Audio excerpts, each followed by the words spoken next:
Hello, folks. Welcome to another live. Ready to get in here and talk about things, right? Hopefully, speak to some people, share some differences of opinions, maybe, and have some productive conversation. That's what I'm hoping for. Good morning, Brandy. Good morning, David.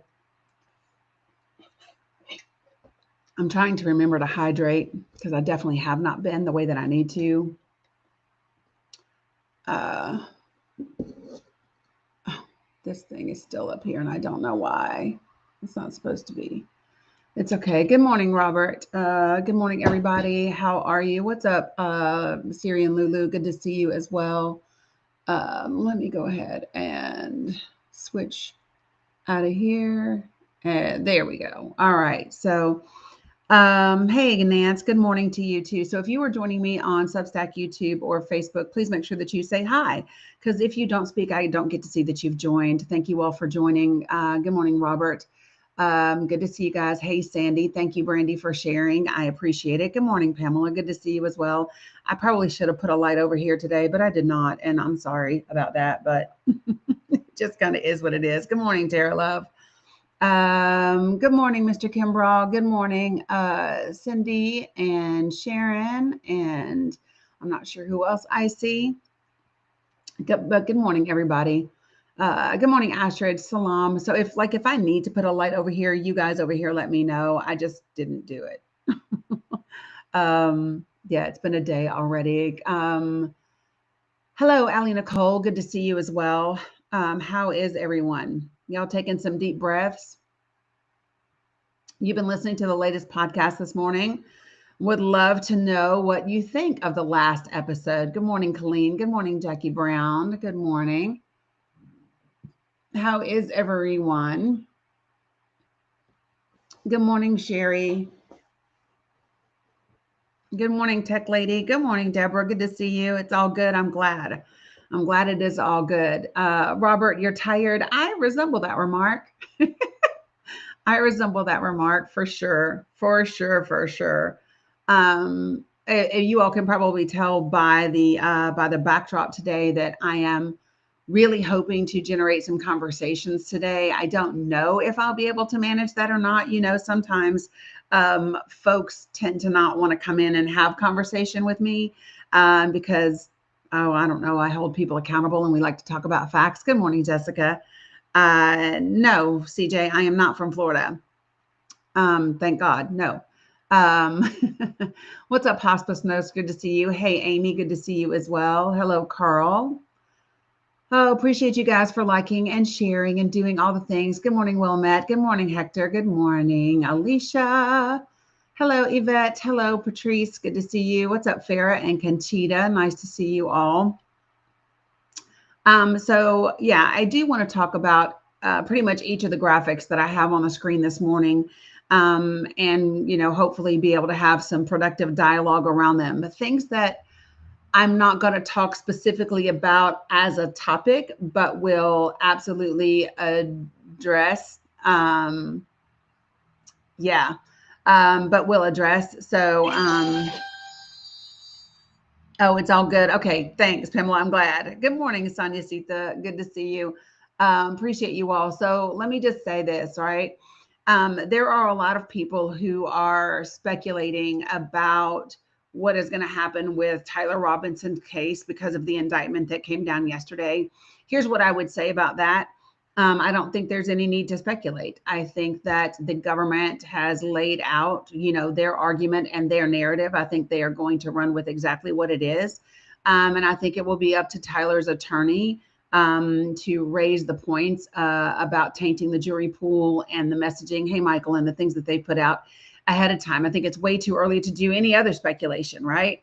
Until we kind of go from there. I did share in the Discord yesterday that some of Tyler's friends met with Ken Kleppenstein and shared some of their Discord conversations and things like that. And so it's an interesting read. If you want to check that out, be my guest to do that. Other than that, folks, it's just way too early. Good morning, Jen, to say anything. about like what we think did or didn't happen. Here's the bottom line. The absolute only person who knows why this happened is Tyler, and Tyler's not talking. Good morning. Thank you, Lanny. I appreciate it. You know what I'm saying? Like Tyler's not talking. So anything else is literally just people speculating and guessing, and that's not really productive. And so one of the things that I, want us to focus on are what can we do? What are the things that we can do that are productive in our lives? And I believe that one of them is focusing on our circles. So, we've talked about this. Good morning, Leo. We have talked about, our circles of control. Good morning, Alice. Our circles of influence, and that being where we need to spend 80% of our time. And so what I think about this, right, Jessica? So what I think about this, hey, Charlie Marie, is very simple. Hey, good morning, Rachel. Good to see you. Is that we should be talking about each of these things with each other and hopefully inviting people that maybe have different, thanks, Carla, that maybe have different opinions, different ideas, different ideology, different political positions, maybe different information, and being able to have some productive conversations about what those things actually look like. One of the things that I hope that people are focusing on is the attack on free speech that we see coming from this administration. It is coming hard. It is coming fast. The president of the United States is not just threatening attorneys, but, really even Australian attorneys and attorneys, Jesus, journalists, and admonishing them about the things that they say and the questions that they ask, and literally saying to a member of the press, how about I just come after you? There's no faking the funk anymore. They are just doing it flat out. And a lot of corporations are going right along with this. And they are attempting to censor people's speech. And so what I would say to you, this is a great time for you to contribute to the ACLU if you have the if you have the ability to do that, because the ACLU is going to be representing a lot of people, I think, who might be being fired or threatened or whatever, for their comments regarding Charlie Kirk. And this is the thing that I find to be very interesting. Charlie Kirk is not a national figure. He is not an elected official. He is just a human being. And people have always been allowed to have their opinions about the unalivings of everyday people, no matter how disgusting those opinions might be. We read a shit ton of those opinions when George Floyd was unalived by the police officers and nobody was busy firing those folks, right? And so this is something that I think is really important that people pay attention to, because if you wait until it hits you, it's going to be way too far gone. You got it? Now, having said that, y'all know me. A lot of time, what? Yeah. Kim, I've just gone ahead and requested you to come up to the panel so we can discuss your comment. Good morning, Ricky. Tell Susie I said, hey. Macaroni in the house.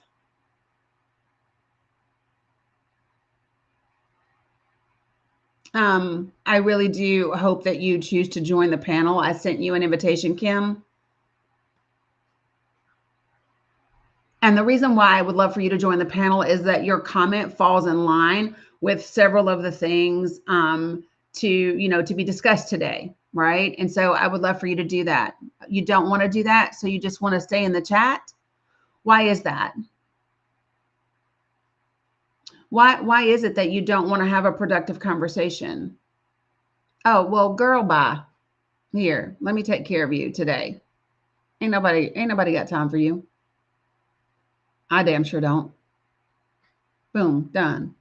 Gone. No, it's not being bullied. Let me just be clear. It's not bullied if I invite you to the panel, you say not to, and then you jip, jip, jip in the comments. That's not being bullied. That's me setting boundaries. It's my live. I determined if you stay or go, and you went. Good morning, Mom.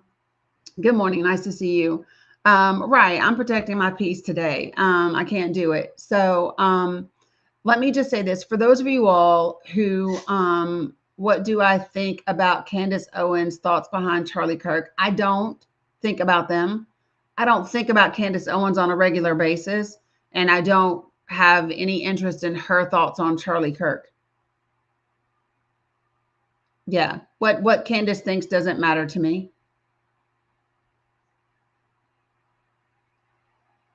Yeah. I mean, you know, I don't know why people would ask me that question.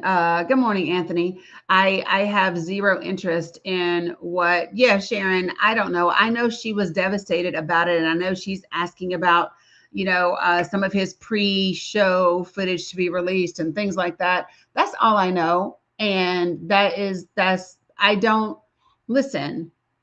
It the fact that Candace Owens is distraught and the fact that she was friends with Charlie Kirk, neither one of those things have play a role in my life. Neither of those things are significant to me, and so I don't have any thought about them. I don't care. I'm indifferent to them. Good morning, Yoli. Glad to see you here. Good morning. Okay, so I do want to talk about these things that are here, that are on this, that are on the background, right? And so one of the reasons why I have the American flag upside down today is specifically about the attack on free speech. Good morning, Robin. Good morning, Mary Shaw. I'm good. She acts like it wasn't. I don't care. Let me just say this to you all. There are so many people that want to speculate and have their conspiracy theories as to whether or not Tyler Robinson did or didn't do it, whether or not there was some big cover up, whether or not that is. Let me ask you all something. How is that conversation productive for us as individuals? How does speculating about what did or didn't happen helping the American people? How is it helping people at all? It doesn't. And so I'm not interested in conversations that aren't going to help us move forward, and figure out what we want to do. So let me first start by saying this. I don't know if you all saw in Minnesota yesterday, but the special election that took place to replace Melissa. Oh my gosh, her name just flew right out of my brain. The Democratic state representative that was unalived in June, along with the senator. So they had a special election for her state seat. Right, Hortman. Thank you, Farah. I was going to say Hartman, and I knew Hartman wasn't right. Hortman. What I will say is they had a special election, and a Democrat did win that to win her seat. Hey, good morning, Tracy. And so we are happy that seat has remained a Democratic seat, and now that particular state legislature is even. It is an even split state legislature in Minnesota right now. So that is definitely a win that people can be excited about, and happy about those things. Okay.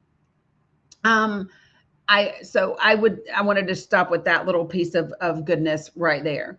Props for who ran after that. Yeah.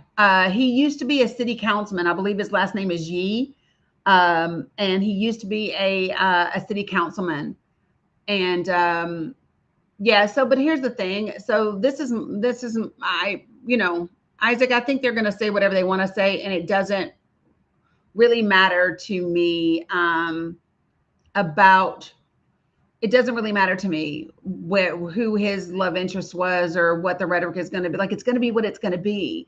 And I think that the more that people talk about it, the worse you make it. Like, there's nothing to talk about, right? So there was a pew-pewing. Somebody was unalived. Somebody was arrested. Somebody will go on trial. And until that happens, and until people see, right, Tracy, I don't know yet. I haven't seen them pop in yet. And until we see the evidence in that case, there's nothing else to speculate about. He's not talking, right? It would be different if he were talking and we actually had something that we could say, right? But he's not. He's not talking, and all people are doing are speculating. And when people say, well, his mom said this and his friend said that, let me tell you something. There are people in my life right now today that if something were to happen, they would say this about, I love that, Kelsey. Thank you. Thank you, Kelsey. That makes me very, very happy.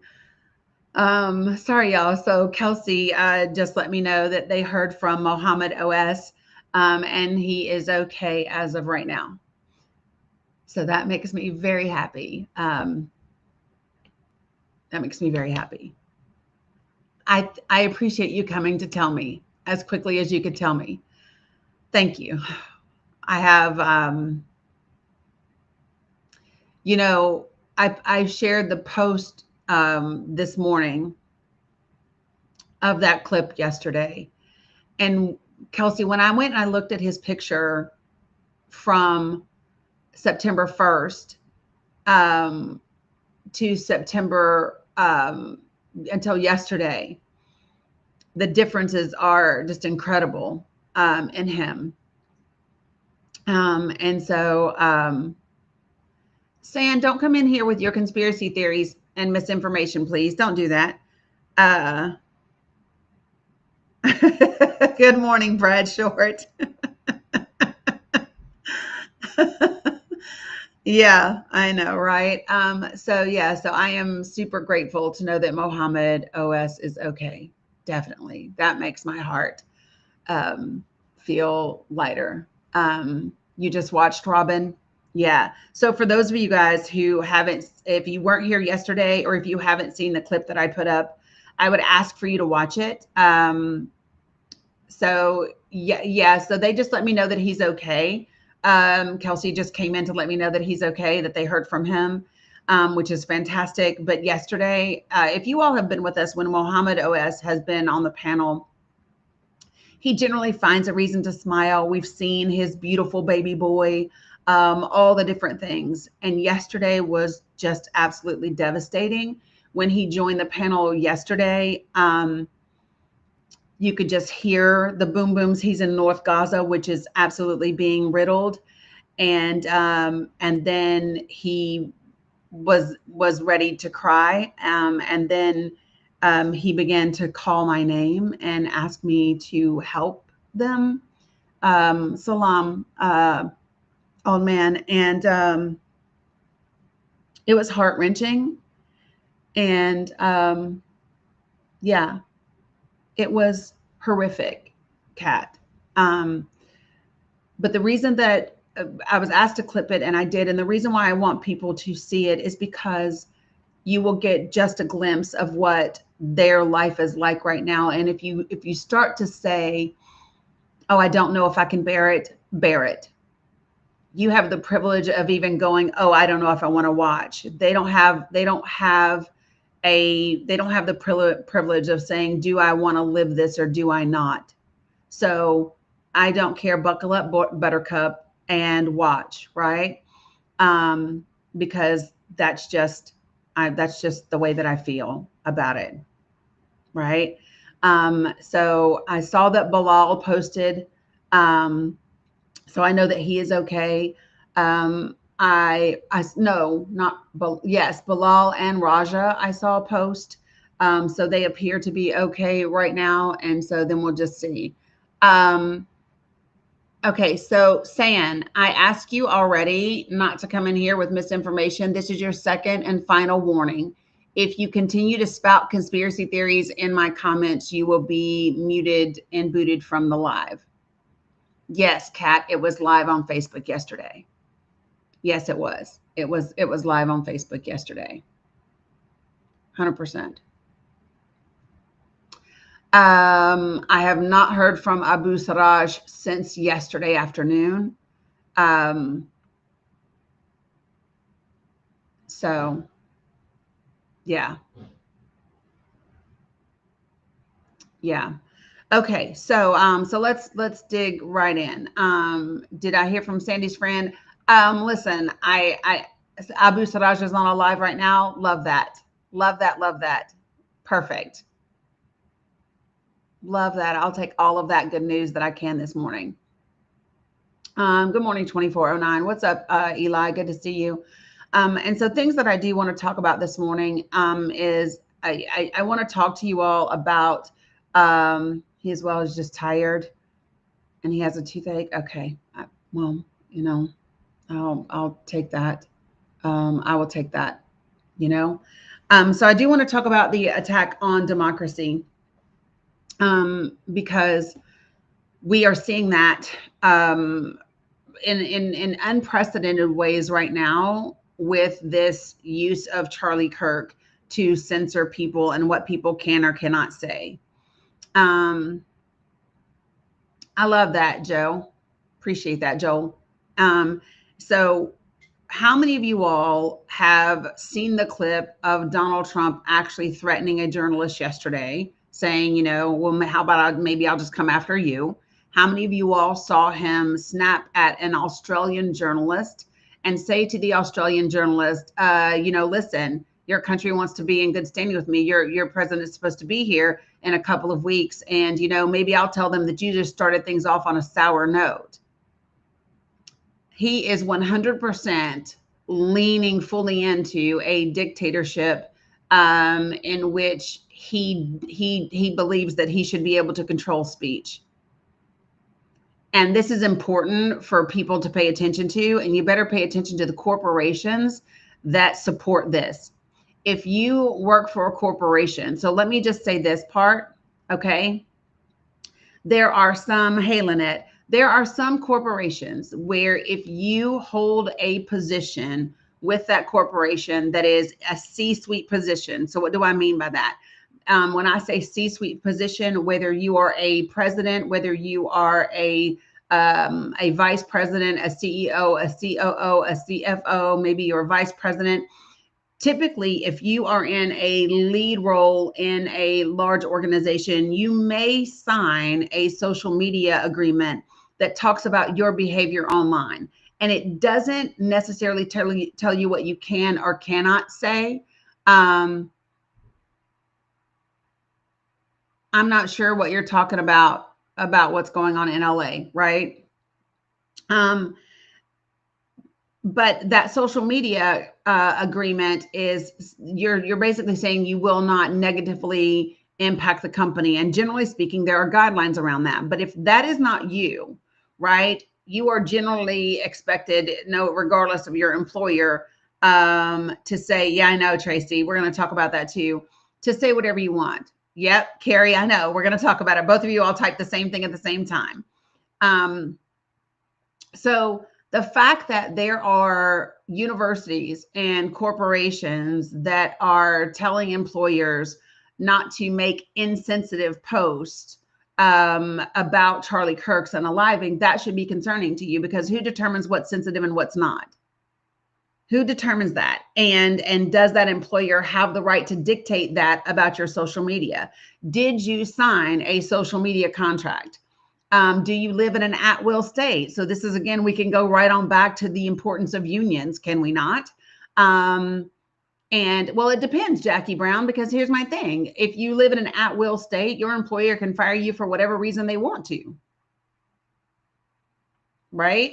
And then it gets into these very murky gray waters as to what that does and doesn't look like, and who's got the money to hire an attorney to do those types of things. And this is how corporations get away with the things that they do. And this is why so many of us need to be contacting our state legislators and getting rid of laws, because there are states that have illegally passed laws against forming unions. Those primarily tend to be in the South, right? So you did a sign for social media. Are we safe if our account is private without our name anywhere visible? Mom with goals, that's not a question I can answer, to be quite honest. There are people that have tech skills that may or may not be able to locate you. Hey, Denise, appreciate you. And so what I would say is that, we have to be prepared for and ready for if someone has something. Good morning, Dax. That they want to say about you and who you are, right? And so I think it's important that folks just have to be. You have to determine who you're going to be in this moment. That's the thing that is so important, right? Good morning, Abu Saraj. You have to determine who you're going to be in this moment. And I understand that people need to keep livelihood and people need to do those things. I also say this, guys, what good does it do us to have normalcy if we no longer have a voice? What good does it do us to have normalcy if we no longer have democracy? You know, what good does it do us to have regular old, go to work for somebody else who doesn't appreciate you, who will work your bones into the ground, who will use that position to be able to, yes, that's what unions do. Yes. Salam Abu Saraj. Yes, Shimmy, unions do have the power in the United States for better working conditions. That is how, let me tell you something. That is how the United States got a 40-hour work week. That is how the United States got paid time off. That is how the United States got sick days and all of those different types of things. They came because of unions. Yeah, so Garfield, what I'm saying is that they tend to be different and not every company has them for every employee. So what I've said is that if you have a social media agreement, you might want to look at what it says, right? And if you've signed one, then you are, bound to it. Not everybody signs social media agreements, but they absolutely apply to whoever signs them, right? Good morning, Perfection. Nice to see you. I know. I got you, Mom with goals. I really do. I got you. And that's why I said, so this is where everybody has to figure out for themselves what is the best way for resistance from you? What is the best way for resistance for you and yours? Yep, there could also be language in your employee handbook. There's all different types of things. And so be careful out there because one of the things that we talk about, right? Well, not every company has a union, Shimmy. That's the thing, right? Um, exactly, Tracy. So let me say this. Right. So you want to look and see. So some companies' social media is only related to it only applies to the company, right? And so you want to go and read those things and make sure that what you're speaking and how you're speaking is still going to be, okay and in line with what your company allows. Okay. Every single one of us has the ability to make a difference. And no, what she's saying, Nessa, um, is that some people will say that it's in reference to like the company itself. Like you can't say anything online that would make the company look bad. That you can't make, and so everybody's got a different agreement that's written differently, right? What I will say to you is keep all of those things in mind. Yeah, I'm easily distracted from one to the next. So here's what I want to do very quickly before I start bringing people up to the platform. I would like for you to do me a favor, put a 1 in the comments. If this is your first time in my space and on my live, if this is your first time in here, please put a 1 in the comments so that I can see you.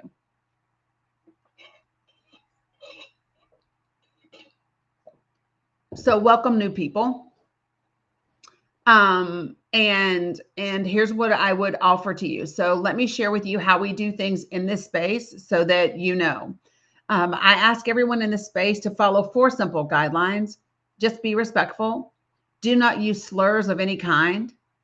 Don't spam the comments, right? So if you've got something to say it once. You can even say it twice. Don't say the same thing 5, 6, 7 times because it's not helpful. It's not beneficial to anyone. And then the last one is do not type in all caps. And the reason I don't want you to type in all caps is because all caps is for my moderators and for my folks that are vision impaired. And as long as you can follow those 4 guidelines, what's up, Kathmandu? As long as you can do that, then we can have conversation. We can disagree. We can have dialogue. We can have discourse as long as you follow those 4 guidelines. Okay. That's it. It's that simple. Yeah. So some of you all, if you currently have your employer and things like that listed on your social media, you might not want to do that. I personally have a little thing on mine that says my opinions are my own and not reflective of any organization or agency, right? These are my personal opinions. So that's my little disclaimer. So, okay, no worries, Joey. Completely up to you, whatever works for you. All right. All right. Good morning, Larry. How are you? I'm good, ma'am. Good. What you got this morning? Well, I saw your prompt and I wanted to answer it. And also I just want to compliment you for having a good live. It seems very organized. Well, thank you. Yeah. So, No which of the problem. issues do you want to talk? Do you want to speak on? Um, I would definitely want to speak on the issues concerning our Palestinian brothers and sisters. Okay. Um, One thing I would really want to talk about is just the pure hypocrisy of many of the Western media outlets, where with the recent thing that happened, I believe it was a couple last week with Charlie, and pretty much the whole thing of being so outraged at his unaliving, but yet aren't willing to cry for the Palestinians, especially Palestinian children who have done nothing wrong but exist and be Palestinian. And so that's something I really wanted to talk about, because as a man of color, I see my struggle as the same as the Palestinians, which is the right to life, the right to be a human being, the right to dignity, and just equal rights. Yeah, as it should be. I think that what a lot of people don't understand is that, you know, Israel's Israel's occupation, illegal occupation of Palestine, their acts of genocide, the creation of a man-made famine, all of those things. I don't know how anybody can find them justifiable because they should not be. I believe that every minority group, every discriminated against, every marginalized group should understand that no one is free until we all are free. And so 100%, I think that Western media is, I don't think that they're just like, I don't think that Western media just has hypocrisy. I think Western media is complicit in what is happening in Palestine. Definitely, no doubt of it. And this is something that a lot of people of color, especially with the raids on immigrant brothers and sisters, the attacks on the Black community right now, we've made it firmly clear that there's really no difference between what's happening to us and what's happening to the Palestinians. Mm-hmm. And you have some of these media outlets saying, oh well, the reason we're not covering is because there's other issues and we're trying to be fair here, what's happening to the Palestinians. And is just honestly one of the most complacent, one of the most hypocritical, and just is honestly the most disgusting thing I've seen in my life. Yeah, there's definitely, I would say that it's definitely the most egregious thing I have ever witnessed. Salam, Miriam, 100%. I'm not sure that there was an echo. I think Abu Sarraj was talking at first, because he sometimes will have he'll sometimes have a delay, right? And so I think that's what was happening.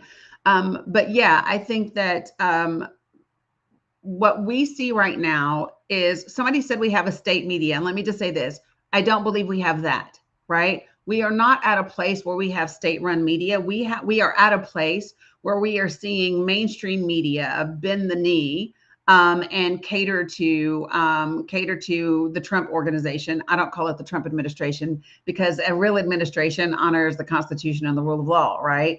He does not. He has an organization. It is not an administration. And so I think that we still have some outlets that are willing to speak truth to power. But even those, if we're being direct, even some of those outlets are still tainted, if you will, by this administration. But if you read Project 2025, this was part of the agenda, right? What comes next is some reason to declare martial law and then postpone elections, right? That's what they would love to do. And my thing is, it's our responsibility to ensure that doesn't happen. 100%. Definitely. Yeah, Larry, you're welcome to stay up. Abu Siraj, it is so good to see you, friend. Salam, Habibi.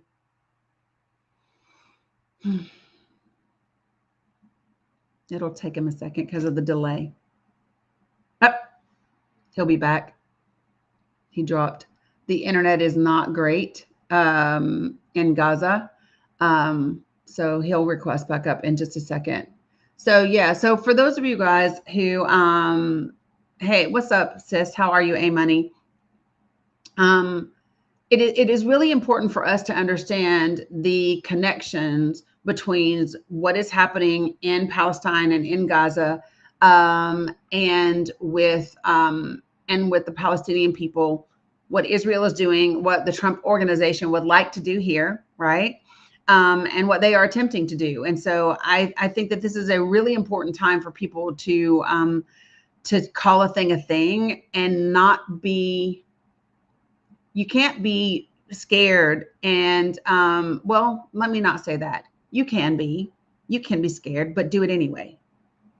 You hear what I'm saying? So like it does cross my mind, if something were to happen or whatever. But the reality is who do I desire to be in this moment? And the reality is this, is that can you imagine, you all, how powerful it would be if absolutely everyone used their voice every single day to call out the atrocities that are happening, right? Do I believe in the First Amendment? Yes. Do you? Hey, it's Lazy. Good morning, Mary Esther. Good to see you. I'm not sure what that question is when you say how.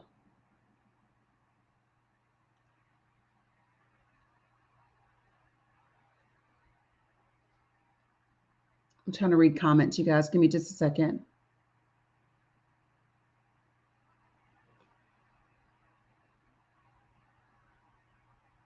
This app blocks it. Well, here's what I would say.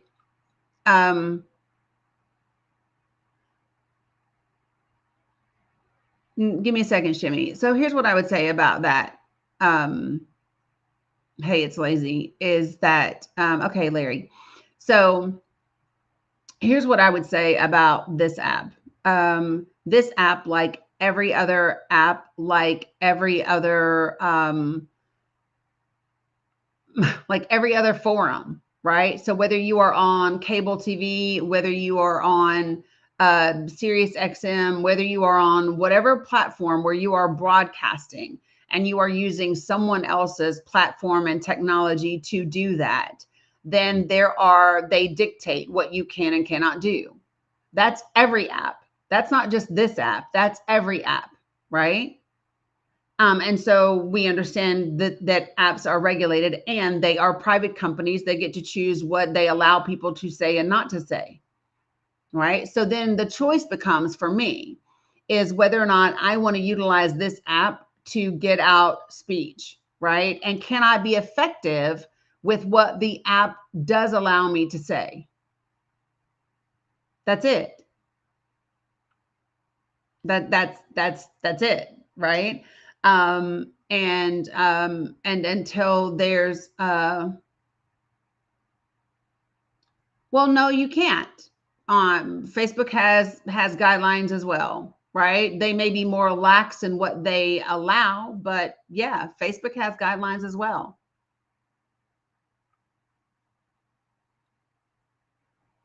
So I'm going to give you an example on Facebook. There are things that you cannot do on Facebook. The same as here, whether that's images, whether that's verbiage, whether that's whatever. So I'm not really sure what the argument is about or what you're asking. I don't know what the, I guess, the relevance or the point is that you're making about TikTok as an app, because apparently it's not that restrictive to you because you're here. You are literally here on TikTok asking about free speech on TikTok, right?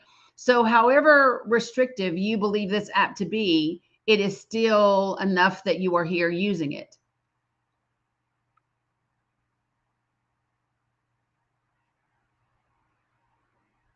And by the way, every single person has freedom of speech, right? I could say whatever I want, and there's also consequences for what I say. And that's the way that it is in real life in every situation.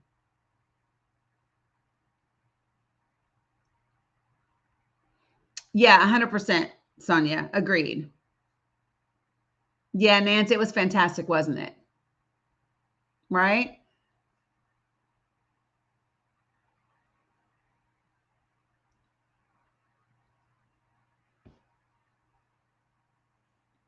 Hi from Germany. Hi. I just think never again means for the whole world. And when the people not make the voice high, they have not learned from our bad history in Germany. And we can't accept this, what they do. Even our police are violent. They not stop to go for peace. And they always change the rules, or they make home visit at 6 o'clock in the morning.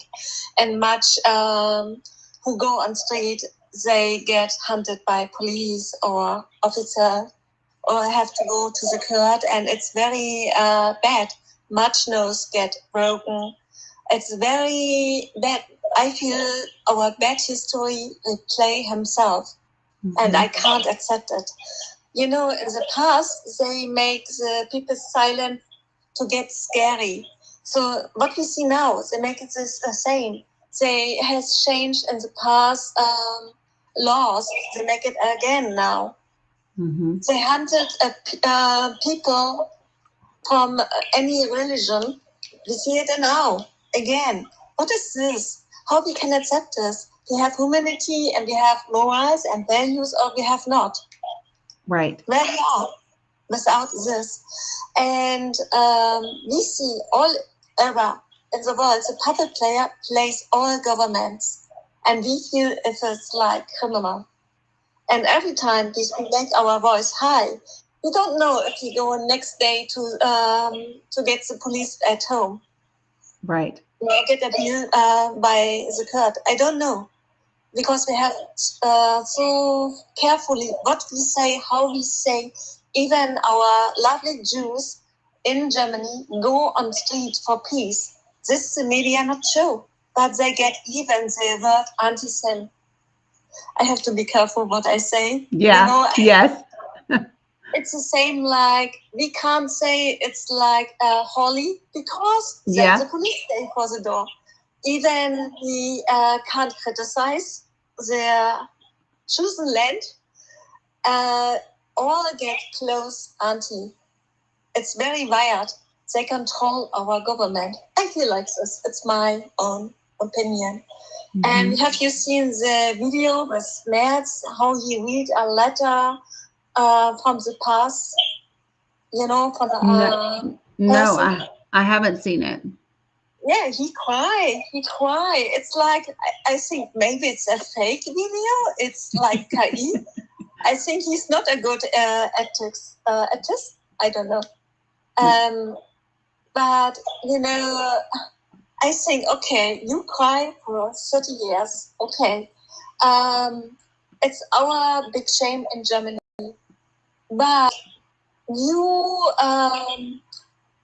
develop a G site and you send our text to this, and wow, every person who wants to get German citizen, he has to swear on the Switzerland.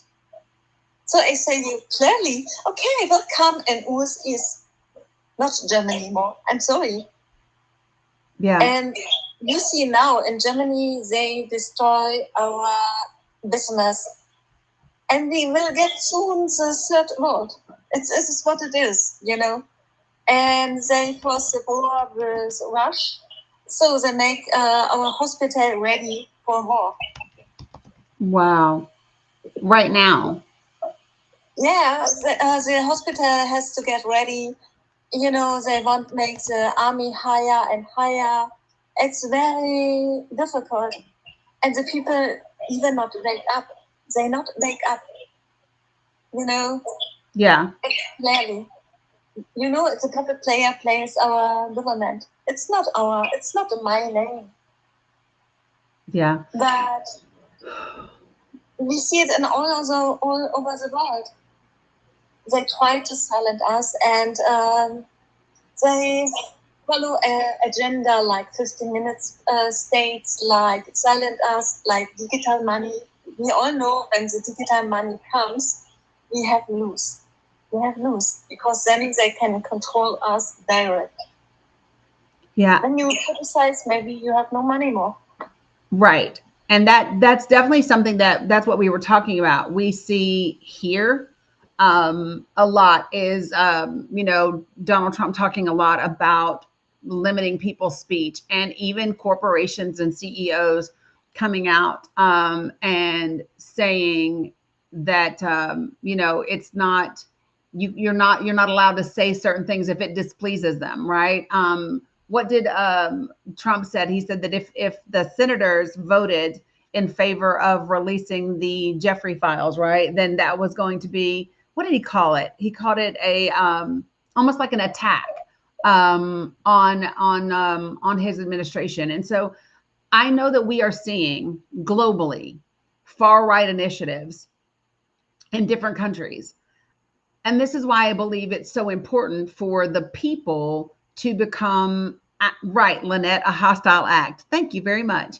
I think it's so important for the people to get themselves motivated, activated, and organized in order to ensure accountability. Because the reality is that we've seen history. History will tell us nobody is coming to save us. It's literally going to be up to us. And the next 12 months in the States is going to be critical, because the key is, will we be able to um, keep our elections in place and everything ready in order to have our midterms and have an opportunity to gain back the majority in our Congress, because that's what's going to be necessary.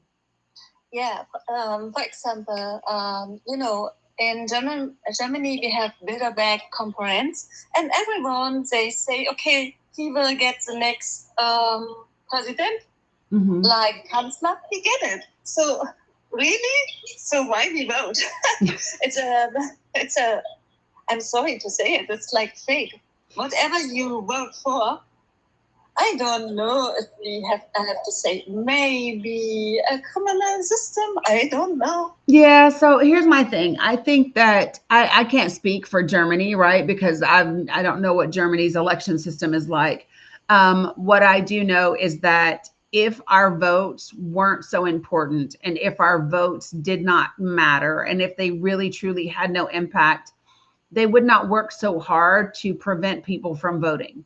Right. So in the United States of America, they take a ton of actions to limit the number of people that are able to vote. Right. If voting didn't really work, and if a vote didn't matter, then everybody could be off, and election day would be a national holiday. But it's not. It's not a national holiday, and it's not on the weekend. It's in the middle of the week when people have to try to get off work on a Tuesday to be able to go vote. And so if voting wasn't important, if it didn't actually have consequences and things like that, then I don't think that they would work so hard to keep us from voting. Yeah, but look, when our election was close, 1 minute after this, they could say who has won. Wow, mashallah. Yeah. So when it comes to that, it's because of our electoral college system. And when you know the math about where you are, because there's a certain strategy behind getting to that electoral college and getting to that 270, right? The problem with the United States of America is we had more people that did not vote at all in the last election than voted for either candidate. So while 77 million people voted for Trump and 75.5 people voted for Kamala Harris, 80 million Americans didn't vote at all.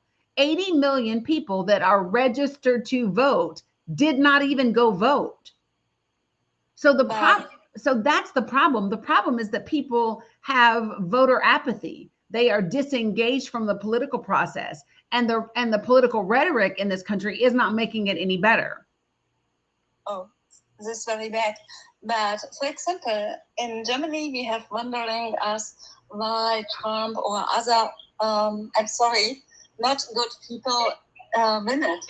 You know, we think, wow, they not learn from the history, how they can vote for a person like this. Yeah. But I don't understand it because I get shocked what he do, but that he the migrants, you know, we see, okay, ISIS, I don't know if I say it clearly. Sorry, my English is not so perfect. That's okay. You know, and we see the ICE rallies, you know, and it's very bad. So what is with his wife? She is even this. So it really means the rich can buy his freedom and they stay over the law, or what means this. But we see it even in Germany, like von der Leyen in EU Parliament, what she do, and you know, with COVID stuff. I just say like this, you know, it's wild what happened in all over the world, and we all know it's not easy what they give us, but we can't go to the law, to the court, because they can do whatever they want. And this is wrong. We have to make all our voice high and do the right stuff for our kids, for our families, for everyone. We are all on the same step. Nobody is higher. Right.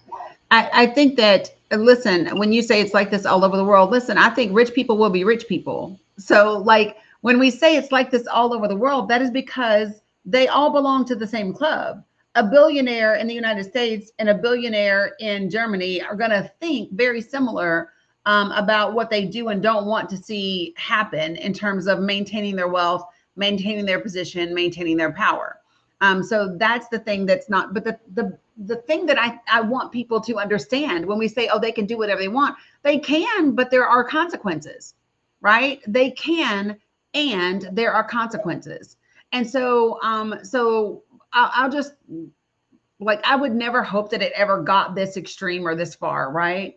But, you know, if people decided to, that they wanted to go back to some sort of bartering system, and people decided to say, hey, listen, you have a garden and I have this, and what can I do for you? And what can you do for me? And if people were willing to not enjoy as many of their material possessions, if people were willing to maybe kind of tone it down a little bit and come together, they could change the dynamic around right. Sonia asked Target. And so this is my thing. So like right now, two of you all put it in the comments. So Jerry from Ben and Jerry's, right? He's the guy that helped found the ice cream place. He left the organization, right? And he said the reason he is leaving, so Jerry left Ben and Jerry's because he said that the parent company is no longer giving them the freedom for the company to be the way it needs to be regarding social justice issues, right? That is significant. When people go, oh, you know what? Fuck Ben and Jerry's, right? I'm not eating Ben and Jerry's ice cream anymore, right? Yes. Yes, I know Unilever is the parent company. Yes, you know, but look at, for example, look at Germany. You know, maybe I have to say maybe. I love this word, maybe, or my opinion. You know, we have political. You see, they are not. It was this morning, Jay Bird. but maybe they followed the puppet player advice. I don't know, and they get higher and higher position. So wow, this is really shocking. You know, like even they tell the untruths. Like Baerbock get interview, like if she has say it's okay to boom hospitals, and she say untruths and say no, she never say it. She has say it. So how she can then get higher and by UN? What is this? Then I really feel our morals values has lost. It has lost. There's the good people. It's like devil against angel. Good get bad and bad get good. What is this? I don't understand it. Yeah, I think that, I don't know that there's a clear cut answer for any of it. What I do know is that it is going to take the people becoming engaged in like, I would be interested to know like Germany's voter turnout, because I know it's low as hell in the United States, right? And so I think that it is going to be, so people are going to have to decide that democracy is worth the effort. So people today are very spoiled. The vast majority of us, when we arrived here, right, we had a lot of rights that the generation before us did not have, and that struggle to obtain them, number one, has been misrepresented in the history books, not accurately taught in our school systems.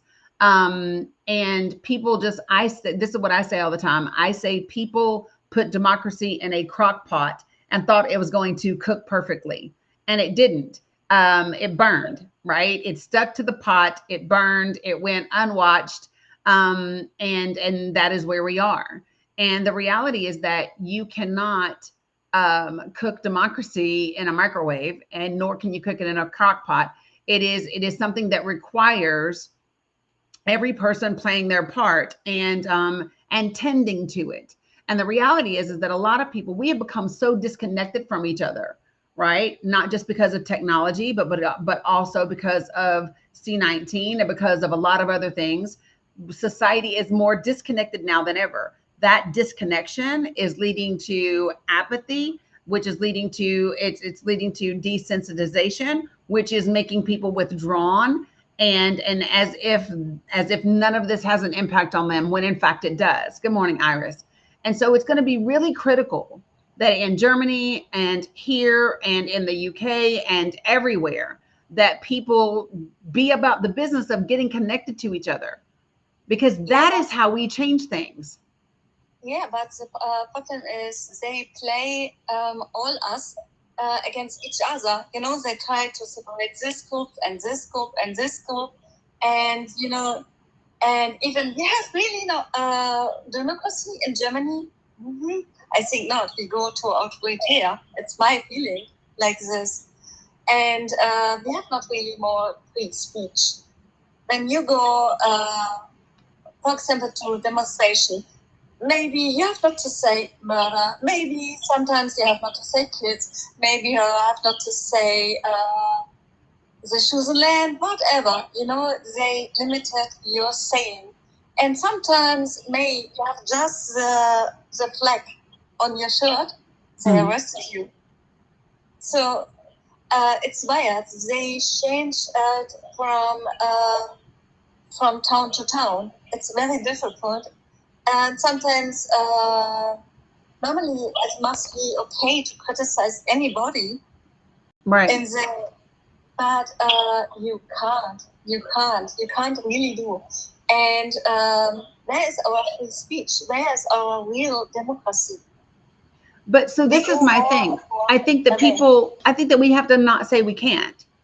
I think that people need to be able to say that we can, and that people are willing to do so and deal with whatever may or may not happen as a result of that speech, right?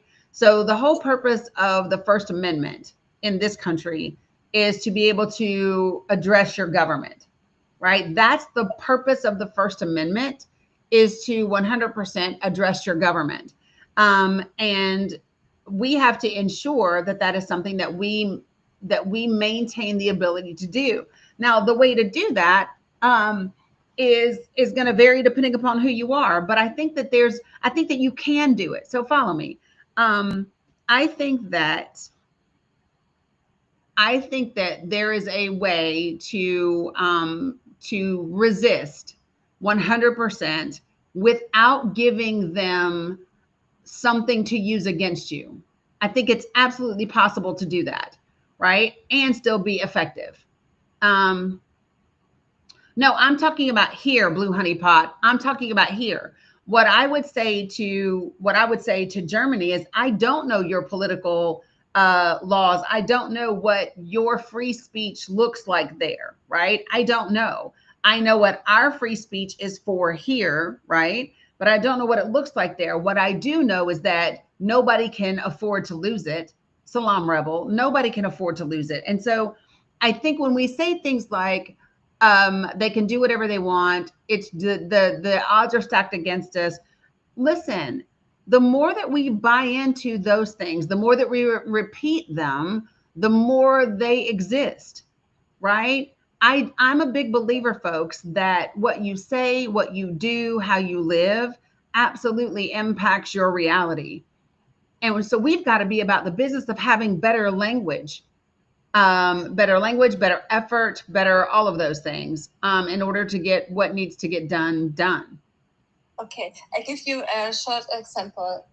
For example, when you say to a political person, he is silly, and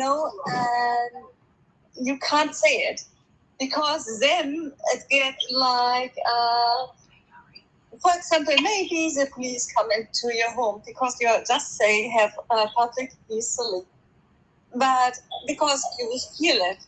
Mm-hmm. And it's like, when you say it to a wrong person, maybe you have the police in your home, or you get a bill from the court or police, whatever. This is very heavy. Before you could say it. But now it's wired. For example, an older person has make a meme, anything with maths, and now he get a visit from police at 6 o'clock in the morning for a meme. Right. I mean, and we've had some of those things happen here. And I think more people are, I think the Trump administration, the Trump organization would like for that to happen more. My point is that people have to decide if they are going to let that visit from the police shut them up. And this is where we have to see what we are made of. Because so and you guys have heard me say this a bajillion times, right? When I think about moments like this, when I think about the situation that we are in politically, when it comes to our speech and our rights and all of those things, I immediately think back to John Lewis. I think about the number of times he was willing to be arrested and go to jail. I think about the number of times they, thanks, Balk. I think about the number of times that they were willing to be accosted by the police. I think about the number of times. And so this is where people have to get real about things. People have to say, okay, listen, if this is the way that it is, okay, this is the way it is. Am I going to stop speaking? Yeah, we have to make our voice every time high. Even we have not to let us make scary from them. It's like agenda to scary us and to make any high bad stuff that other will not do. Right.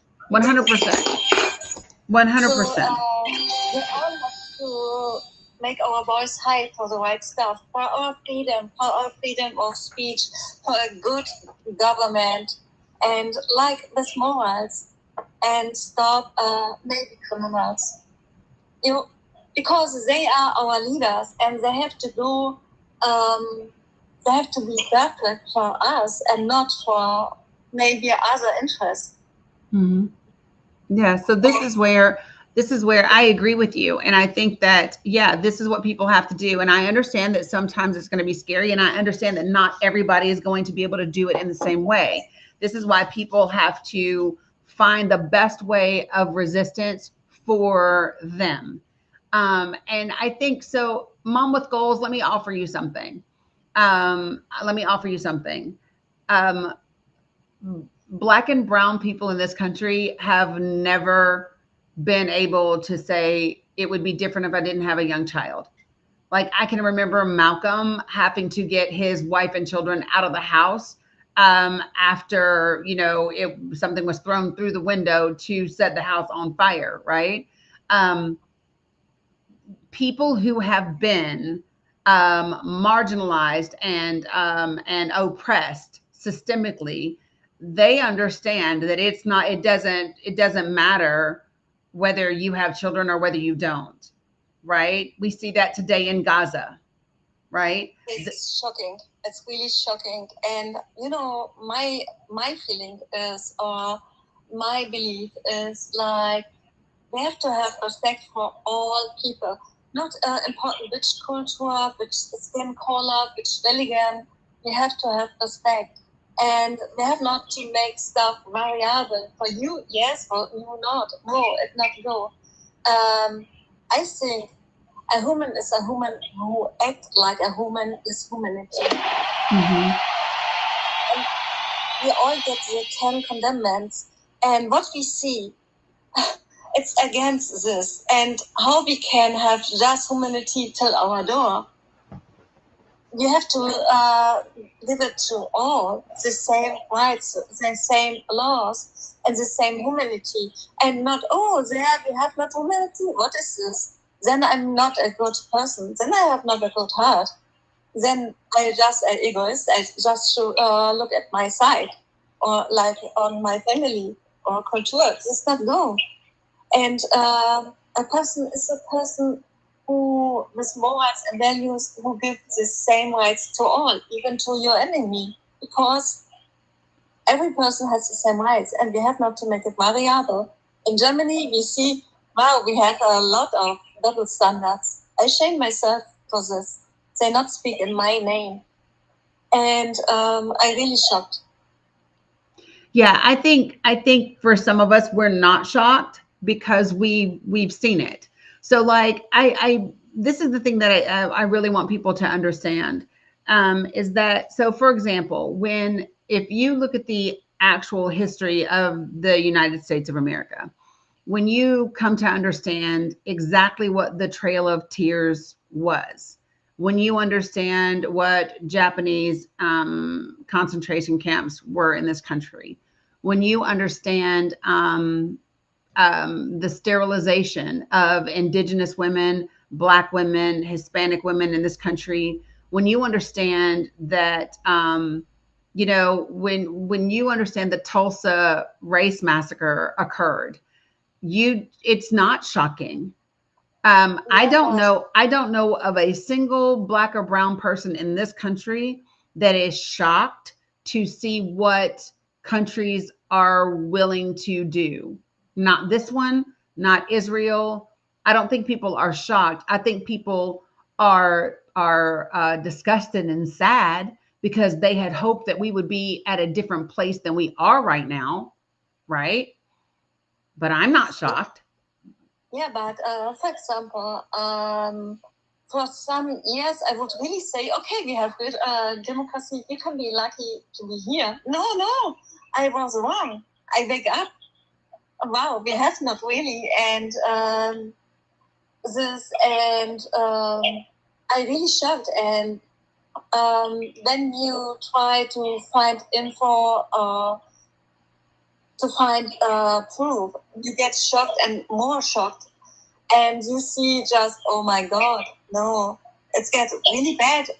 For example, the Germans get the Rockefeller pay our school system.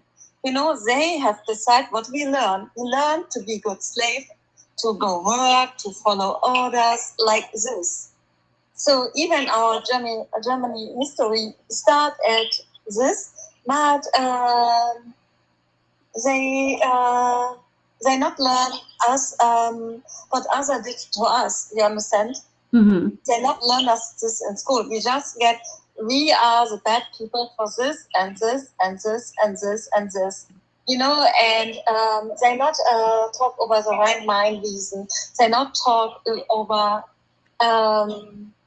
Schmitzler, that he was a half Jew. They not say like this. They not say like, okay, some people from this regime go in jail, but after some years, maybe there was not more there. Mm-hmm. I can't speak over it. You understand?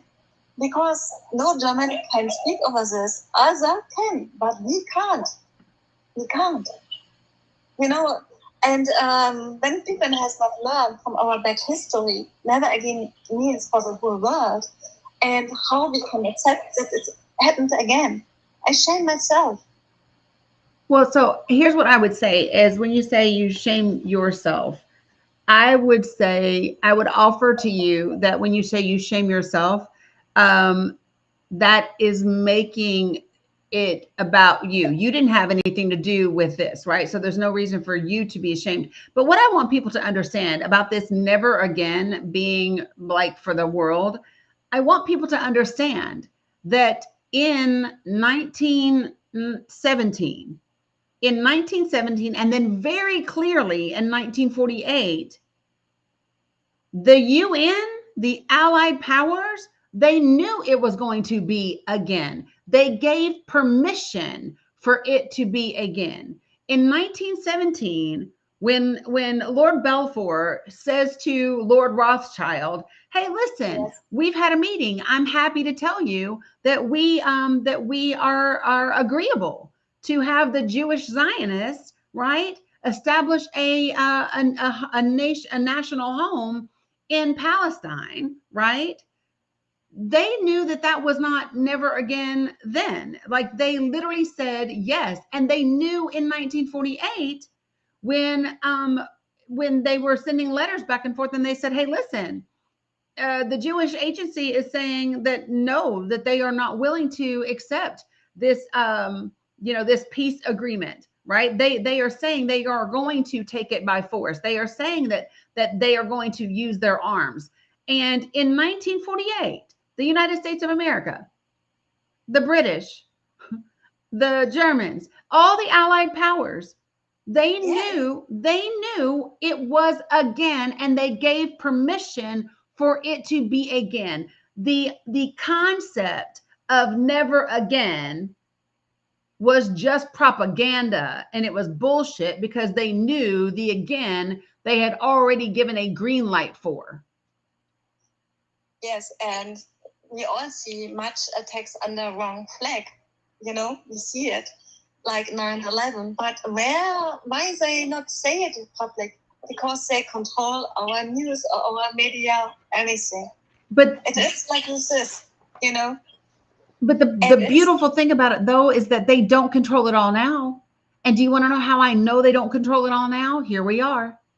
Here we are talking. We have now become the reliable media. We have now become responsible for getting the facts together and giving it to people as it truly is in order for us to move in the way that we need to for our countries to reach a level that quite frankly they never really were at. Yeah, but the problem is when you are a journalist, why you not make your job? Say, show the neutral view, the neutral opinion, this side, but not just speak for the other side. Be neutral, show both sides. Like this will happen there, this happen there, but they don't do their job. Right. And this is disgusting. You can bring people to think wrong.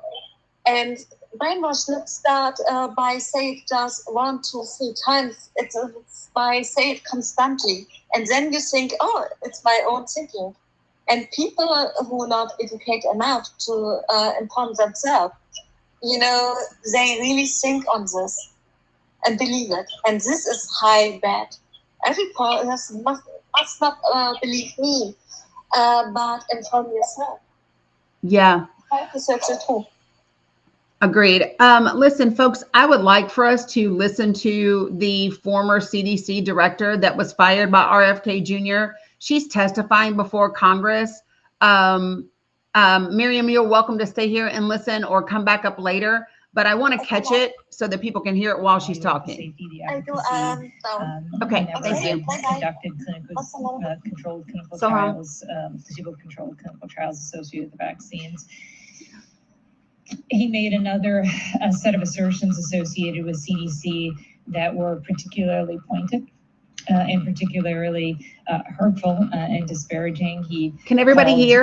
In that context, CDC the most corrupt federal agency in the world. Emphasized that CD employees were horrible people. He had said that. Can you guys hear? I'm sorry. He said that CDC employees were killing children and they don't care. He said that CDC employees were bought by the pharmaceutical industry. He said CDC forced people to wear masks and social distance like a dictatorship. And the one I think that hurt me the most was a particularly vivid phrase he said during the COVID outbreak. CDC told hospitals to turn away sick COVID patients until they had blue lips before allowing them to get treatment. And it is fair to say, in your view, that those statements are not true. Those statements are not true. Thank you. What was the secretary's temperament as you pushed back? He was very upset with me. The temperament was similar to the times under duress during the Senate Finance Committee hearing, if that is helpful. He was extremely animated towards me in that room. Was the secretary's thinking and reasoning clear to you during those meetings? The secretary was clear in the two things that he was demanding of me, demanding to fire those scientists and demanding of the pre-approval of the vaccine recommendations. Some of the things that he was talking about were clearly not aligned with the scientific evidence that I knew. The former CDC director that RFK Jr. fired. And the conversation seemed to change points very quickly. It was hard sometimes to follow the logic that he was putting forward. And again, he was very, very upset and very animated. Thank you. And Mr. Chair, if I could, I have a yes or no question and then we'll be done. You said that the secretary spoke at length about the CDC. During that time, did he ever express condolences for the police officer who was killed during the recent shooting at the CDC or the 2 children who died of measles this year? During that meeting, no. Thank you. Thank you, Mr. Chair. Thank you, Mr. Chairman. Dr. Menares, you and I spoke, I guess, a little over a month ago in my office, and we talked about trust, and that was really my number one concern because President Trump was elected by the American people. This hearing is about her being fired by RFK. And, our healthcare system during COVID, there was a lot of things that were exposed. CDC was one of them. We were looking for somebody that could run the CDC for change and get the trust back of the American people. Do you agree or disagree that the CDC director reports to the HHS secretary? The CDC director does report to the HHS secretary. Yeah. Do you believe that President Trump has the right and the authority to pick his cabinet? He does. Okay. After you were nominated, what kind of conversations did you have with Secretary Kennedy before your confirmation, or was there any?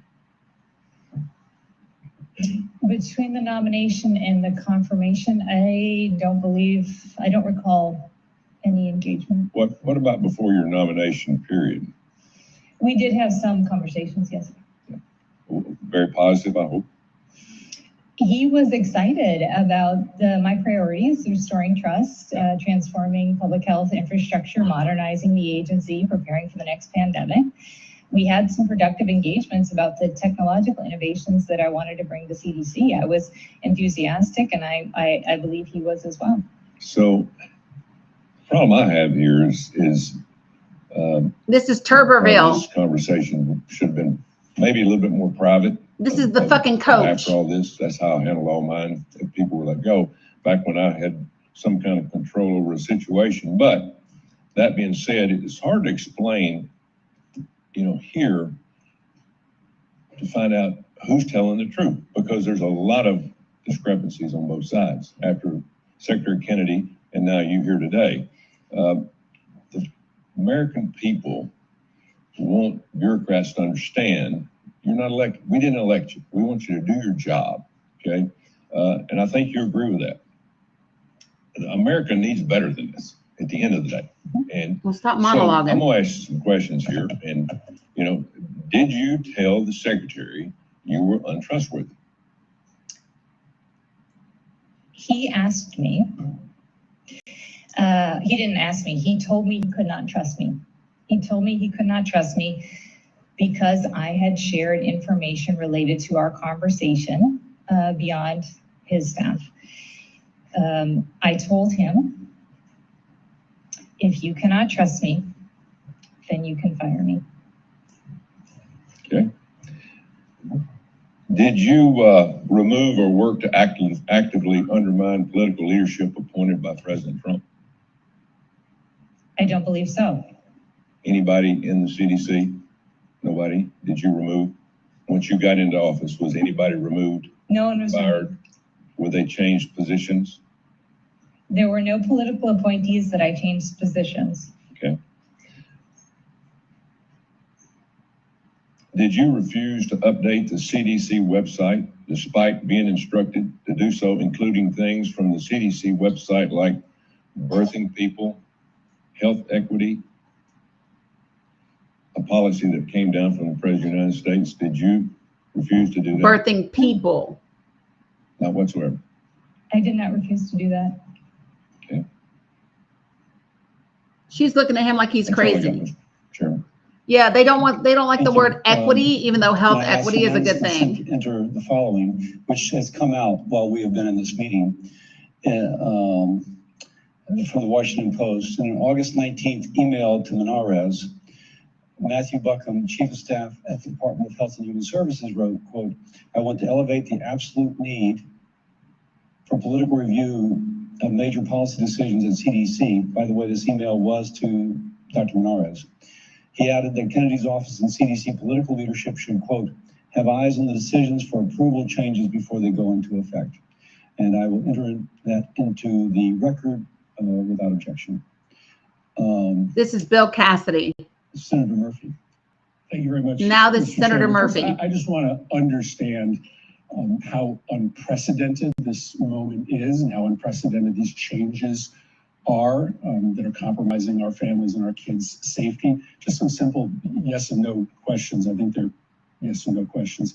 Dr. Menares, is there any precedent for a new administration dismissing the entirety of the Vaccine Advisory Board and appointing a totally new board? I have not had any awareness of that happening previously. Is there any precedent for the CDC director being required to clear personnel and policy decisions with the political staff in the way that you were requested? No. That has never been my experience. And is there any precedent for a CDC director to be asked to pre-approve vaccine recommendations without ever having actually seen the recommendations themselves or the medical and scientific evidence backing them up? I have never experienced that. You stated in a previous answer to a question that during your August 25th meeting, the secretary referenced that he had spoken to President Trump about his feelings about the childhood vaccine schedule. You testified that he had previewed for you that there were going to be some significant changes coming. Did he give you the impression that the president supported the changes that he was going to be pushing on the child vaccine schedule? That was the impression that I got. I have no way to substantiate whether the veracity of that. Your op-ed opens with a harrowing account of the August 8th shooting. And clearly both you, the entire leadership, and the entire building is still reeling from that moment. 180 rounds being fired into the CDC. What a traumatizing event. I want to ask you about your fears.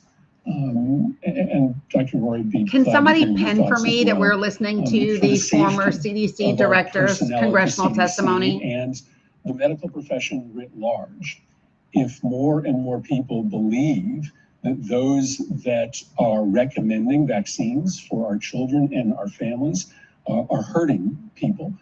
Clearly, you have to be unhinged to take a gun and fire it into a medical building. Can't because but of the box. Conspiracy theories about vaccines and about the people who are recommending vaccines, I fear they come with consequences. Do you fear for the safety of the CDC? She was fired. Personnel, if these beliefs about the CDC actually recommending things that hurt people continue to become mainstream? I do worry about that. I myself was subject to threats, and I am very concerned that the further promulgation of misleading information will undermine not just the safety and health of our children, but it will also exacerbate some of these tensions. Jay Bird.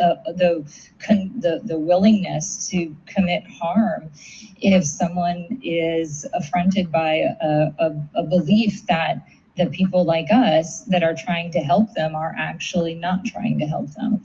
And I would just say it was 500 rounds, it was 180 that hit the building. Each bullet was meant for a person. And each of my staff were very traumatized afterwards. I had staff that were covering their kids in the daycare parking lot. 500 there were rounds. People that were out at the ride share as bullets were passing over their head. I have many that won't speak about vaccines now and remove their names off of papers. They don't wish to present publicly anymore because they feel they were personally targeted because of misinformation. This is Dr. Deborah Oury. She's the former chief medical officer at the CDC. Put their name behind good science. Correct. That they know would protect the health and safety of families and children because of their fear of violence. Correct. And even at the ACIP meeting, you'll notice that we don't have our subject matter experts presenting anymore. It's taken up to a leadership level because we did that to protect our staff and scientists so that they would be disconnected and their names not associated so that they won't be targeted. That's crazy. Thank you both for your candor today and your service to the country. Senator Banks. Dr. Menarez, I understand you have retained attorneys to dispute your firing. Is that correct? I believe they're with you today. Not to dispute the firing. A lot of us did hear about it, Ronnie Love. They're here to help me prepare for this, to make sure that I was in a position to be able to communicate effectively what transpired. So their purpose is to support you just for today, or is there another purpose of those attorneys? Whatever the purpose for you. They have been supporting me since knowing that there was so much complexity associated with what happened. I'm curious, did Mark Zaid connect with you, or did you reach out to him? How did you connect with him? I was given his contact information. He didn't contact you? I don't actually recall. You just said a moment ago that you were given his contact information. Who gave you his contact information? I received it from a number of different individuals. I think with my termination being as abrupt as it was, people were concerned about the support structures that I would need to be able to make sure that I just want to make this clear. He didn't reach out to you. You were given his number and you reached out to him. Is that correct? That's what you just said. Is that? I believe that is correct, although I don't have perfect. I'm going to ask one more time. He didn't reach out to you. I don't believe he reached out to me. Of the thousands of lawyers that you could hire to help you through this process, why Mark Zaid? You know, look, the moments, the hours after I had been terminated, I was concerned in a number of different facets associated with my termination. One of the things that I wanted to make sure I did was have clarity of understanding of what had transpired and what would I. You don't seem naive at all. You have to know that Mark Zaid is a leading opponent of President Trump, notorious for his online activity that is very anti-Trump. He was heavily involved in President Trump's first impeachment. Why did you hire a guy like that? Of all the thousands of attorneys, and furthermore, he advised his clients to leave the country after President Trump won the 2024 election. Why would you hire a guy like that?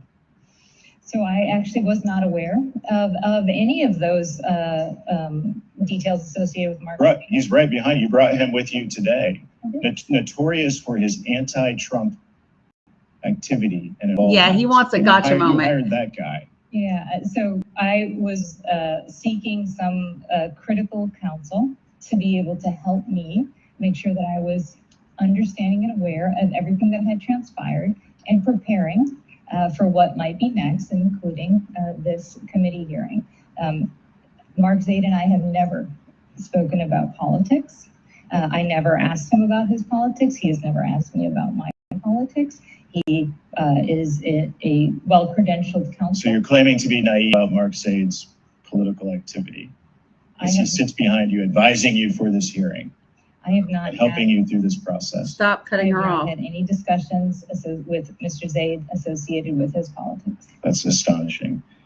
Doctor, during your confirmation hearing, you testified about your priorities to, quote, support President Trump and this is Jim Banks' vision of a healthier America. Those were your words. Did your priorities change along the way?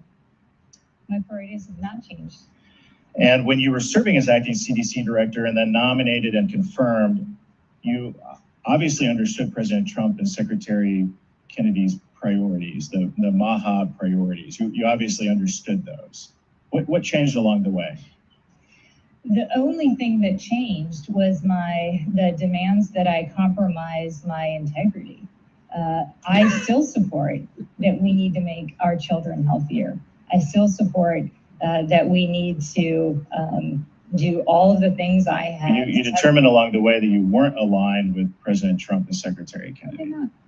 Okay. I did not. The only Tell us more about the conversation that you had with Secretary Kennedy about your trustworthiness. Yep, he had become so. Three things had happened. And you denied to Senator Tuberville that he doesn't stop interrupting her. Told Secretary Kennedy that you are untrustworthy. I did not say that. How did you say that? He asked me. So look, that morning, I had been clear that I was not going to fire scientists. That I was not going to commit to pre-approving vaccine recommendations without data and science. I had been very alarmed at the demands, and I had reached out as part of what I understood my obligations to communicate that to this committee. The secretary became aware of that, and in the context of those activities, he told me he could not trust me. I told him that if he could not trust me, he could fire me. That's all I got. I yield back. Next is Senator Glover. Thank you, Mr. Chair. Thank both of you for being here today and for your service. Time was really valuable. Let me ask a rhetorical question. Secretary Kennedy told our colleagues on the Finance Committee about vaccine access. He said, most Americans are going to be able to get it from their pharmacy for free. Everybody can get it. But that's not true, is it? She's very, very consistent. My mom lives in Virginia and she was unable to get it. Great. I mean, I realize with you out of office, you don't have access to those informations, but about half of all American kids get free vaccines through the Vaccines for Children program. This is now at a standstill. Because they are investigating why Secretary Kennedy fired her and what was happening at the CDC. This is the oversight committee for that. That's a lot of friction and confusion. Many insurance plans defer to federal recommendations to determine coverage of vaccines, leaving many families with bills. This is Senator John Hickenlooper. Vaccines. And pharmacists across the country, from the confusion, Shalom, they're Dr. not sure if they can administer the vaccine or even if they have it in stock. So I think we've got a real problem to navigate, that we've got to be able to look at it. Dr. Benares, during your tenure as CDC director, your short-lived tenure, you tried to implement guardrails. Right. They are saying that she said she was not trustworthy. That's not what she said. ACIP. Given the Secretary's actions, do you still agree that we need those guardrails? Yeah, what I was trying to implement was what I had testified here on June 25th is transparency, accountability, and integrity to the processes. And what I had proposed was transparency measures such that any information that was going to be used by the ACIP in a deliberative manner be made available to the public 6 weeks in advance of the ACIP meeting. A sufficient time that scientists, public health practitioners, and others would be able to see the information, see the data, and then watch the ACIP meeting, understand how that evidence was used to support the decisions, the recommendations that were coming forward. And then I proposed that perhaps we would have a back-end transparency period of time, where if there was new information that had been introduced or the way that the information was contextualized at the ACIP meeting, that we would have a second public comment period, so that if there was additional... No, I understand why you have that. Yeah. And obviously, those guardrails would still be needed. Is this something Congress should work on? I can ask both of you that. I would highly encourage all of us, whether it's congressional action or others, to make sure that we do have the appropriate transparency and accountability measures. The ACIP deliberations are critically important and they impact real lives. And so the more that we can do to ensure that we are achieving radical transparency, accountability, and evidence-based decision-making, I would highly encourage it. And FACA does have provisions, the Federal Advisory Committee Act, and so I do think this is the perfect opportunity for Congress to ensure that CDC is following those processes. Those processes are there for a reason, to ensure that there's transparency, gold standard science, and that the public has the opportunity to engage. Right, transparency becomes one of the keys. We're talking about trust here. Yes. And without transparency, you're never going to have trust in the modern world. In terms of pandemic preparedness, and Dr. Howery, I'll talk to you, and I love seeing where you did your training in Denver, Colorado, Denver Health, which is my medical provider, just so we're completely clear. Got it, Tracy. Tulane, but that's okay. Love both. I want my 9 seconds back. Dr. Howery, given the layoffs, what happened? Somewhere in the process of over 2,000 employees have been fired or attempted to be fired. In your testimony, you mentioned the CDC has seen a 60% decrease in flu samples and a 70% decrease in COVID samples. That's alarming. That's striking to me. What's the reduction? What's that attributed to? So a lot of that is attributed to withdrawing from the World Health Organization. Many countries don't view us as the same level of partner. That's something that can be overcome, but it takes leadership to really proactively reestablish those partnerships so that we're not flying blind. We know what pathogens are out there. Right, and I'll just leave a question. What keeps you up at night? What keeps you both up at night? Very concisely. The next outbreak, and I don't believe that we'll be prepared. I'm concerned about the future of CDC and public health in our country. Given what I have seen, if we continue down this path, we are not prepared, not just for pandemics, but for preventing chronic health disease, and we're going to see kids dying of vaccine-preventable diseases. Thank you both very much. Appreciate it. Yield back to the chair. Senator Murray. Good, Dilgrave. Good. Moody, I'm sorry. Thank you, Mr. Chairman. Thank you for being here. This is Moody from Florida. Maybe I wasn't speaking loud enough. I have to say, I'm a new senator here. So, yeah, we can tell. This is all very troubling to me. But I'm really shocked, and most people come and introduce their families. I'm really shocked that we have behind you anti-Trump lawyers that you've invited. Do you want to introduce your lawyers that you brought with you today? I would say no. I'm just noticing that they're aiding with your testimony. They keep handing you notes and whispering in your ears. So I figured you should probably, for the record, put their names in the record. My lawyers have been publicly associated with me already. So you're refusing to acknowledge the attorneys that are present in this hearing room helping you with your testimony? The attorneys that I have been. I mean, I've been in the legal world for a long time, and attorneys generally aren't shy about stating appearances and saying when they're not here in an helping appearance. clients. This is not So court. Is there some reason you don't want to introduce the senators to the lawyers that are here and put their names on the record? Yeah, I think. I mean, they're passing you notes, so I think it's fair for the record to know who's passing you notes while you testify. And I really didn't mean that and trying to be. Oh, but you did. Adversarial here. I just think for the record, it's probably good to know who's passing notes and whispering in your ear.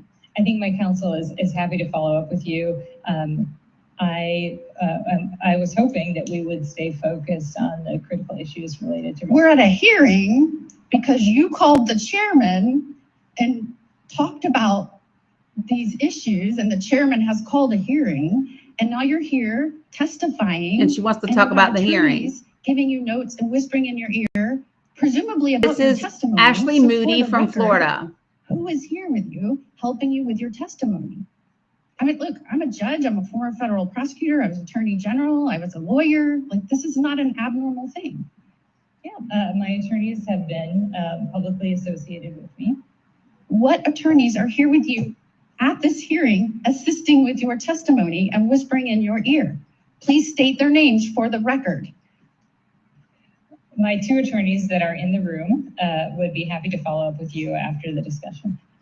So, Mr. Chairman, I would like the record to reflect that you have called a hearing of two people who have hired anti-Trump lawyers.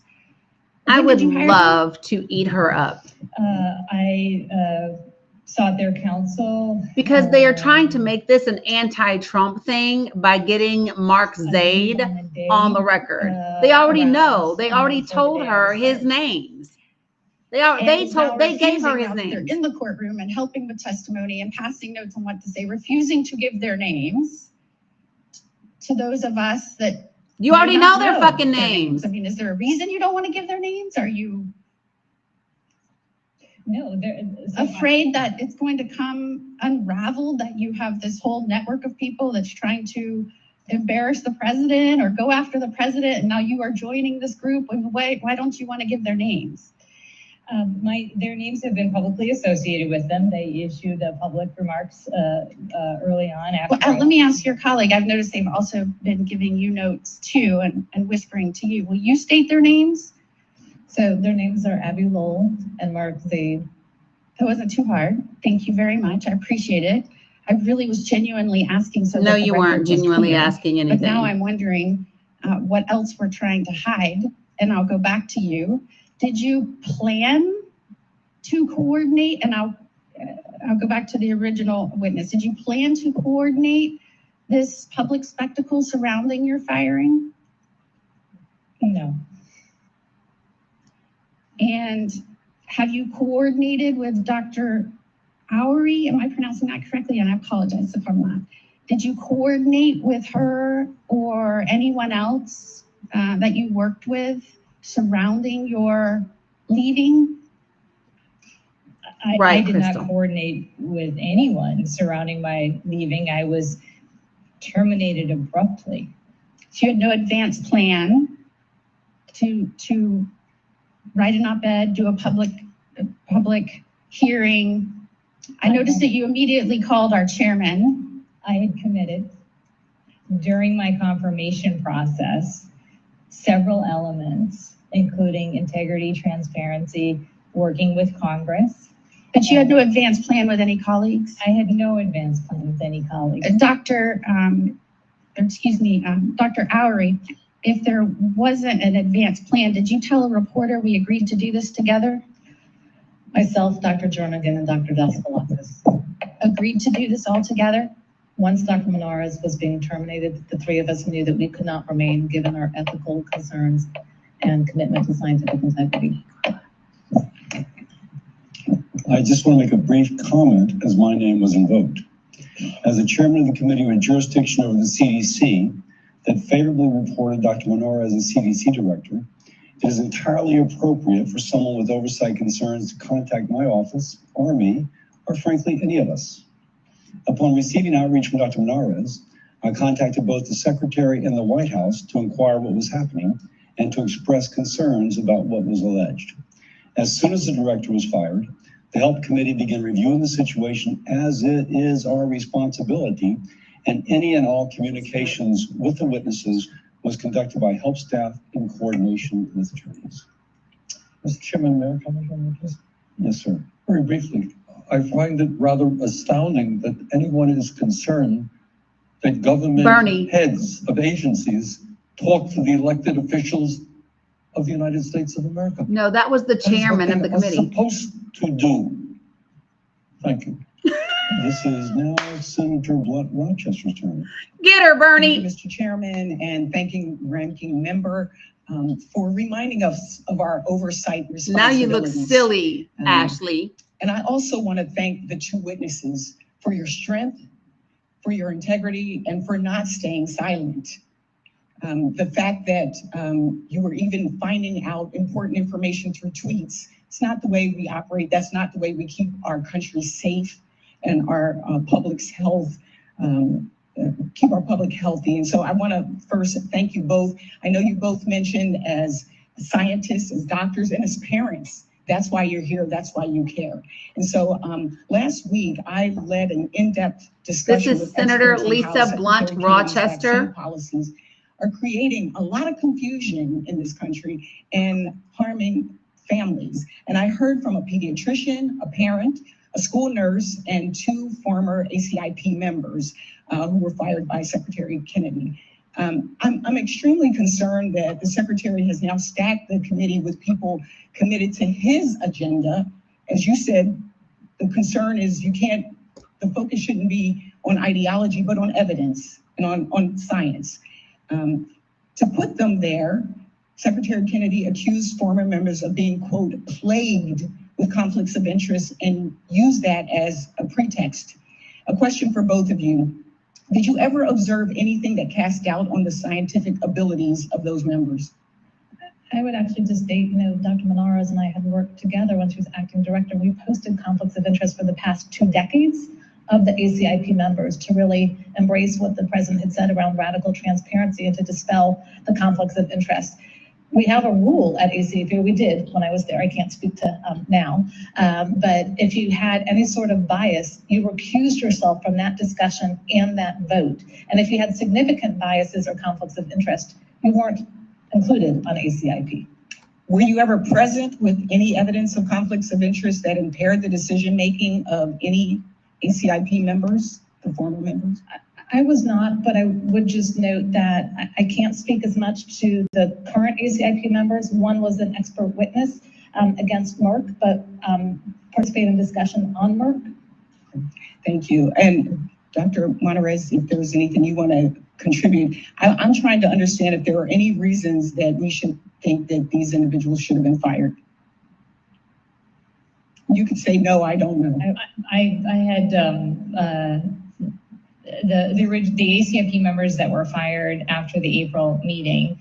I had not interacted with them. I had no, preconceived notions about Dr. Howard. And I can't speak to them individually, but what I can tell you is when you look at the members, you look at geographic representation. I know that one was from the Midwest, focused on immunocompromised patients because that was a need to fill. You look at it as a whole of expertise, and that's what ACIP was. And I want to go back to something, the hepatitis B shot keeps coming up.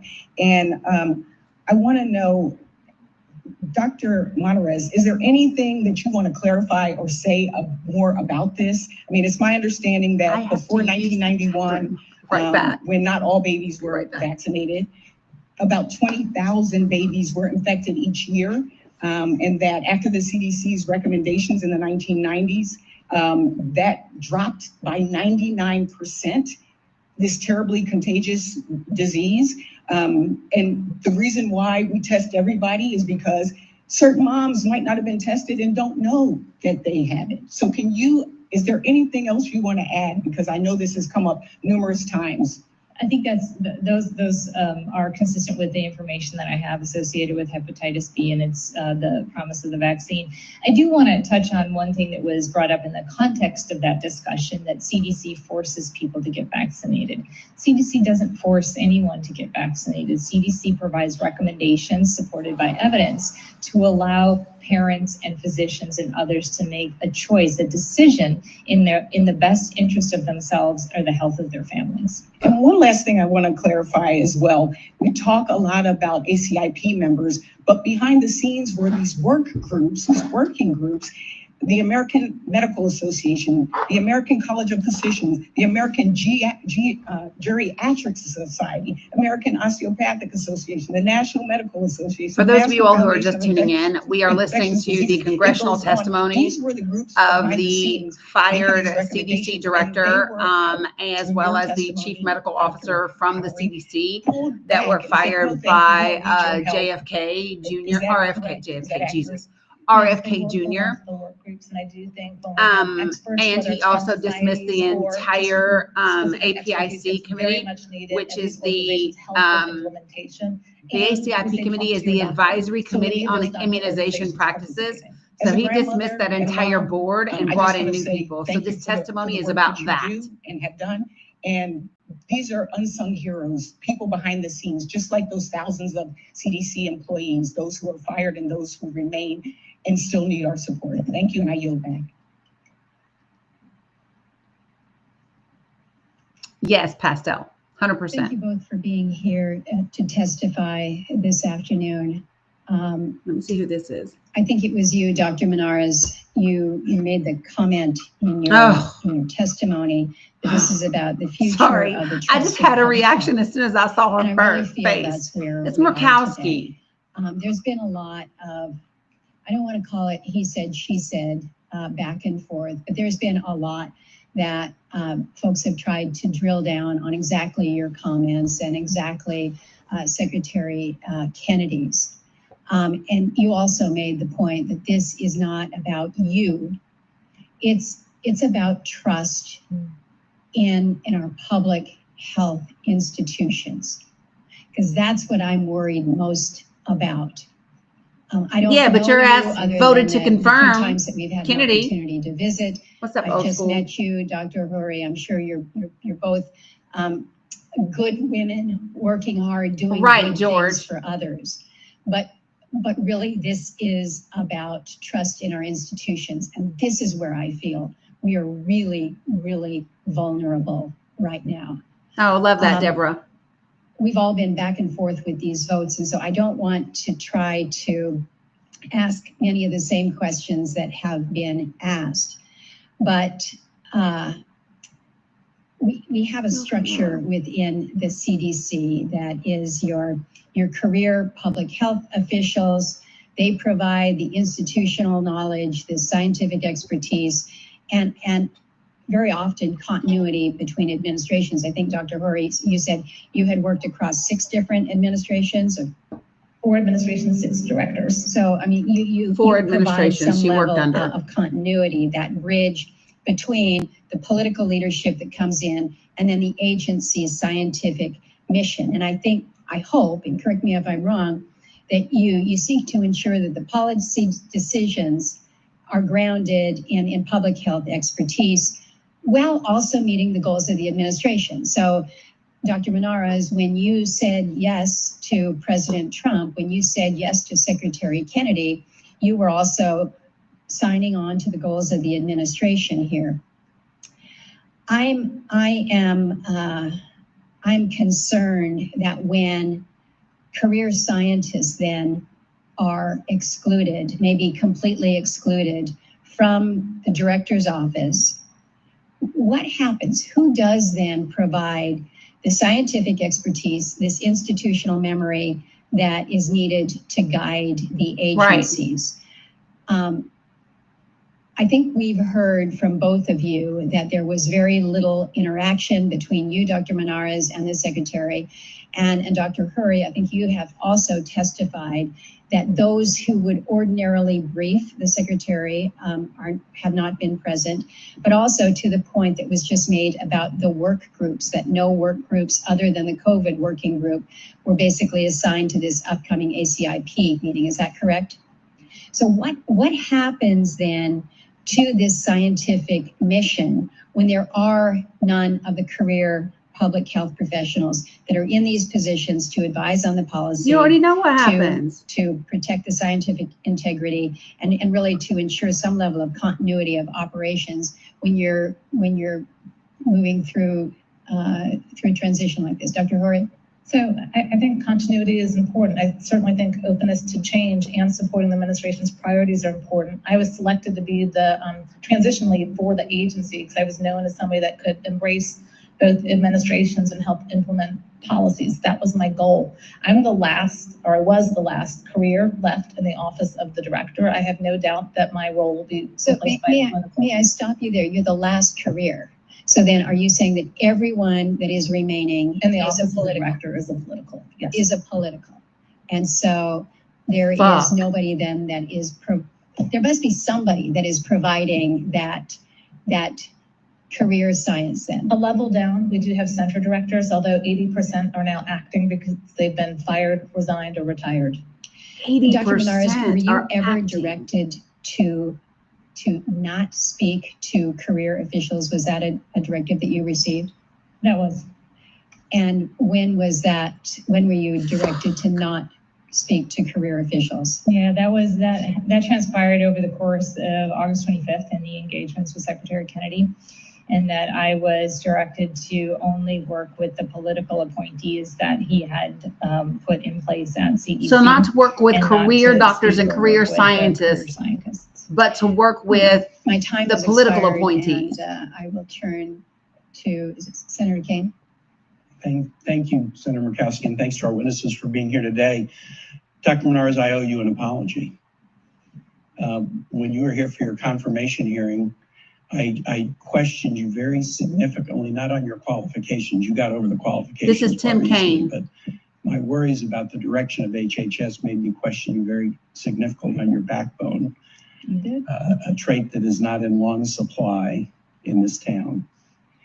And then when I voted against your confirmation, I cited that as the reason. Again, no concern about your qualifications. I am so glad to see him apologize to her. I apologize to you for being wrong.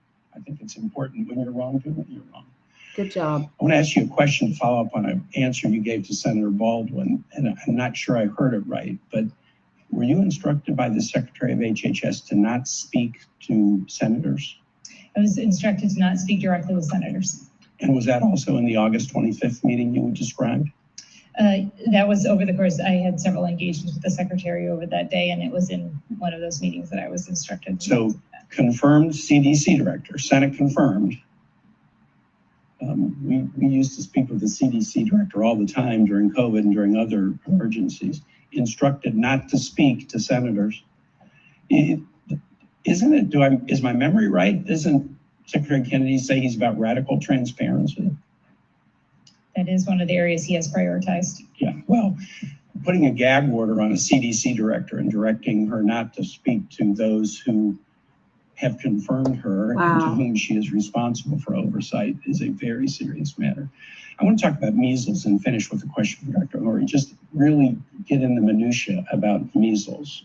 Salam, DJK. 1,454 cases in the U.S., 4 in Virginia. And I'm just going to give you about the most recent one in Virginia. School-age child, early September, 5 to 12 years old. Measles is really contagious, spreads through the air. You can contract measles when somebody has had it in a room, even 2 hours after they've gone from the room.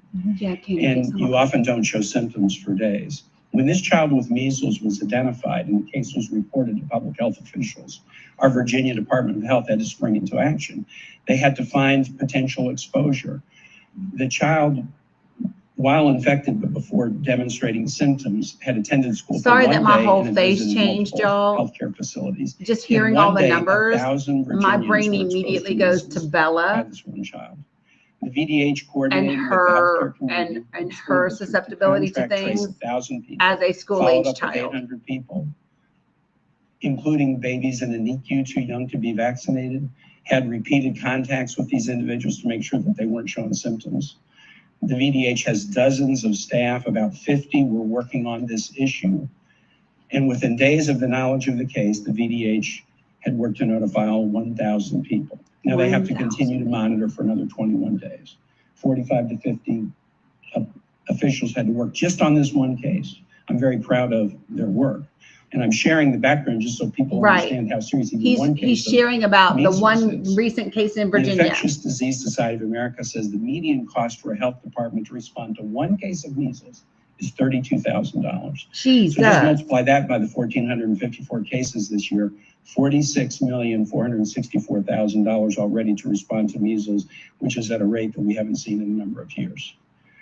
A case costs a median of $3,200, but the price increases as you're trying to contact trace. The median price to contact trace is $223. So for Virginia, just to contact trace 1,000 people, $223,000 for one case. I bring this all up because to make it even harder for states to respond, in March, Secretary Kennedy rescinded $11.4 billion in public health funding to states. To Virginia, our Department of Health lost $425 million during the worst measles spread we've seen in recent years.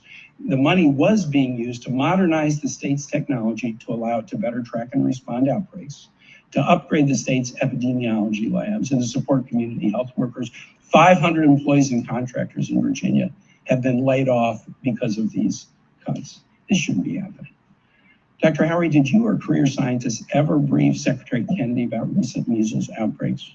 We did not brief Secretary Kennedy. Did you speak with any HHS or CDC political staff regarding the outbreaks? With CDC political staff, absolutely. Our team did, like the chief of staff and our communications about measles. And I did want to just follow up on your point about funding. That's my concern. 80% of funding of CDC goes out to state and local communities. So as we see budget cuts to CDC, your community will see that too. And the boots on the ground work that you did in Virginia is exactly the heart of public health. Thank you. I yield back. Thank you. So thank you so much for being here. And Dr. Menorez, I appreciate your time coming before this committee again. I'd like to go over some time frames first. But first of all, who fired you? Oh, for fuck's sake. I believe the president fired me. Okay. Do you serve at the will of the president? I do. And just for the record, the president's removal powers rooted within the Constitution separation of powers are necessary to ensure that the executive branch officials are aligned with the administration's policy. This means the president can remove them at any time for any reason or for no reason at all. Would you agree with that? I did say for fuck's sake. Okay, so what day was you fired? This was Senator Mark Wayne Mullen. I believe I was fired on August 27th. Okay, what day was the first time you seeked counsel? Not retained, seek counsel. I don't recall. We can get those records, so maybe you should recall them, because I think you might have an honesty issue here that we want to point out. So what day was it that you spoke to the attorneys the first time?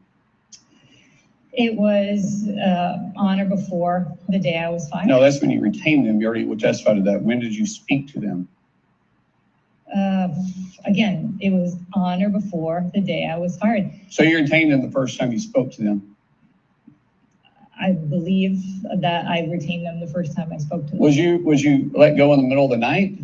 Was you let go in the middle of the day? I believe. Now, I know the answer to this, so let's be honest here. I believe I received. I believe I received an email from the White House indicating that my services were no longer needed. What time was that? Sometime in the afternoon, sometime in the evening. Late evening, late afternoon, late evening. And so you got all the attorneys late at night? I'm sorry, what? You got all the attorneys after business hours to retain them? I don't recall. I think you do. Well, I think she doesn't. You don't recall retaining your attorneys. I don't recall the specific time or day that I returned them. See, I still think you have an honest issue because it wasn't that long ago. And I think I can recall when I hired an attorney. Well, we think and you're I can not. definitely recall at the time I did it. Now, let's ask, when did you remove the political appointees from the floor that you work on? Again, I did not. I moved some political appointees in, and I put my senior advisors together. When did you remove them and remove their access to your floor? And you had a conversation with the secretary about this. When did that happen? Like how many days into your job? I'm sorry, I don't even know what you're asking. Yeah, you do, because you already talked about political appointees that the secretary put in place. You removed the political appointees that was in there when you first got to your work. When did you remove I'm sorry, them you just know who he's going to be. Anybody whose fucking name is Mark Wayne. And you know exactly what I'm talking about because you and the secretary spoke about that. You are miscontextualizing. No, I'm not. I'm asking the question, what day did you remove them? I have one political chief of staff. I have 3 political chiefs of staff. I had space made for all of them in my suite. When did you remove the political appointees before, or the political hires before you got there, that was there prior to you getting there? This isn't hard. It's not hard. You talk in circles and I just want an answer because you know. So I had the security of my suite. Okay, so let me ask you something. So he's not going to let her answer. Conversation with the secretary, you said that he said he didn't trust you. Correct. This is Senator Mark Wayne Mullen. Other people in the room, and I think the conversation was, can he trust you? And your answer was? He said he could not trust me. No, the answer, ma'am, it was a recorded meeting. So you can testify one way, or you can prove that you're lying, or be honest with this committee. Well, and I'm giving you the opportunity to be honest here because you've been really walking around the edges and not being truthful. Right. Play the tape.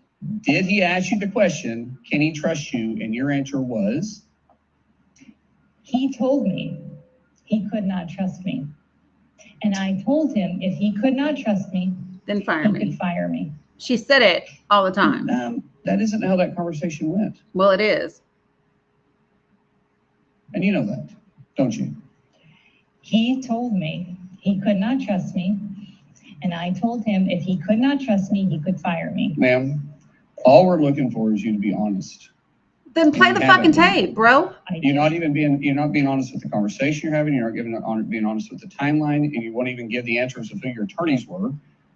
And all we're looking for is you to be honest. If we're going to have a hearing and we're going to discuss certain things, let's make sure because it wasn't recorded. Trust your answers. It's like my kids. I tell my kids all the time. You know, she's not your one kid, thing I want from you, asshole. I can deal with any situation we walk into as long as I know you're being she's not your kid. 100% honest with me. The minute I can't tell you're being honest with me, I can't trust you. From then on, everything you say is questioned. And you have to question you because your personality and your answers aren't correct. Therefore, I yield back. Senator Markey. Dr. Monarez, Dr. Howard, I want to thank you for being public health heroes. When you took your positions, you swore an oath to public health and safety, not to political ideology. And you kept that promise to the American people. When confronted with pressure to make decisions based on political science, you chose real science. Yep, 100%. You said clearly that vaccines work, that they are safe, and that our children and most vulnerable deserve the life-saving protections that vaccines have provided for generations. Robert F. Kennedy Jr. may put the con in conscience, but you put the science in conscience, which is where it belongs at the CDC. It is my hope that more officials within the CDC, within HHS, and throughout this administration look to what you, Dr. Monarez, and Dr. Howry have done, and that they feel inspired by what you have done and what you're doing here today. It hasn't shown his name yet because of the banner at the bottom. Misinformation and conspiracy theories. You are standing up for science, standing up for facts, standing up for the protections which our children and families need. You're standing up for what is right. and I hope that your colleagues follow you. Markey, Senator Ed Markey. In the 1980s, upwards of 300,000 Americans were infected each year, including nearly 20,000 children. Thanks to hepatitis B vaccine, annual cases are now down to roughly 22,000, a 93% reduction. And for children, there's now only a handful of cases each year, with a total of only 13 cases in babies in 2022, down from 20,000. That is a stunning public health success. We achieved that because every newborn gets the Hep B shot at birth. Why? Because 9 out of 10 infants infected at birth become chronically infected, and a quarter of them will die due to hepatitis B. Yet this week, the Advisory Committee on Immunization Practices, a panel newly filled with Secretary Robert F. Kennedy Jr.'s handpicked vaccine skeptics and individuals with no vaccine or public health expertise, is expected to vote on delaying that birth dose of hepatitis B vaccine until age 4. This would reverse decades of progress, put kids in harm's way, and make countless children the victims of Secretary Kennedy's anti-vaccine quackery. Dr. Howard, do you believe that a change to that recommendation on hepatitis B vaccine at the advisory committee meeting this week would be based on an objective, comprehensive review of data? So if the vote is to change it to age 4, then that would not be based on data. Do you agree with that, Dr. Onaris? I haven't seen any evidence to suggest that that would be the appropriate thing to do. So, yeah, so based on your interactions with Secretary Kennedy and his advisors, are Secretary Kennedy's beliefs in politics driving the change to vaccine recommendations, including hepatitis B vaccines, instead of science and children's health? That is the concern. Dr. Howard? Yes, I believe it is. I received an email suggesting that we look at hepatitis B, shared decision-making. And I think that's where I'm thankful to Senator Cassidy for really raising hepatitis B via social media. I hope that this hearing makes ACIP reconsider this recommendation. Yeah. Would you want them to reconsider the decision, Dr.? I would want them to keep it at birth. I think there's a lot of moms that don't know they have hepatitis. That can then transmit it to their baby. And even if the mom is hepatitis B negative, we don't know what the home situation is. Dr. Monares, were you or your team asked to provide any data regarding hepatitis B and the vaccine in preparation for the upcoming ACIP meeting? So I am not aware of any requests to myself. I would defer to Dr. Oury as well, as she was overseeing. But we directed our staff to provide data because we thought it was important, just like we have in other meetings to where there weren't work groups, that CDC staff provide data to discussions. Is that traditional practice where where experts are not being asked? Well, traditionally there's work groups that develop it, but we had a case at the last meeting to where our experts developed evidence because there wasn't a work group, and we were asked by the Secretary's office to remove that document. Yeah, Dr. Howard, is the current Hep B vaccine recommendation a universal birth dose for infants based on a thorough and comprehensive review of decades of data and evidence? It has been, and I think if we reconsider recommendations, we just need to look at the updated evidence and always weigh the risks and benefits, and that's what the committee should do. Is that evidence that you have seen conclusive to change a decades-long recommendation? So I haven't seen any of the updated evidence. They were working on that before I left. Yeah, well, the concern, of course, is that Robert F. Kennedy is going to make America sicker again.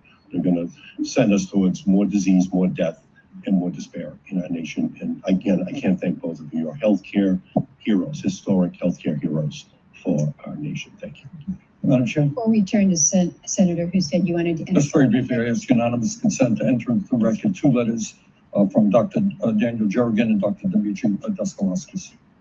Without objection. I love Bernie. Great. Thank you, Mr. Chairman. I want to get right into this. I share the concern of many of my colleagues about the failure of our public health establishment to have trust in it. And I think that has had lasting harm inflicted on America's children. And I know, Dr. Monterez, when we visited, I talked with you about this issue of trust in the CDC based on my experience as Lieutenant Governor. Right, during the Veronica. pandemic. Because during that time, I know elected officials, parents, community leaders turned to the CDC for clear science-based guidance. And as Lieutenant Governor, who had to work with the governor every single day and managing through this pandemic, as a father of school-aged children, I experienced firsthand the effects of that guidance. This is Senator John Husted. We were hoping that it was going to be based on the science. Everybody kept saying it was based on the science. And yet we know that now that that guidance was based on politics and special interests. Instead of safeguarding children's health, CDC allowed activism to override science with devastating consequences. And I just want to give a few facts on how trust has been eroded. And by the way, we talked about not having enough money. Well, CDC's it doesn't now has say 12 a state, centers, but only 3 of them were authorized by Congress. And I think it's drifted from its original mission. And trust has been eroded due to these high-profile failures during the pandemic, failures that cost students years of academic He's an process. ass. I don't like him already. Progress, the House Oversight Committee found that the CDC gave the American Federation for Teachers access to edit school reopening guidance, inserting triggers that prolong closures. And this was not science, it was politics at the expense of our youth. The consequences of these widespread school closures were very measurable. The Wall Street Journal reported that math and science scores for 4th through 8th graders fell to their lowest levels since testing began. The New York Times confirmed that students in districts with prolonged closures fell as much as half a grade behind in math, while those that reopened sooner lost less ground. And the Hoover Institute projects that this learning loss will reduce in lifetime earnings for today's students of 5 to 6%. Well, pay them a livable wage and it won't. How about that? $31 trillion. Pay people what they're fucking worth. That damage went beyond academics. The House Oversight Committee reported that suicide attempts by girls aged 12 to 17 rose by 51% during this period. Prolonged closures and confusing policies took a heavy toll on children's mental health and physical health. No, you Even all the politicizing CDC a global pandemic is what stressed children out. And Dr. Oz saying that losing 1 to 2% of our school-age children was appetizing. That's what stresses us out. Without masks.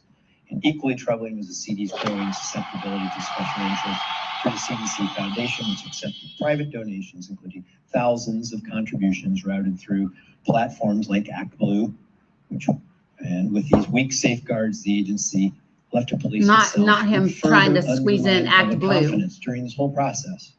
We talked a lot about that. And this lesson is clear to me that when an agency is entrusted with science and it bows to politics, children pay the price. And we must demand accountability. We must restore the CDC's core mission of protecting public health on evidence, not ideology, and that we must never again allow political influence to dictate. He's just grandstanding. He's just monologuing. He's not asking a single fucking question. Pandemics or vaccines. So during C19, Dr. Oz made the statement that we needed to get things back to normal, and that if we put our kids back to school, we would only be looking at 1 to 2% loss, and that was an appetizing number. Are they endangering the lives of their healthy children if they don't get them vaccinated for COVID? This is where a parent needs to have the ability to talk with their pediatrician and to really make sure that it is in the best decision of the parent and the child that vaccine, the COVID vaccine, is the benefits and the risks are well understood by the parent. Okay, and would that apply to every vaccine? So again, CDC doesn't make mandates; it makes recommendations. Yeah, I'm just see, in this particular case, if you listen carefully, we ask endangering lives. Not whether it was recommended or whether it's a good thing, but would they be endangering the lives of their children? Yes. I believe that the vaccines that have been proven safe and effective that mitigate the diseases, that if their child is exposed, like the measles or Hep B, and they have not been vaccinated, they have no natural immunity, it will cause very dangerous consequences to their children. So this is, and I'll conclude, my time's up. This is where I think that we're getting it wrong. Well, you're not a fucking doctor, so. Simple question: are they endangering life? They aren't endangering the lives of their children. Maybe a recommendation, maybe there may be good reasons for doing it, and we should tell them that. But we shouldn't scare people in saying that we're endangering endangering their lives, because I hear that all the time. And it's just an overstatement. Oh, you mean the way that you all say about endangering when they read about two moms and two dads? We have to have productive conversations with individuals to allow them to understand the benefits and the risks associated with these vaccines, and we do need to. Thank you, Mr. Chairman. And the irony of this is when I talk with you, you say that. When I talk with Secretary Kennedy, he says this. We got to get this figured out. Well, as at a vote, I understand Senator Mullen implied there was a recording of the meeting or meetings between Dr. Menares and Secretary Kennedy. I will note that if materials have been provided to Senator Mullen and invoked in official committee business, they are committee records, and all other senators on the committee have the right to see those records. I will also note. I love this. He said, if you got them, produce them. Recording, I asked them to release the recording. I'd also like to know why it was recorded. But releasing the recording would be radical transparency. And this is about fulfilling the president's vision of radical transparency. This is allegiance to President Trump's values. And so I'd ask that that recording be released. I'll also note that we put in a request for any documents or communications. This is Republican Senator Bill Cassidy. We've not yet received those documents. If a recording does not exist, I ask Senator Mullen to retract his line of questions. Mr. Chairman, let's see one thing. I'll also note that if he hasn't, I'm also curious why only one senator was given this and why we're just hearing about it now, and why didn't the secretary share it at the Senate Finance Committee? But those are questions that can be answered later. With that, Senator Sanders. That's exactly the point that I want to make. How does it happen if it is true that one senator has access to an alleged tape recording of a meeting? Nobody else has it, including the chairman. This is what we're dealing with right now. And this is what I think Dr. Menares, this is a very politicized situation, and it's unfortunate. Yeah, he's a doctor. Senator Kim. Thank you, Chairman. Thank you to the two of you for coming on out here. Dr. Menares. That's a Republican calling it out. How you were directed to fire career officials. I guess I just wanted to ask you, what was the plan? Who would have replaced them? Yeah, part of what the secretary told me in the discussion related to those career officials was a sequencing of firing the leadership, promoting their deputies. If the deputies did not do what I had wanted, I needed to fire them, promote the next group, and continue to do so until I got to an organization that was compliant with my demands.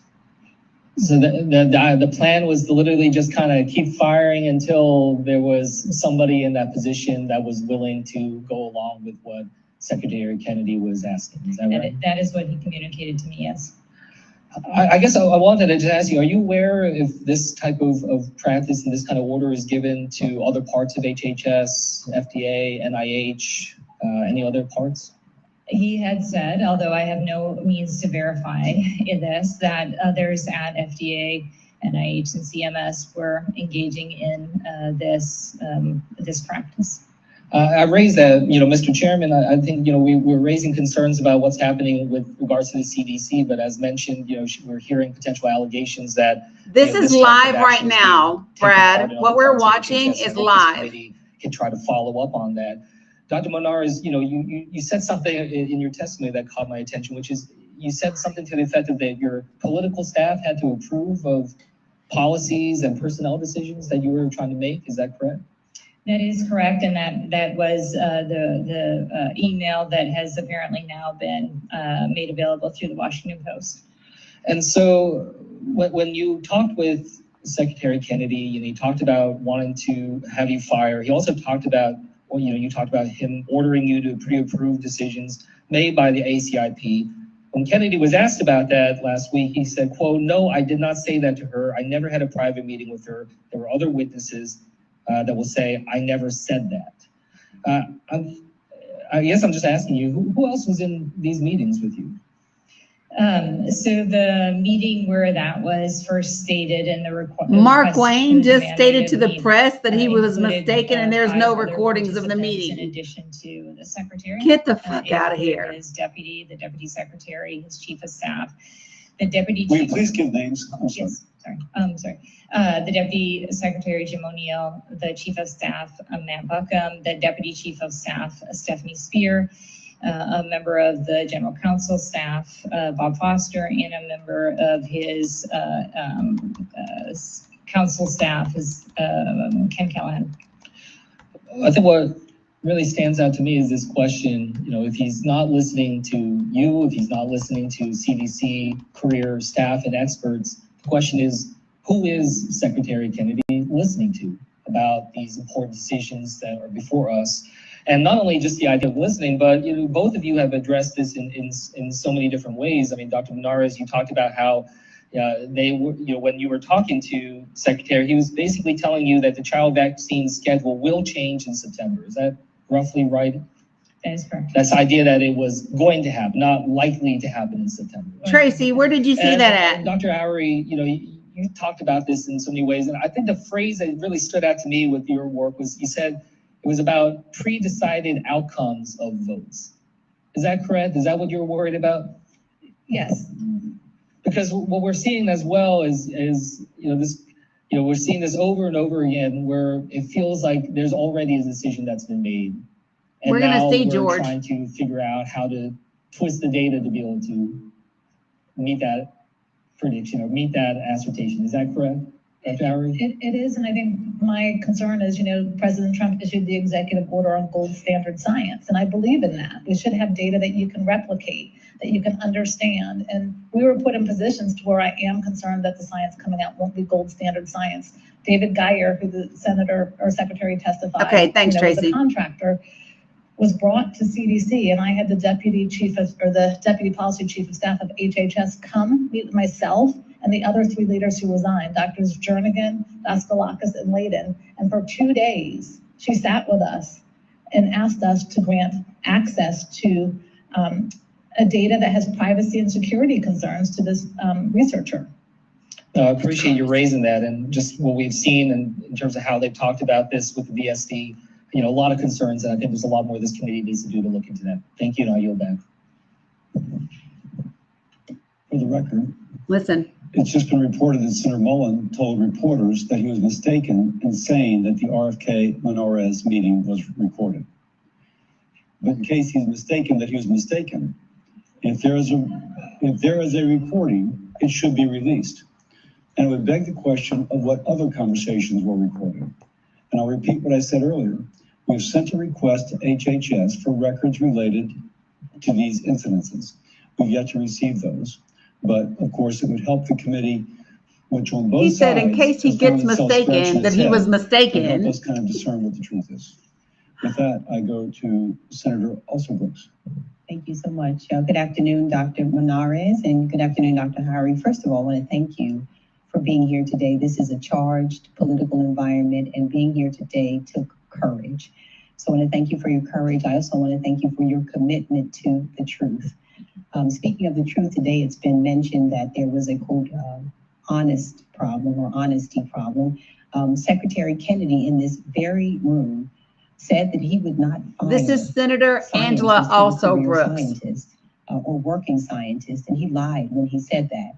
And so I want to just question first, Dr. Menares. I want to talk to you about the series of things that happened on August 25th. You described the meeting as animated. I will say it sounded unhinged. But I want to ask you whether Secretary Kennedy, what rationale did he give you for firing career scientists? What did he say the rationale would be? Yeah, I mean, that was a sequence of events where he had articulated his longstanding concerns related to the CDC, and that the career scientists were part of a group that was part of the most corrupt federal agency in the history of the world, and a number of different items that he had ticked off, including that the CDC employees were killing children and were bought by the pharmaceutical industry and forced people to wear masks and social distancing. So there was a number of different contextual items that he offered related to why those CDC scientists should be fired.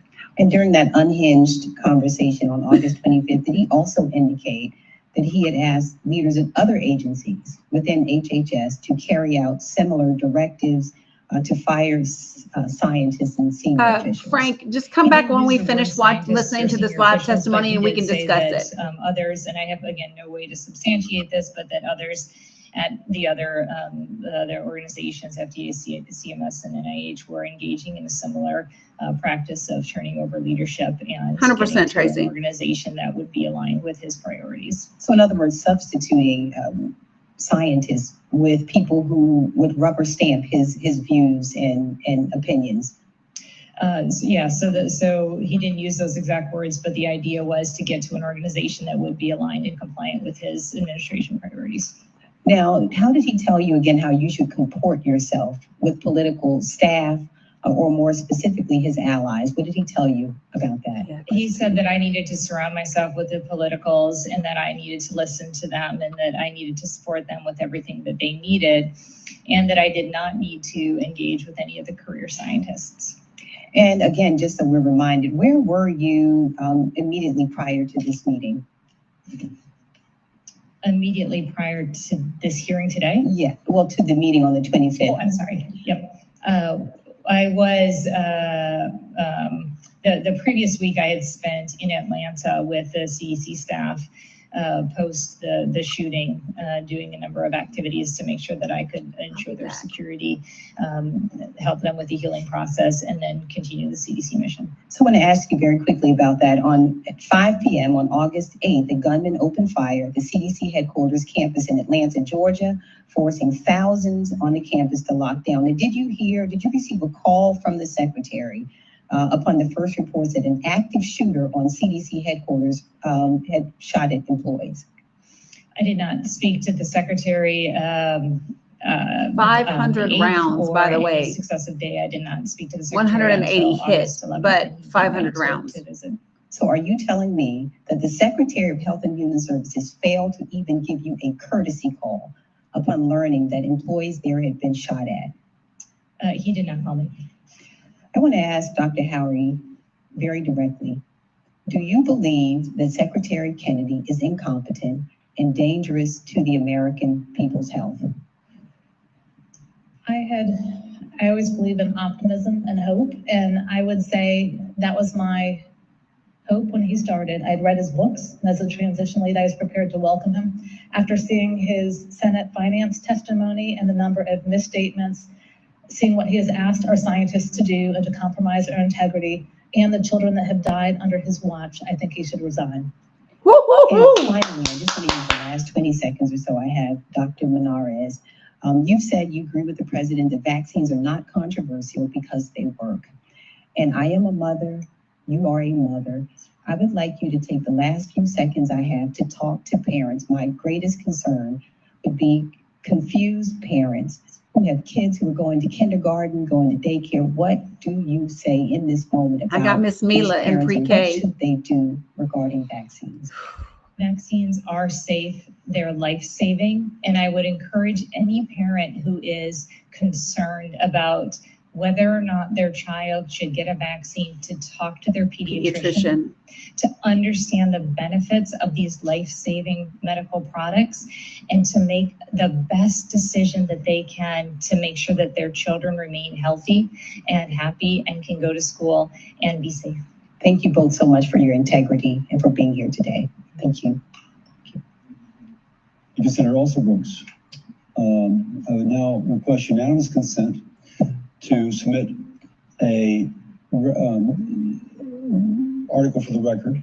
Dr. Menares told us that Secretary Kennedy urged her to speak to Aaron Siri. And this article says, the title is, Anti-Vaccine Group with Ties to RFK Jr. saw another windfall last year, record show. And it points out that $6 million was paid to his law firm to pursue public records requests, etc. and $20 million times past. Secretary Kennedy has been an advisor to this law firm in the past. That's Bill Cassidy. A couple questions. Tallarico's Texas. This is Congress. Howie, I'm sorry. You said that Stuart Burns said that CDC's systematic review, I think on birth dose hepatitis B, correct, was biased. Did he share any alternative evidence to support his views? He had said that the questions we had posed could lead to bias. We had not developed a systematic review at that time. And what did he ask you to do with the evidence you accumulated? So he suggested 70 additional papers that had come from the Vaccine Compensation Fund, including some that were in French and Indian. That were what? They were in other languages that we could not then incorporate into the systematic review. I explained, as did the acting center director, that we have a systematic process we follow. The library was polling the evidence for us, and we couldn't speak to the data as we didn't have the data yet, and questions shouldn't bias. Questions provide answers. And you said, so did you have to pull what happened with the review you did? So it is underway. I don't know if it was completed because I left 3 weeks ago. And what happened with the review he did with references in Hindi, for example? So he didn't do a review of hepatitis B. He sent 70 references for the scientists to include. I don't know if they were included. I said if they had valid methods, they would be. Do you know if Stuart was representing the secretary's viewpoint? I believe he was, because he told me that the secretary had suggested age 4. Say that again, I'm sorry. He had said that the secretary, as had an HHS counselor to me, suggested the secretary wanted the birth dose moved. Okay. I'm sorry, my alarm's going off, so let me just do this so it's not distracting.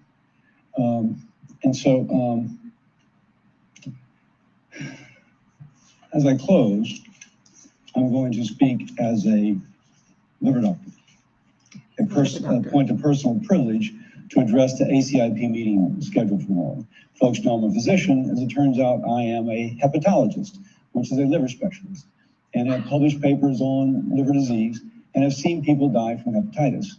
That was my practice of how to teach students how to avoid this and how to treat the patients that have it. Now, we've heard allegations related to ACIP here today that will need to be addressed. I don't prejudge. I don't know if you're telling the truth or not. And when Secretary Kennedy comes, I'm keeping an open mind. Let me just say that. But I know it's our responsibility and it's our mandate from the President of the United States that we have radical transparency. And I thank the two of you for taking the risk to your personal life to come today. Anything less than radical transparency betrays the trust the American people have given to us and betrays the mandate the President has delivered. One thing that reportedly is going to be discussed at the upcoming ACIP meeting is ending the recommendation for the birth dose of hepatitis B vaccine. Now, again, this was my practice for 20 years before I entered politics. More than 90% of infants, let me start over. For those who say, why should a child be vaccinated for a sexually transmitted disease when they're at birth? The child passes through the birth canal and is exposed to the same secretions as one would otherwise. And that passage through the birth canal makes that child vulnerable to the virus being transmitted. Not just hepatitis B, it can be HIV, it can be other things. But in terms of hepatitis B, that happens. If that child is infected at birth, more than 90% of them develop chronic lifelong infection. Now, we'll talk about the consequences of that in a second. Before 1991, as many as 20,000 babies were infected with hepatitis B in the United States of America. Yes, and that changed when the hepatitis B vaccine was approved for newborns. And by the way, as Dr. Menarez says, this doesn't mandate. It doesn't say you can't leave the hospital unless you get it. It just says that if the mother accepts, then the insurance company has to pay. It's not mandated. It's just like, mama, if you think it's a good idea, accept it. In the decade following approval of a birth dose of hepatitis B, newborn infection of hepatitis B reduced by 68%. That's in the decade, so that's up to 2001. Now, fewer than 20 babies per year get hepatitis B from their mother. That is an accomplishment to make America healthy again. And we should stand up and salute the people that made that decision. Because there's people who would otherwise be dead if those mothers were not given that option to have their child vaccinated. Now, by the way, there's some who said they've never seen it, so therefore it cannot exist. I want to submit for the record a link to an X thread in which Dr. James Wong from California shares his personal information. This doctor, he was infected at birth. He developed cirrhosis. He almost died. Now, because of modern medicine, that hepatitis B virus is controlled. But he has to get screened regularly and lives with the specter of getting liver cancer because he got cirrhosis when he was infected as a baby. It does occur. It occurs less often now. So we can argue now that we've controlled it, do we let the genie out of the bottle? If the recommendation goes away and a parent does want the vaccine, insurance will no longer cover it free of charge. She'll be forced to pay out of pocket. With that,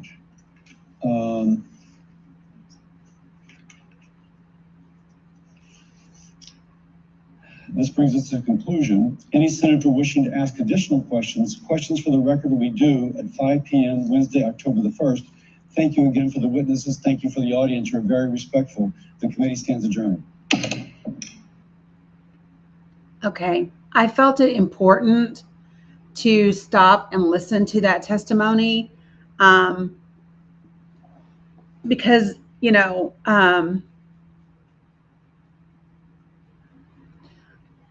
yeah, Dilly Dally, it's pushed for a lot of different reasons. I mean, RFK has financial ties to organizations that make a shit ton of money off of vaccine denials, right? But I just thought that it was really important for everyone to hear that. I want to point something out.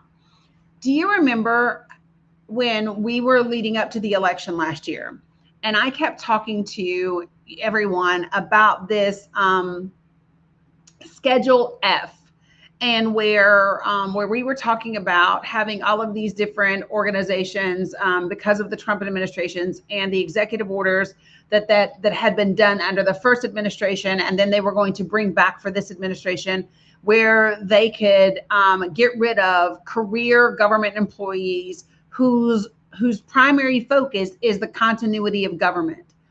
That's what you just heard. So when you listen to Dr. Oury, and she says to you, I have been here through 4 administrations and 6 different CDC directors. She's a career CDC employee. She's not a political appointment. She's a career CDC employee. Been there through Republican administrations, Democratic administrations, for the continuity of government. And in this case, we are talking about the CDC. And this is why it is so important for us to understand what was happening. It's not just about one particular area of our government in which they want to do this. This is in all of the areas. And when we have, when she I'm going to tell you something.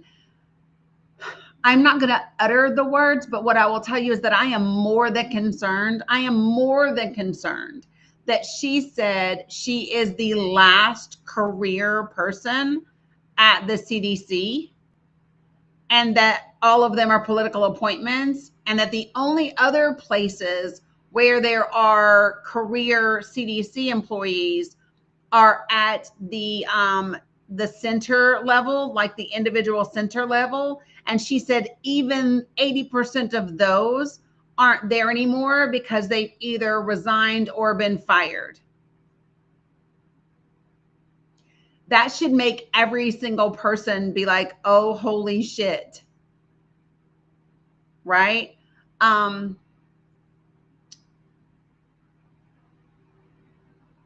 This is absolutely crazy. And anyone that cares about their children should be, this is not partisan. This is the thing that makes me so angry about where we are politically. Okay. where we are politically, if you look at all of these things that I have up here, so I've got a school over there. I meant to put a little hospital over there, but I didn't, and I needed to. And let me say this to you all. These are the things that are not political. These things are not left. These things are not right. These things are about the health and well-being of our communities and of our children. We should not be politicizing medication and science and healthcare.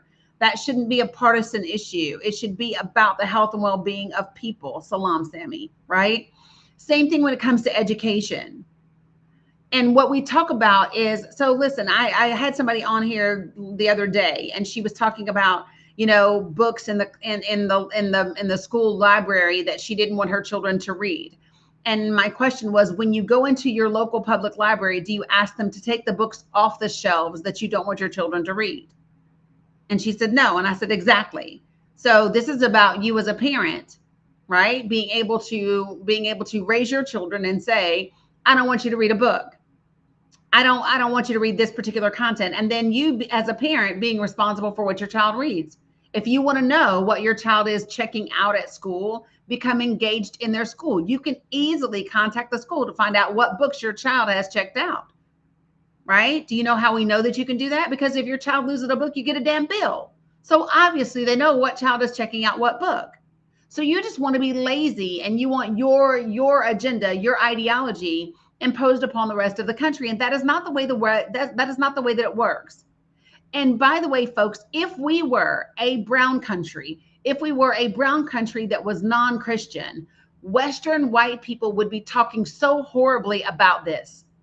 Do you understand? If the United States of America was non-Christian and a brown country, and we had our president threatening the press, and we had corporations threatening employees, and we had people in government demanding loyalists, or people are being fired, we would be talking about that particular country. Y'all get that, right? If we, you need to understand what this is.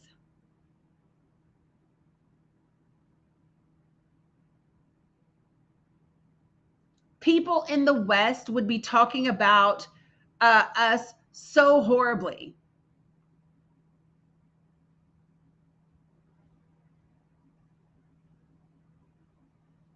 Just so that everyone understands what we are talking about in this moment. This is about ensuring our ability to have our rights, to redress our government, to have the rights that have been so painstakingly fought for. I want you all to understand that you do not have the privileges and the society that you have right now because corporations and the government gave it to you. That is not why you have what you have. You have it because it was hard fucking fought for. You have it because it was fought for. Neither the government of the United States of America nor the corporations gave a damn about the people.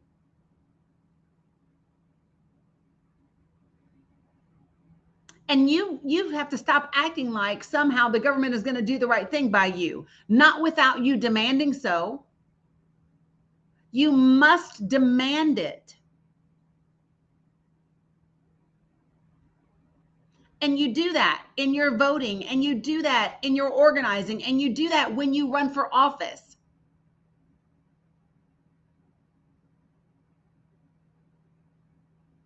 Some of you all are talking about being so shocked at what's happening in the United States, in the UK, in Germany, in Palestine, right? Some of you all are just absolutely shocked at the horrendous things that Western countries are willing to do. Do you know who is not shocked?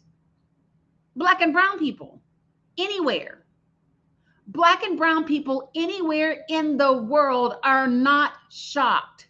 They are not shocked at what Western white countries are willing to do, And they are not shocked at what other Western white countries allow to happen,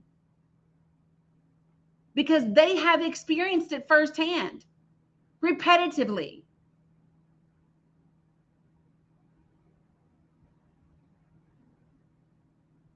Many of you are shocked because this is the first time that you are concerned that it might impact you. And newsflash, it will. If you do not align with this organization, the Trump organization's ideology, it will impact you. It will impact you. So when you see the president of the United States, right, threatening a journalist from Australia, threatening a journalist from this country, you might want to be concerned about that. Not you might, you better be concerned about that. Because that is what this is about. Every single person should get off here and throw $5 at the ACLU, because we're going to fucking need them.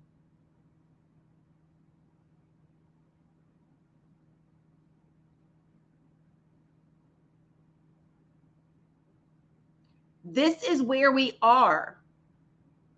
And understanding that every single bit of it is connected. You hear me? So when we talk about what the Trump organization is saying in this country, and then we talk about the Heritage Foundation and their Project Esther and their desire to stifle anyone that is pro-Palestine, anyone that is critical of the state of Israel and the genocide and the man-made famine that they are committing, that is your speech under attack. When they say they want to get rid of your infrastructure, they mean your social media networks. They mean your livelihood. They mean getting corporations to fire you for saying things that go against what they want you to do. That's what they mean. And this is not shocking. This is so. So here's what I would say to you.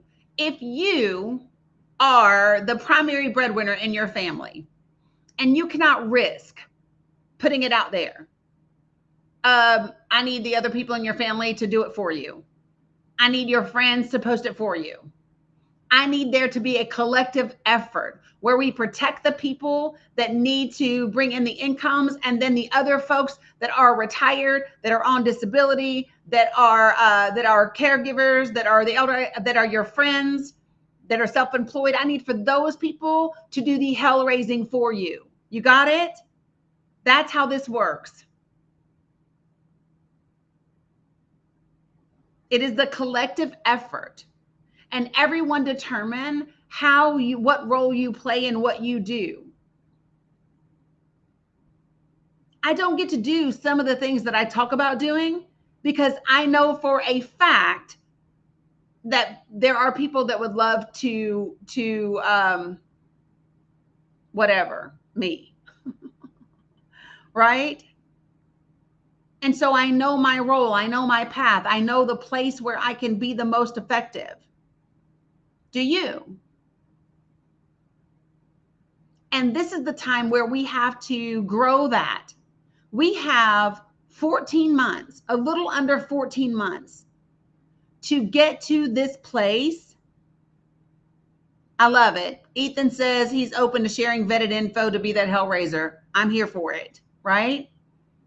But this is about where we get really smart and we get really strategic. And not only can we do this, we will be doing this. We are going to do this. They don't get to just have our country. No, you don't. No, you don't. The sacrifice that my father made with 2 tours in Vietnam and lung cancer from Agent Orange and unaliving at the age of 32 when I was 6 months old, that will not be for naught. Today is his birthday, by the way. All right? It will not be for naught. The sacrifice that John Lewis made will not be for naught. Right? It will not be for naught. My dad would have been 84 years old if he were still here.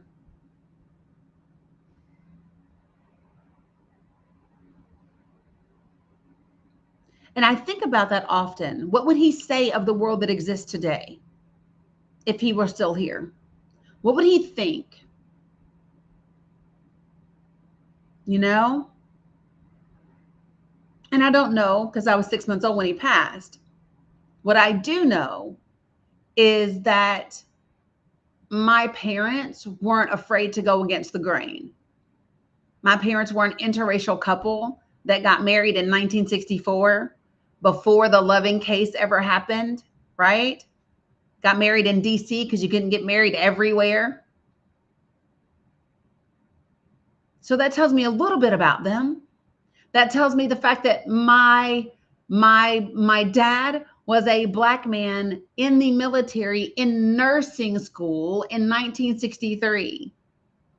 A Black male nurse, 1963. When he got out of the military, he was a captain in the Army. Right? So I think about these things. And what I would say is that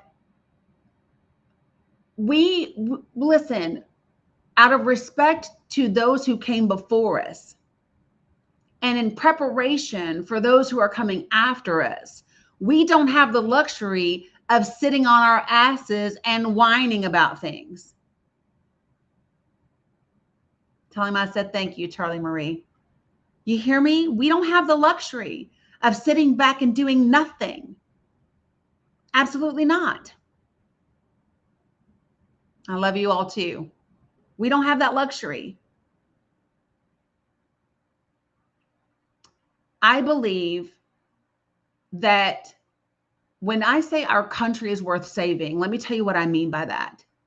I mean the majority of the people in this country want the same things.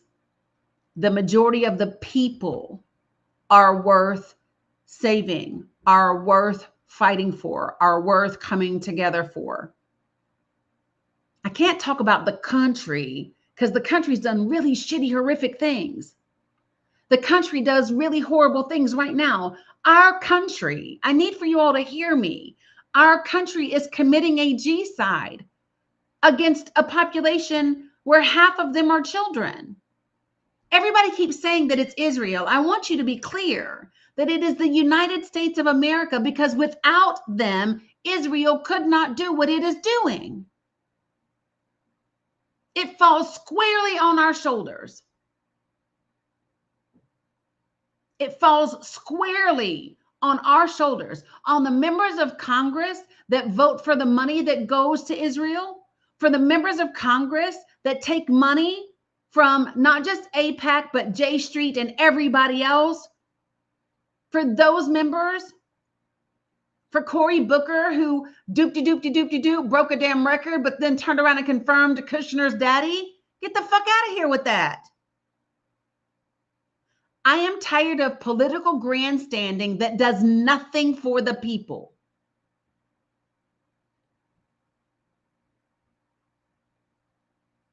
You hear me? I am tired of political grandstanding that does nothing for the people. And I am tired of 2020 hindsight when you fucking knew ahead of time. Don't act like this, even this hearing today, folks, every single one of those folks knew who RFK Jr. was when he sat before them to be confirmed. Every single one of those Republicans, Lisa Murkowski, every single one of them knew. And what they've proven to us is they're fine lying. They're fine trying to threaten people and say, oh, there's a recording when you know there's not a damn recording, like Mark Wayne did.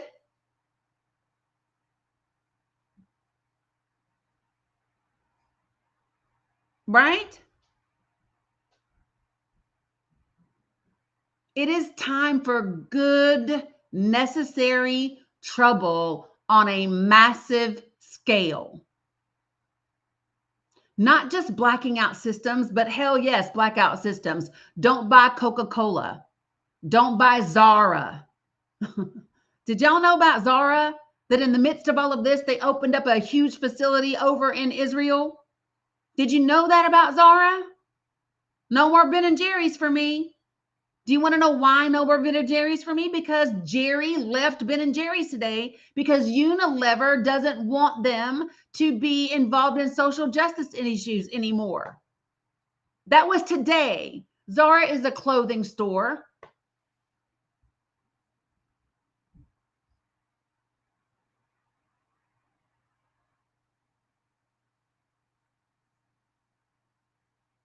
Yeah. So each of us has to do our due diligence. Maybe you're hearing about something that you didn't know before, right? Yeah, Coca-Cola, fuck them in a massive way. I don't know. So let me just say this. I did have the No Thanks app, and what I will say is that in addition to the No Thanks app, I would recommend going online, because some of the corporations that I've seen on the No Thanks app have since changed their positions. And so I would just ask you to do your due diligence. Take 15 minutes, right? Take 15 minutes and just confirm, right? Yeah, I don't fuck with Target. I don't fuck with Walmart. Yeah, there's an app called No Thanks. If you're going to buy things, please look to see if they're Palestinian-owned companies.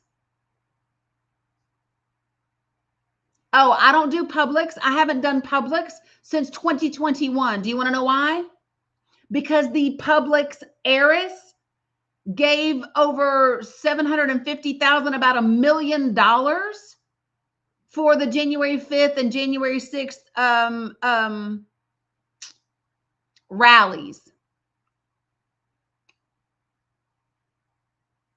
Do I think the country will go back to the way it was after all of this? I hope not. I hope not. And I'll tell you why. The way that we were fucking sucks. I hope we never go back to the way we were. I hope that we determine that we want something better. I hope that we all get to this place where we're like, no, we want a system that actually works for the people. We want systems that are actually going to work for the regular, average American person, not corporations, not billionaires, not centimillionaires. No, I do not. I hope we do not go back to what we were. What we were has not been great. We are the only, like, what they call, quote unquote, developed country that doesn't guarantee health care to people as a right. Do y'all know that? That's what we do. Guys, what's happening here isn't happening everywhere. There are other countries that are thriving and doing well. There are other countries that don't have the same issues we have. We are the richest country in the world with a collapsing economy that doesn't take care of its people.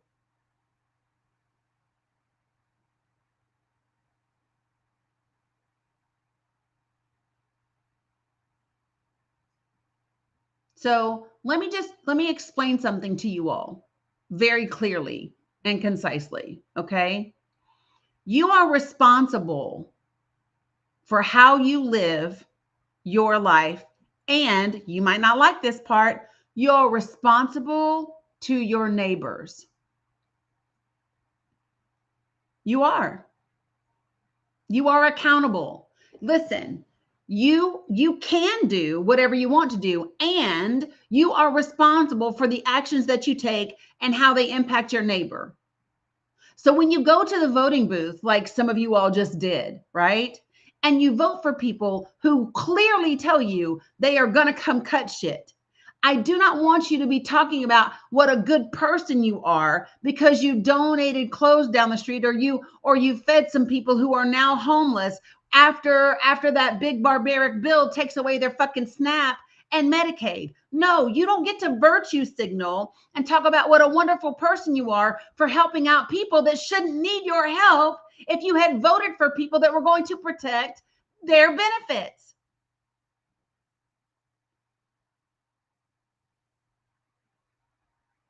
You do not get to elevate yourself at the loss of other people. Nope. I don't want to hear it. Your church is going out handing out peanut butter and jelly sandwiches. I don't care. If your church is pushing politics, pay your taxes and you won't have to give out peanut butter and jelly sandwiches. If you pay your taxes to your community, then your people will be taken care of. I personally don't think everybody should have to pay taxes. I really don't. I don't. That's a personal belief of mine. I just think that when this country is so expensive to live in, if you ain't making more than $150,000 a year, you need every penny you earn. Every penny.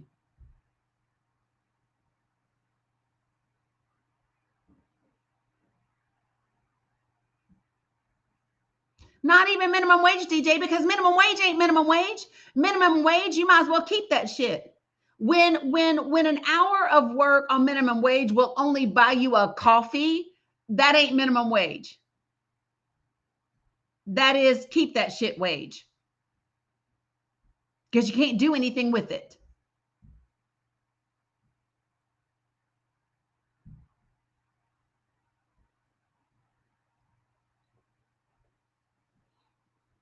So, right, Blue Honey Pot. All of it is worth minimum wage. All of it is more than minimum wage. You can't do anything, pretty much.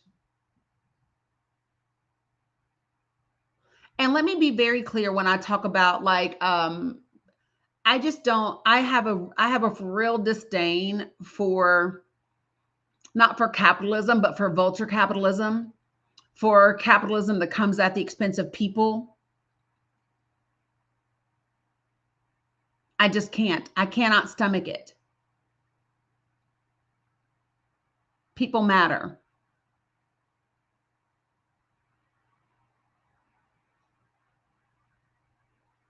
Right, Ethan. Minimum wage was adopted to take away from the focus of a living wage.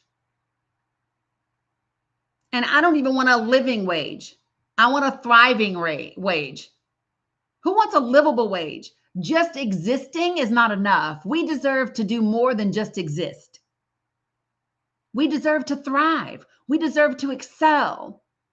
That's what we deserve as human beings. And everyone deserves that. And guess what? If everyone got that, we'd have a better world to live in. I heard somebody ask on NPR this morning, where do they think abuse of party favors comes from? And I heard somebody say it comes from mental health issues. And I'm going to stop you right there. And then my question is going to be this. So where do mental health issues come from? And when we say mental health issues, what are we talking about? Because generally speaking, what we're talking about is trauma, right? We're talking about depression. We're talking about anxiety, right? Mostly. So where do those things come from?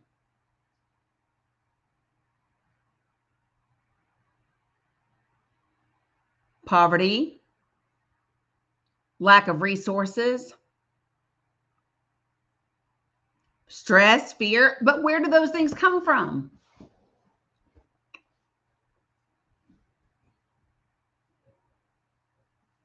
Right. So the bottom line is if we want things to be better in this country, then how about we invest in healthcare? How about we invest in mental health? How about we invest in people? How about we invest in children? How about we invest in education? How about we invest in our communities and playgrounds and social programs? How about we invest in those things? Let me tell you, folks, we have the money in this country.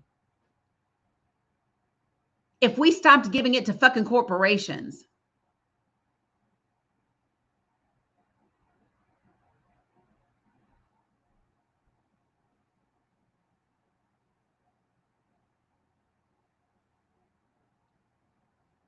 And Israel, 100%. Israel shouldn't get a damn dime of anybody's money. And here's what I don't want you to tell me. I do not want you to tell me that Israel is the chosen people, that those are God's chosen people while they starve and maim children. Don't tell me that. You can miss me with all that bullshit. Pretend like I am Keanu Reeves in the Matrix. I'm going to Neo you and you can miss me. Because God doesn't co-sign genocide. Let me say that again. God does not co-sign genocide.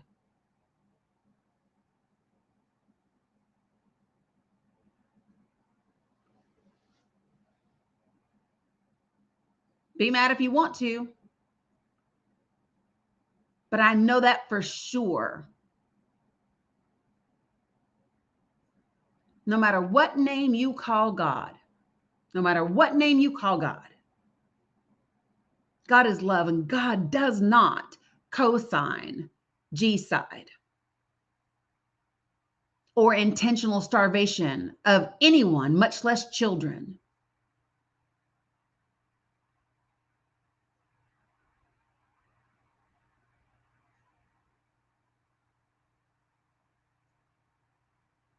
And I will unalive on that hill, people.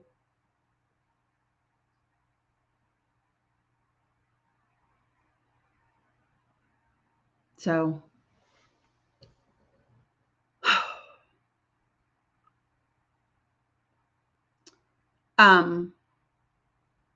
Salam, Sammy, I appreciate you. Let me just say this. For those of you all who were with me yesterday, what's up, Sammy? No, just want to say salam. I mean, when you're ready, I'm ready. I mean, to speak. So take your time. I'm with you, Dani. Okay. I enjoy listening to you. So Well, at the end of the day, wallah, and I love, listen to you. In order to how you are sorting out, things, it tells how you are a professional. So keep going.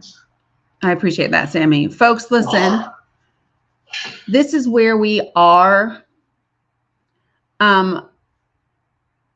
I personally believe that people like us, if you agree on the foundation of humanity as everything.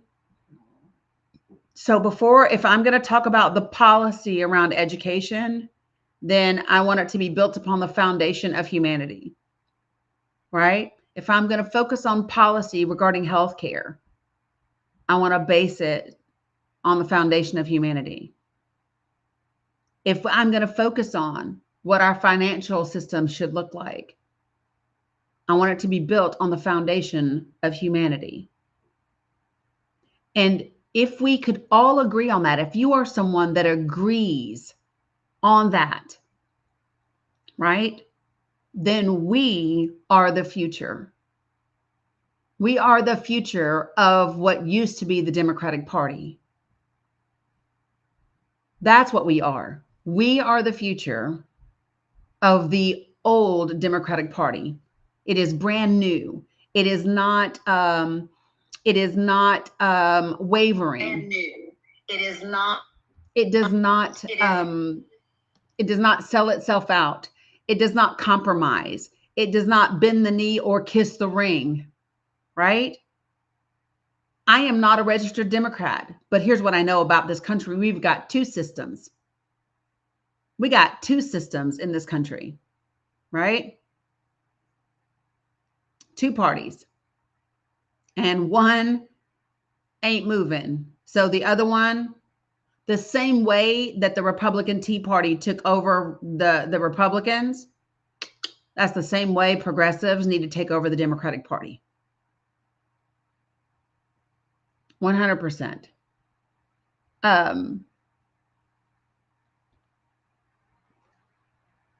Give me 1 second. Hey, Elizabeth, I sent you an invitation.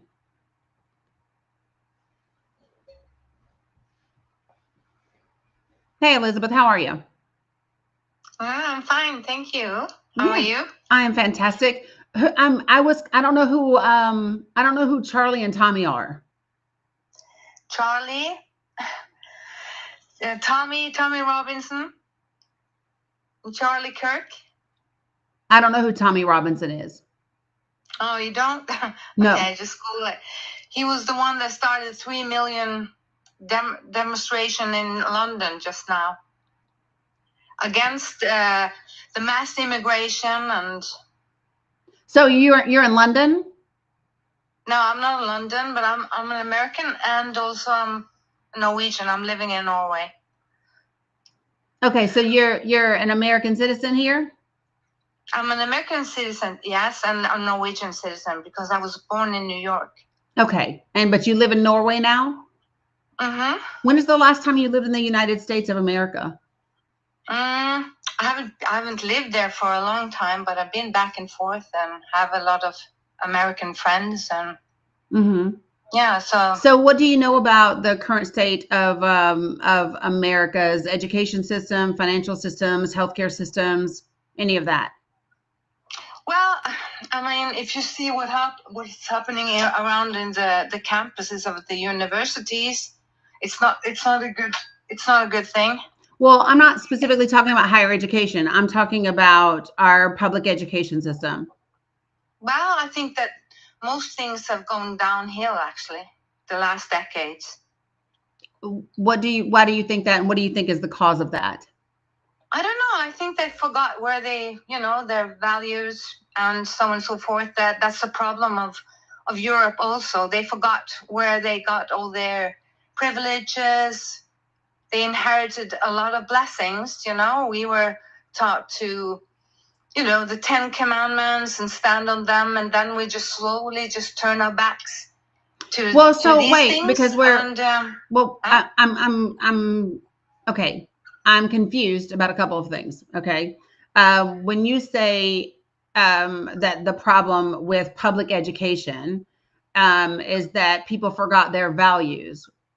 Would you agree with me that values are taught in our home? Yeah, but that's the thing, they start to just, turn their backs on. Okay, but hold on. But we're talking about education. So whatever the values are for the children that are taught in the homes by the parents, that doesn't have anything to do with the actual system of education. Well, of course, it's like, if you're thinking about just isolating this, then, well, you could, I'm sure that you could find a lot of things to discuss, but I'm just thinking about the whole system, what's going on now. And now Tommy Robinson and Charlie Kirk, they just stirred up a lot of people now just start to rethink what we are doing. This is what I'm talking about. So not probably just because you're talking about Israel. That's what I heard. We're talking about Israel, I'm talking about a variety of things. God is with Israel. That's what you this said. Is the Bill of Rights right here. This is the schoolhouse right here. These are Black and brown issues. These are LGBTQ plus issues. These are religious issues, right? This is the United States of America in its entirety. This is Palestine and this is Israel. So I'm talking about a whole variety of things. Those are all the things, right? I just came up. I was just scrolling when you were talking about Israel, and God is not with Israel. That's not what I said. God would never stand with such G-siders. Whatever. Yeah. So what I said is, because we're going to be clear about what I said. What I said is that God would not co-sign G-side. God would not co-sign intentionally starving people, and especially children. That's what I said. Okay, so do you think that the age group is representing God? I think that the age group has nothing to do with the two statements that I just made.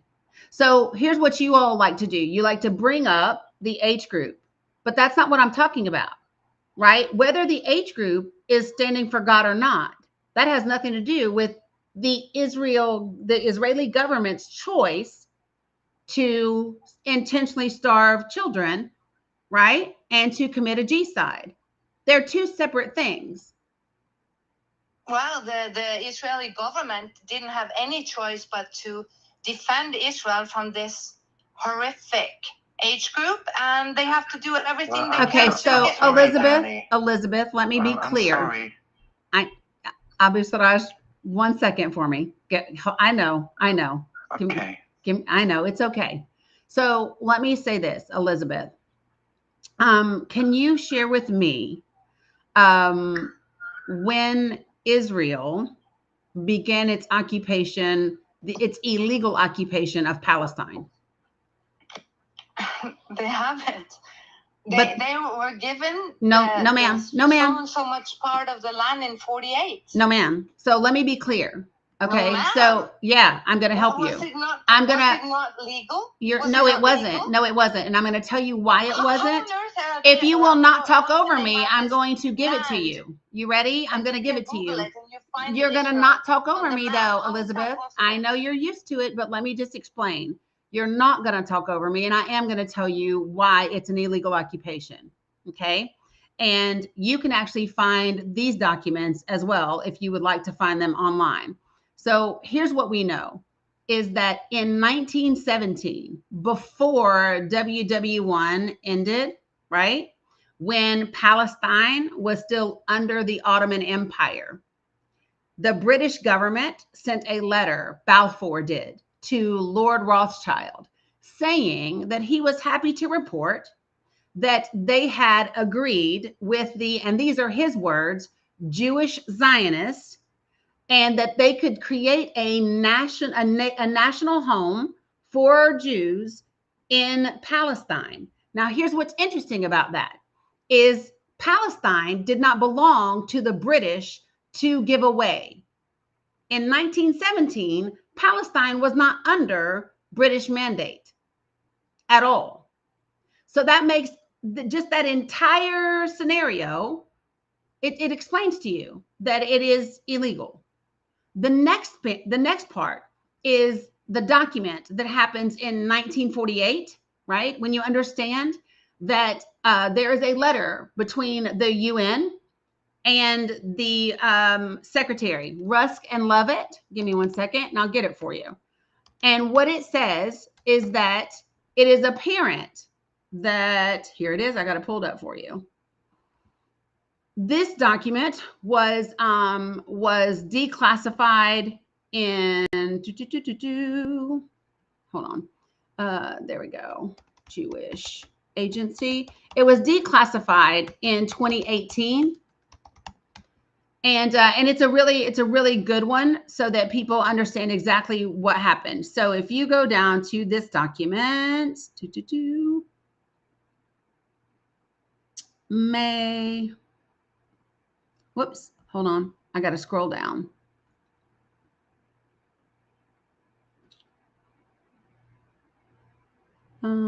That's Burdett. Where's Lovett? Hooper.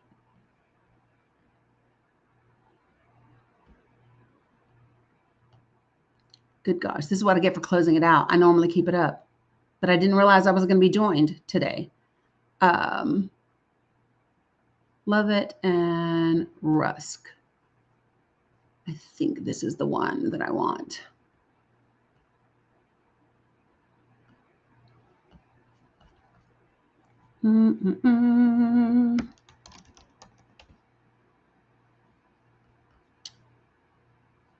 Okay, let me see. This is the one.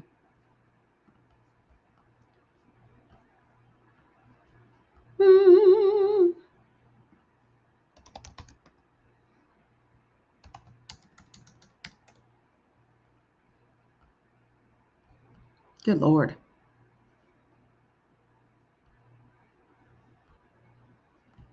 Sorry, y'all. I don't know why I can't find what I want right now.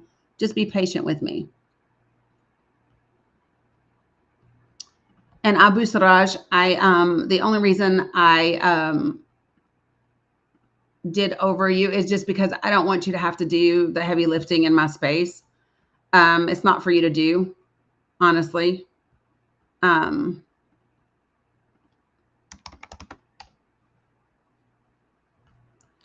I don't want you to have to do that. It is my place to do.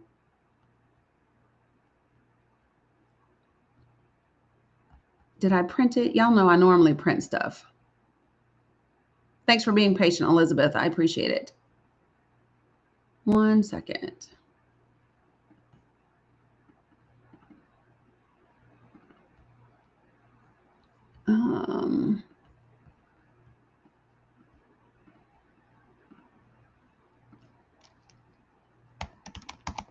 Sorry, guys. Thank you, guys. I appreciate you. You're being so sweet. Oh.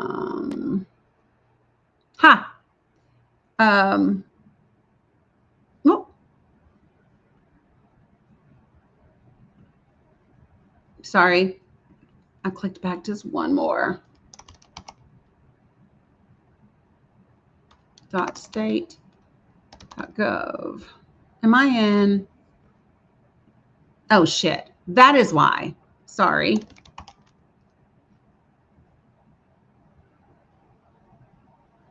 In the wrong browser.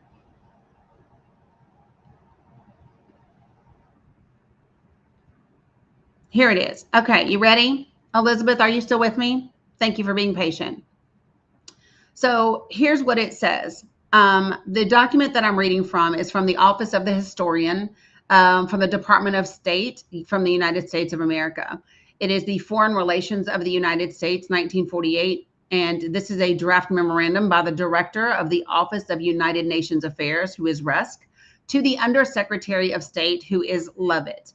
The date is May 4th, 1948. It was classified as secret. It was declassified in 2018. And here's what it says. The subject says, oh, and maybe this will just be helpful if I do it this way as well. Because I want you to see it, Elizabeth, so you know. Let me clean off my little camera. There we go. So see, this is the document I'm talking about. You can see I'm on the government's website. And here's what it says. The refusal, oh, y'all want to see it too? I'll let y'all see it over here.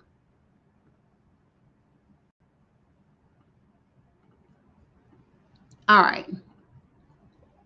It says, the refusal of the Jewish Agency last night to agree to our proposal for on-the-spot truce negotiations in Palestine on the grounds that they could not accept the, quote, moral obligation to undertake such conversations rather clearly reveals the intention of the Jews to go steadily ahead with the Jewish separate state by force of arms.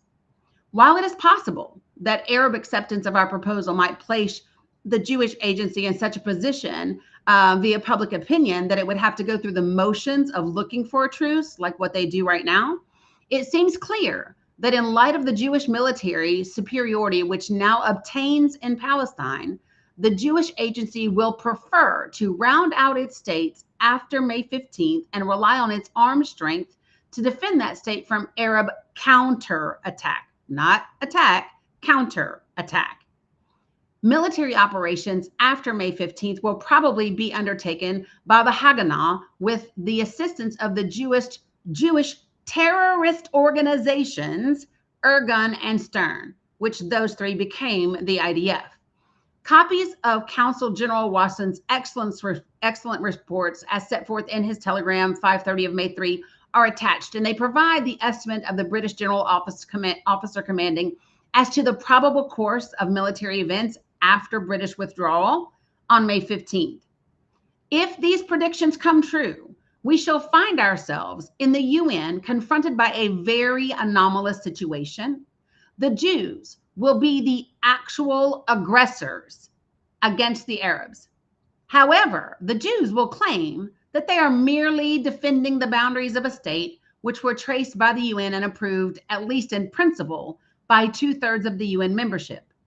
The question, which will confront the Security Council in scarcely 10 days' time, will be whether Jewish armed attack on Arab communities in Palestine is legitimate or whether it constitutes such a threat to international peace and security as to call for coercive measures by the Security Council. The situation may be made more difficult and less clear-cut if, as is probable, Arab armies from outside Palestine cross the frontier to aid their disorganized and demoralized brethren who will be the objects of Jewish attack. In the event of such Arab outside aid, the Jews will come running to the Security Council with the claim that their state is the object of armed aggression and will use every means to obscure the fact that it is their own armed aggression against the Arabs inside Palestine, which is the cause of the Arab counterattack.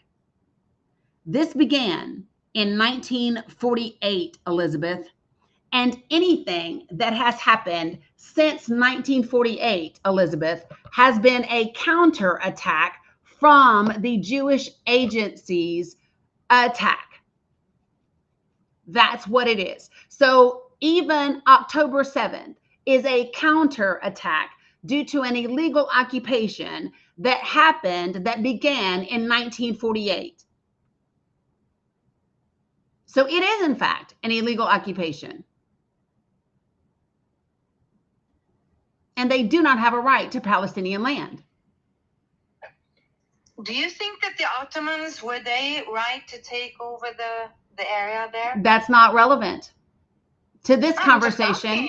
Well, but it doesn't matter because we're not going to pivot. Doesn't it matter? Elizabeth, nope, we're not going to pivot. We're going to stay right here at this conversation where you said to me that Israel did not illegally occupy Palestine. So we're not going to talk about the Ottomans. We're going to talk double standard. No, ma'am. Yes, I am sticking to the subject. The subject is very clear. We are discussing Israel. Ottomans having Israel or the area. Why is that okay? Nobody said that it was, but it's not real. It's not relevant, and I'll tell you why. I'll tell you why. Because the Ottoman Empire today is not starving Palestinians. The Ottoman Empire today is not committing a genocide. So we're not talking about an Ottoman Empire which no longer exists. The area, everybody's talking Muslim, Arabic, and so they Islamite the area. You know, they made it Islam, and that's why. No, they didn't. They didn't make it anything. Let's be clear. They did not make it. So let me ask you this, Elizabeth. Let me ask you this. Can you tell me why the Israeli government is taking over the West Bank and kicking Palestinians out of their home and allowing Israeli settlers to take their land? Can you explain that to me? First of all, you guys don't accept Israel as I don't know who you guys is. You are saying it's illegal. I just asked you a question. Yourself. I just asked you. That's the problem, I just asked you. You will never accept Israel, and they Elizabeth, can't accept you guys. Did you hear what I just said? Elizabeth, did you hear what I just said? You didn't hear what I said. No, I didn't, because you didn't answer the question. You don't care. You only explain to me, Elizabeth. Explain to me, Elizabeth. You don't care about what others are saying. Elizabeth, tell me why Israel is in the West Bank taking the homes of Palestinians and moving in Israeli settlers. Well, I'm not sure if they're doing that, but what they are But they are doing that. I mean, Israel tells you they're doing that. No, guess what? No, they're not, because Hamas is not in the West Bank. Hamas is not in the West Bank. They're doing T attacks everywhere. No, they are not. They are. No, they're not. They are. No, they're not. Yes, they are. Okay, well, show me. Yeah. Show me. So where's your proof? So that's the thing, and I'm gonna show me, Elizabeth. Where's your proof? Is it okay that Pakistan is a country? Do you find that okay? Elizabeth, I'm asking show you, me the proof. Okay? Do you accept Pakistan? Show me the proof.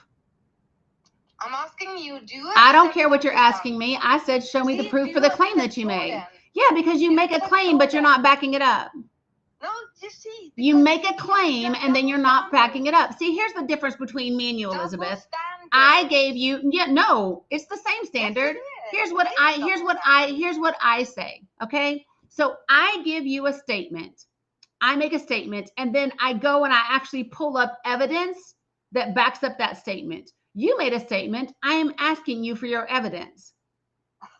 Where is it? One thing. Where is it? State. But when I Google Israel, no, ma'am, I find Israel on the map. How is that? Is Elizabeth? Elizabeth? If it's illegal. Elizabeth. Well, we're going to try again. Where's your evidence? Where's your evidence, Elizabeth? Where's your evidence, Elizabeth? You don't have any. The country is there. No, we're talking about what we were just talking about. Don't do that. Listen, no, you made a claim. You made a claim. You made a claim. Listen, Elizabeth, we're going to pause for just a minute, okay? Because you have jumped all around from the Ottomans to Pakistan to a map to Google. We're not talking about all of that. We are talking about a very simple thing. When you joined my live, what I said was very clear, that God would not co-sign genocide or the intentional starving, a man-made famine of people, much less children. That's what I said. Now, what I would like for you to, because what you said is, oh, well, they're just defending themselves against the H group. And so then I ask you, so then what are they doing in the West Bank? Because the H group isn't in the West Bank. And then you made a claim that the H group is busy doing that. So you make all these claims and yet you don't pull up anything. You have no evidence. You have nothing but your dip, right?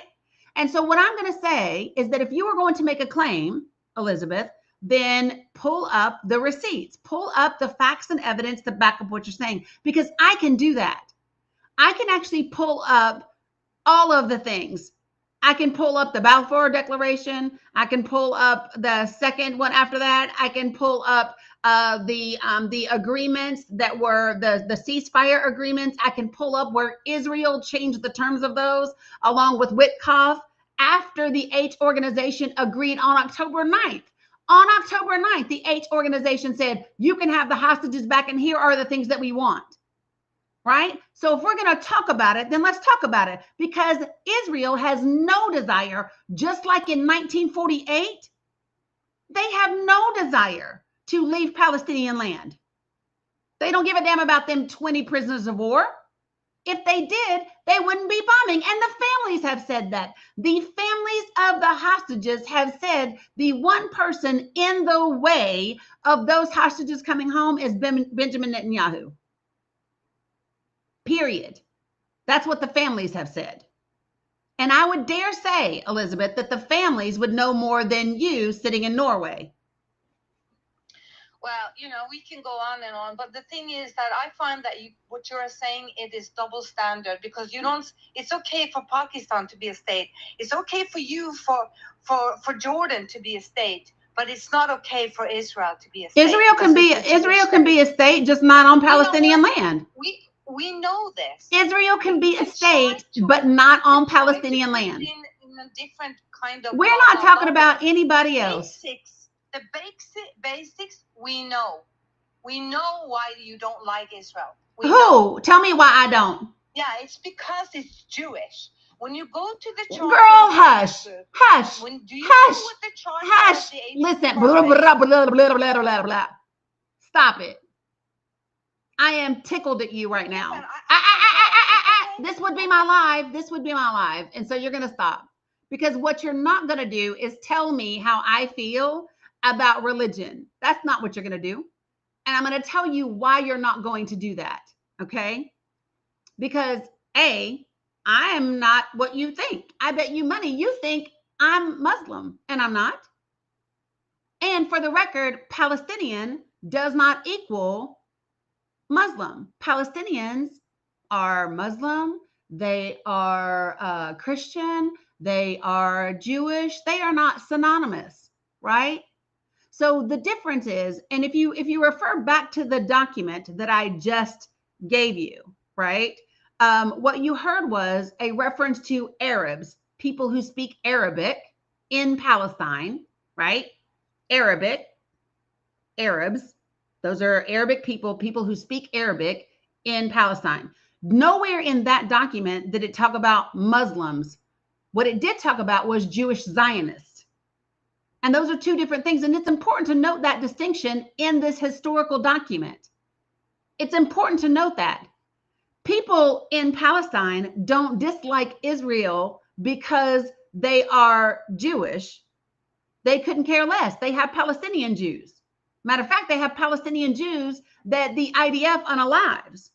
What they have a problem with is the IDF and the state of Israel attempting to take their land, keeping their people in the largest open air prison in the world, right? Causing them, while you want to take everything. That's what they have a problem with. And that would be reasonable. That would be reasonable. Because Elizabeth, you said that you live in Norway right now, right? So let's just say that Britain says, you know what, United States of America, you can have Norway. If we decided to come into Norway and take it, you'd probably have a problem with that. And you would say, we don't belong to you, Britain. We don't belong to you. That's exactly what Palestine is saying. Yes, Abu Siraj, you can say something. Okay, thank you, Dani. Assalamu alaikum. Hi, everyone. Salam. Hope all of you are doing well. Actually, what Elizabeth is saying is what I have been hearing from Zayos since I joined TikTok. And I, as a Palestinian who lives in the Gaza Strip, I want to assure the following. We don't have a problem with the Israeli occupation forces because of their faith. We have a problem with them because of their actions and everything horrible they have done to us since the beginning of the occupation.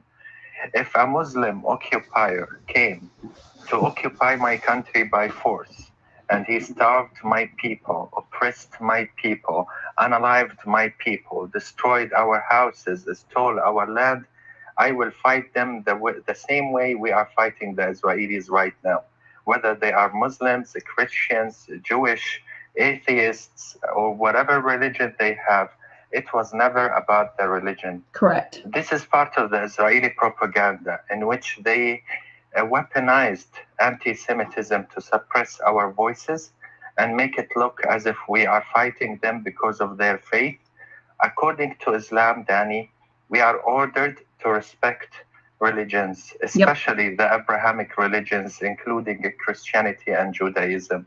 We are allowed to marry Jewish women, Christian women. We don't have a problem with other religions at all. What is happening in Palestine is a fight for freedom and dignity. And whoever tries to take my freedom from me, no matter what their religion is, I will be fighting. 100%. 100%. Elizabeth, nobody in this room is against Jews. Nobody. None of us are.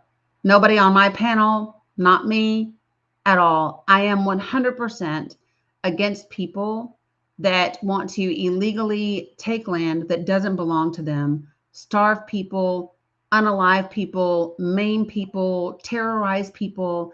That's what I'm against, period. And it doesn't matter what religion they practice. Are you against the charter of age groups then? You mean the old one that they've said doesn't apply anymore? The old one, yeah. Do you think they have changed by heart? I wouldn't know. I'm not a member of age group. Well, I think they proved themselves the 7th of October. Well, and I think Israel has proved itself every fucking day since 1948. And because they will. And here's what I will say to you. Don't listen. And even if your argument, can I just play your fake ass argument for a second? Let me play your fake ass argument for a second. Because you're okay with the age group. Here's don't tell me what I'm okay with. You don't know me. You don't know me. You have no idea what I'm okay with. Let me be clear. Let me tell you, let me play your fake ass argument really quickly. Well, I am going to play your fake ass argument because again, it is my live, right? That's what I'm going to do. And so if you say Israel has the right to defend itself and that the H group showed themselves on October 7th, right? That's your claim. What I would say to you is that Hamas has repeatedly agreed to ceasefires. They have actually even agreed to turn over Gaza to an independent technocratic government other than itself. And they have asked for aid to the people. And do you know who I learned that from? The Israeli negotiator that was right on here talking about it. I have a recording of him saying it. And so for me, this is the thing that's important. right, is I like facts. There were many, many things that I did not know about Palestine, about Gaza, about Israel and the occupation. Many of these things I went to research myself so that I could be accurately informed as to the truth of what has happened, right? And so my position on this doesn't have anything to do with Muslim or Jewish or Christian, none of that. My opinion is based on facts and historical documents and the actions of the people today. I have listened to Israeli leadership say, starve all of them. I have listened to Benjamin Netanyahu talk about his greater Israel project. I have listened to them say, even the children are our enemy, right? That's not propaganda. That is coming out of the mouth of the Israeli government leadership. So when people tell me who they are and then they back it up with their actions, I believe them. I don't have to guess. I see who they are. I know how they're behaving. When you interview, like me, I've interviewed a physician who's been to Gaza twice since October 7th of 2023. Right? That's an independent American physician, has no skin in the game, but who can tell me that 86% of the patients that she treated were children in Gaza. 86%. I'm a veteran. I can tell you that this is not how you morally engage in conflict. This is not how you morally engage. You don't, not with children. That was her personal number. So this isn't about a double standard. I have one standard, facts, and you have yet to present any. I mean, what happened the 7th of October, that's facts enough for me.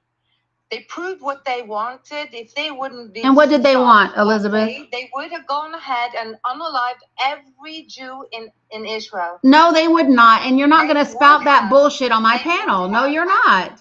You're not going to spout that bullshit on my panel. If you want to have a respectful conversation, we can do that.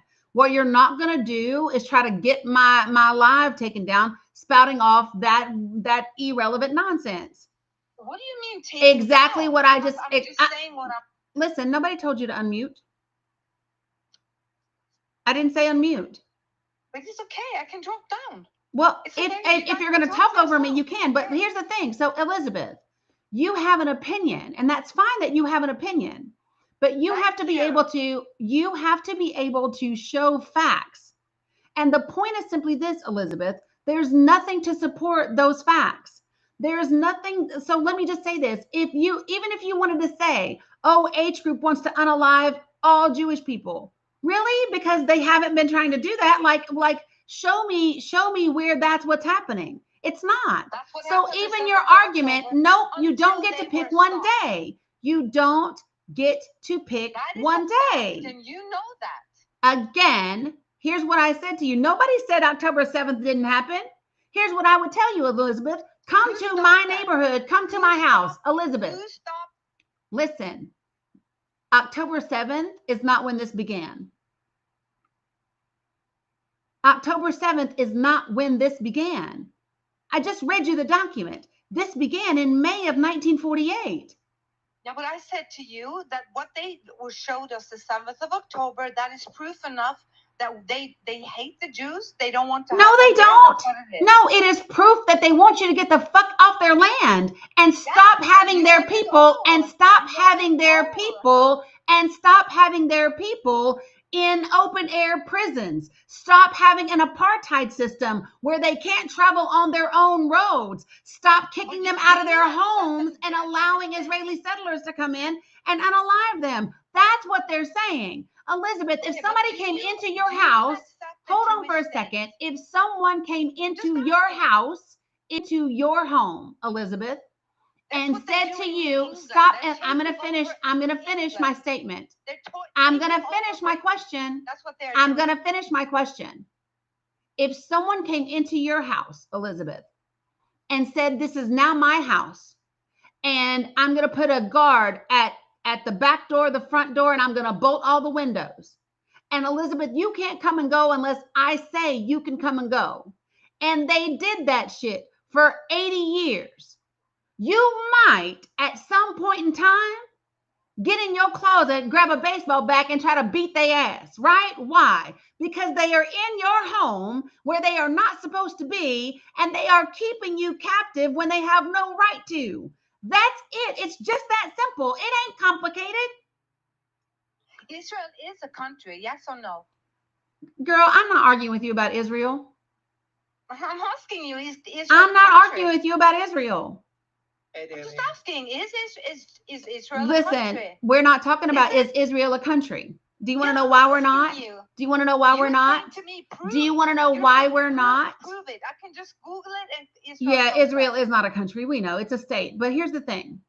Oh, a state then. Yeah, a state. Yeah, absolutely. Yeah, but it's not a state.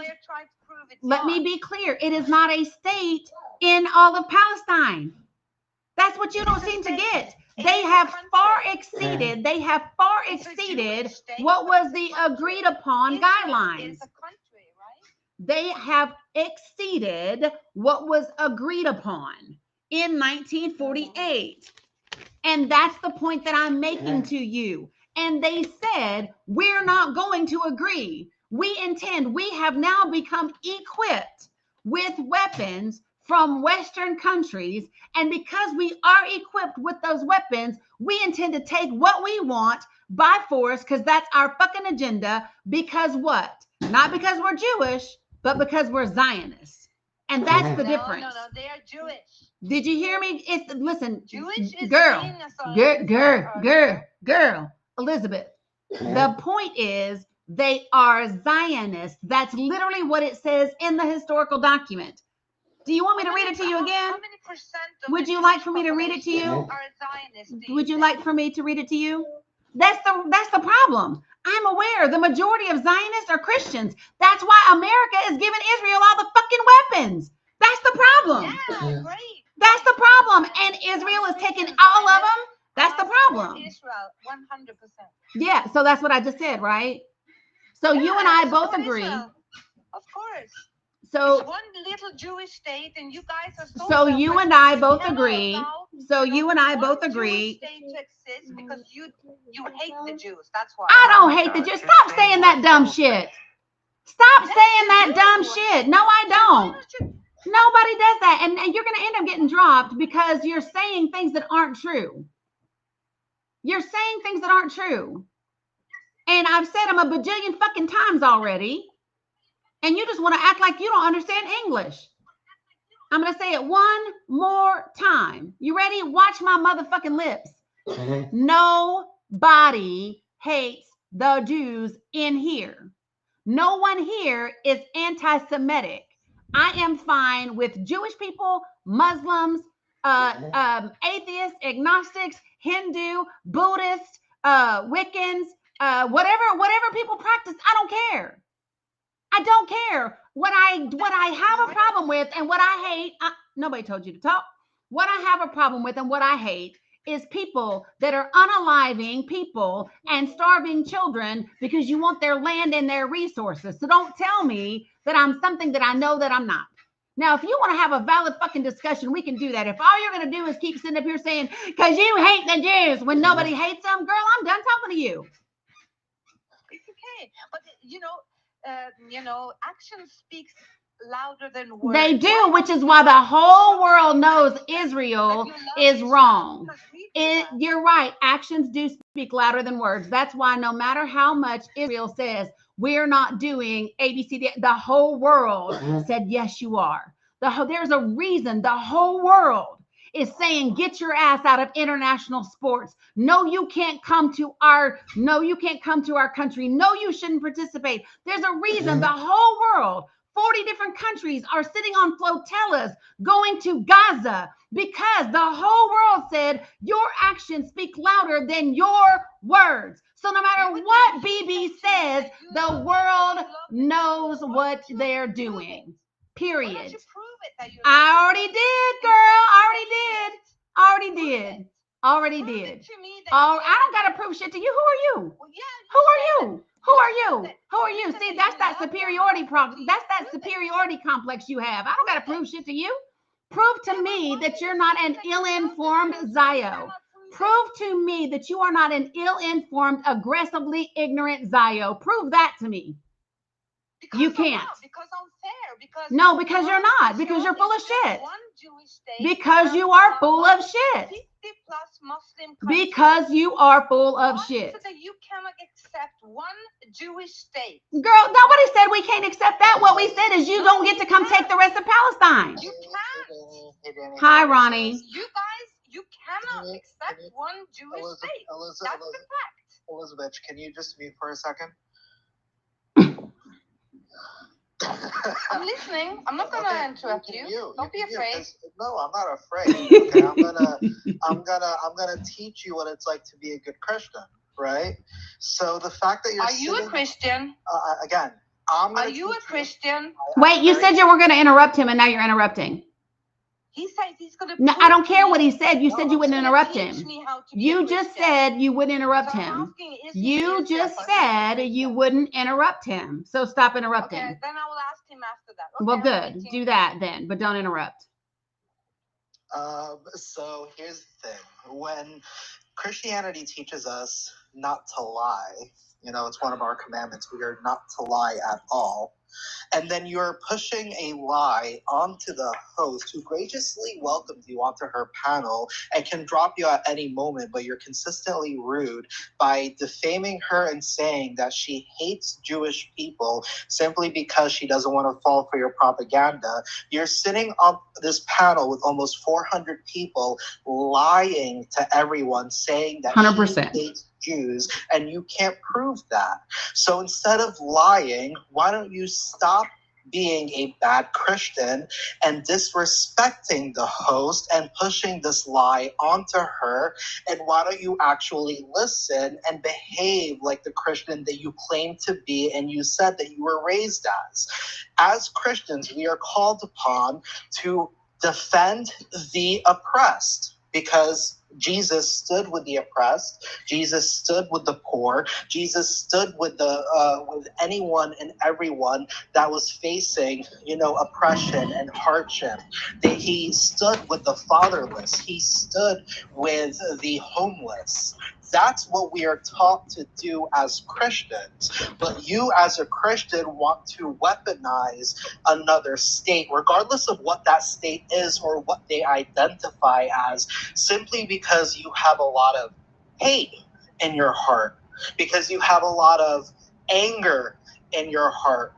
And the only person here, probably out of the 392 viewers, as well as my Palestinian brothers Abu Saraj and Sami and our gracious host Dani, the only person here who probably hates Jewish people is you. And I can tell you why. Because you are so obsessed with rounding every Jewish person up into a single Jewish state, because you believe in your demonic version of Christianity. Are you going to preach for half an hour? Excuse me, don't interrupt. But if he's going to talk for me, like preach to me half an hour. I thought she said she wasn't going to interrupt, but anyways, thank you. You're welcome. Wants to round them all up into a single state because in her demonic view of Christianity, which real Christians like myself and Dani don't actually believe, that this is the land for, you know, God's chosen people where all the Jews have to live in, just so that the Messiah can come and unalive all of them so that the Christians can come and live in this land. That's what you believe in. You actually hate Jewish people because you endanger their lives. You don't want to welcome them into your open arms in your home. You don't want to welcome them. You want to kick them out of every country, push them into this land, and then, oh, the Messiah is going to come? That's your viewpoint of Christianity. You're a terrible Christian. And I rebuke you in the name of the Lord Jesus Christ. Amen. Amen. Okay, can I reply? Yeah. Okay. First of all, when I said to her that prove, you know, I said, when she said she loves the Jews, she loves blah, blah, then I said, that is not what I said. Actions. Okay, I was talking now. Yeah, and I'm correcting you because you keep lying on me. Wait, hold on. We're going to get an understanding. Elizabeth, we're going to get an understanding, you and I. Every time. Yes, baby. Why don't you prove I am talking to my granddaughter. Hold on one moment. Yes, baby. In my brown bag. That's what I was. Yeah, it's in my brown bag. Is it over there? Oh, right there at the end of the counter. Okay, so we're going to have wait, Elizabeth, hold on. This part's important. We are going to come to an understanding.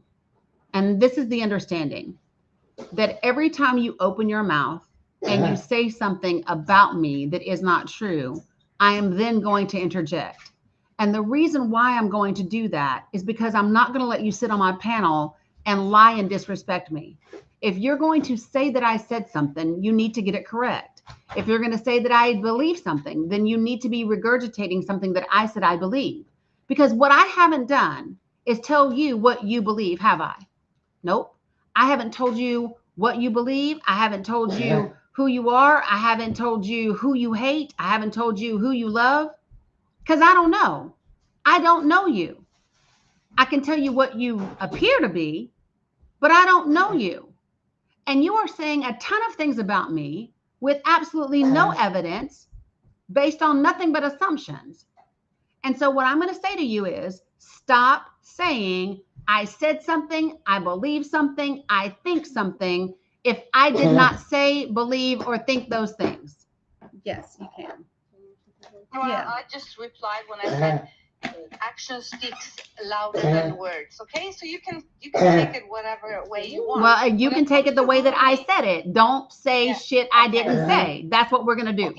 Okay. So Rooney, what he was saying that he said, I'm not a good Christian because I don't, because I support Israel and so on and so forth. That's not what he said either. I don't either. know where you get that from, because first of all, being a Christian is also standing for the truth, So Jesus also was standing for the truth. So it doesn't matter what you say about well, first, what kind of Christian. He is saying to me, he's trying to say to me that, okay, you're not a good Christian, you're not this, you're But bad, why did he say that? So that's what he's trying to say to me, didn't he? No, but what did he say that about, Elizabeth? Here's the part where you're not getting. So listen, hold on. You got to listen to. You have to. No, I'm going to tell you exactly what he said. Here's what he said. Come on, what did he say? He said, you are not a good Christian because you believe in a version of Christianity that requires all of the Jews to be brought into one place in order for Jesus to return, unalive all the Jews, and the Christians come live there. That is the entirety of what he said. Okay, so then I have to say that he's totally wrong. He's totally wrong. Go ahead, Ronnie. So, Ronnie, did I miss something? That I don't know you, and he doesn't know me, right? It's also because he doesn't know me at all. He cannot just jump to this conclusion. It's totally wrong. I also said it's because of your hatred, the hatred that's come on, in your heart, you said this to me. I'm telling you, totally wrong. Totally wrong about me. Okay? So you know what's funny, Elizabeth, is you are very, very indignant because you believe that Ronnie lied on you. But yet you were more than willing to open your mouth and lie on me. You were more than willing to open your mouth and say that I hate Jews when I don't. See, do you understand? You don't like it? You don't. Did he not say to me that I'm a bad Christian because did you not say to me that I hate Jews when I don't? Did you not say that to me? No. What I said, if you love the Jews. No, you literally said because you hate the Jews. Girl, don't make me back it up and record. Because I know exactly what you said. Prove that you love the Jews. I don't have to prove that I love anybody. Yeah, why not? Because I don't.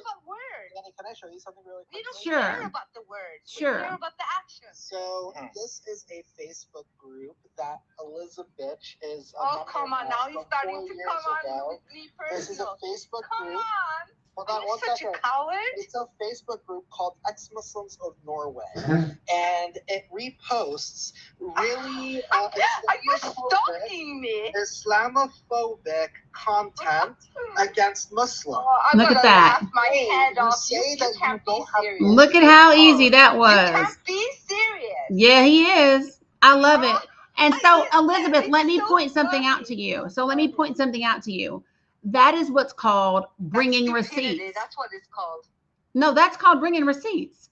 No, come on, guys. Of course, I don't agree with you, and I would say with you. Who is you? You don't agree with who?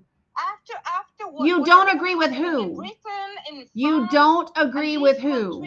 What has gone down there? Elizabeth, answer the question. And if you think it's good, Elizabeth, you don't agree with who? Who do you not agree with? That's the question, Elizabeth. Answer that. Who I don't agree with. Yeah, you said I don't agree with you guys. I'm saying who? Who do you not agree with? Because he's saying to me that I'm a bad Christian, right? Because he thinks. But he ain't you guys. Like he wants me to be.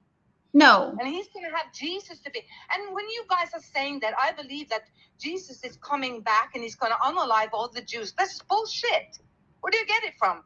The Bible. The Bible. The Bible. You are claiming that I believe this. Prove it. The Bible. Like. Yeah, prove it. Give me the verses that says this. Yeah. So, I mean, what is it? So you don't believe. So let me just make sure. So let me make sure that I want to ask a question, Elizabeth. So you do not believe. So what you're saying to me is you do not believe that Israel are the chosen people and that is their land and that's where they're gonna hold on. I'm gonna finish my damn question. And that's where they have to rebuild the temple in order for Jesus to return. You don't believe that, or you do? Yeah, but not the part where you said that you. Girl, that is the part. That's all of it. That Jesus will. Did you read all of it? Did you read all of it? That's bullshit. Okay. But that's what I don't agree with. Okay. Whoo-wee. Did you not say that? Hey, DeGauld. You said it, and he said it also, but that is totally wrong. I said it. I said that he said it. Good Lord. I will tell you what I believe. You are struggling because listen, when I said it, Elizabeth, when I said it, I was repeating to you what Ronnie said. Yeah, Ronnie said that I believe that Jesus will come back and he will unalive the Jews. So that's not what I mean. I will tell you what I believe. Yes, can you give it to her, please? If you want to hear it, I will tell you what my beliefs are. Because if you go to Zechariah, you can see that also the Jews believe that that the Messiah will come on Mount Olive in Jerusalem, right? This is also one thing I believe. And the story of Joseph, I think that he representing Jesus, and that he will recognize with his brothers, which you can see what happened in the end of the story. No condemnation, no unaliving whatsoever. There was just love and forgiveness. That's what I believe in. Revelations. I'm sorry. I'm sorry. I just come up to say something. Why we've been forced to love the Jew? Whenever in their religion, that they need to unalive us. Why? Like, for real. Like, that doesn't justify killing children in Palestine. 100%. Where does it say that they're going to unalive you? Where does it say that? So hold on, Elizabeth. He's talking about what. Like, if you don't know the religion that you following or you supporting, it's your fucking problem, not ours. Us as a Palestinian. You don't have to curse. When you start to curse, that means you start. No, it doesn't mean anything. Okay, hold on. Hold on. By loving the Jews, like, I don't care. Not everybody in the street I love. You can't kill children and justify it. Right. You can't. Agreed. Like, literally, you can't. They're dying. What are you guys talking about? I'm sorry, Dani, but it's okay, like, Slings. Ridiculous, man. It's okay, Slings. It's okay. I get it. And he is referring to what is happening right now, Elizabeth. That's what he's referring to.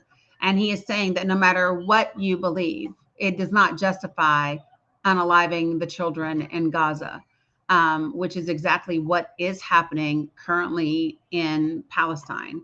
And if you would like, you can go back and you can read Zechariah verse 13, chapter 13, verses 8-9. There's a prophecy about during the end times that 2/3 of the Jewish people will be cut off and unalive, and 1/3 will be refined as by fire through suffering and torment. That is literally from the Bible. If you, I'm just saying, so when people are talking about what the Bible says about Christianity, that's when we talk about Zionism, that's the belief, right? And so I think it's important.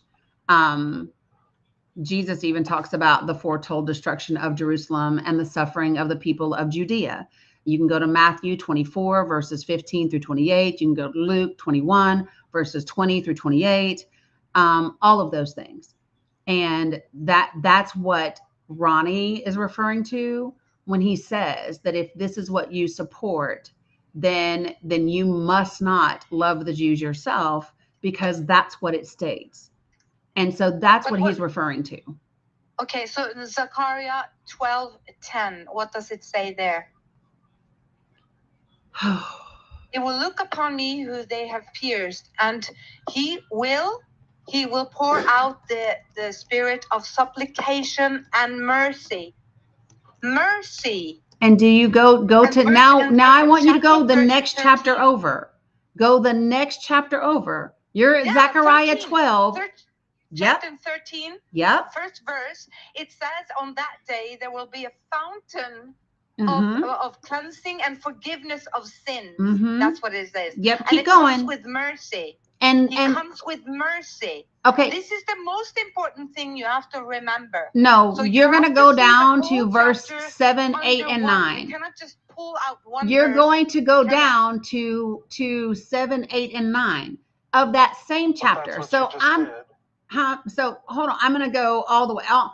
On that day, a fountain will be opened to the house of David and the inhabitants of Jerusalem to cleanse them from sin and impurity. On that day, let me finish. What is that? Stop talking.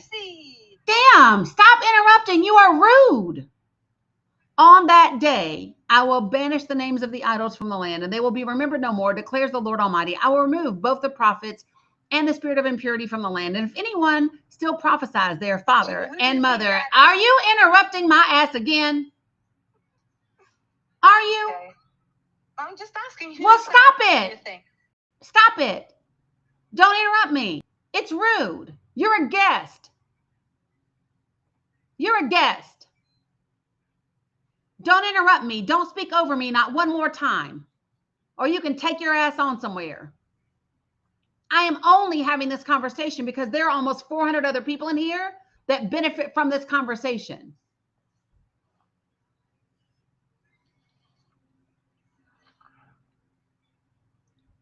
And if anyone still prophesies, their father and mother to whom they were born will say to them, you must die because you have told lies in the Lord's name, then their own parents will stab the one who prophesies.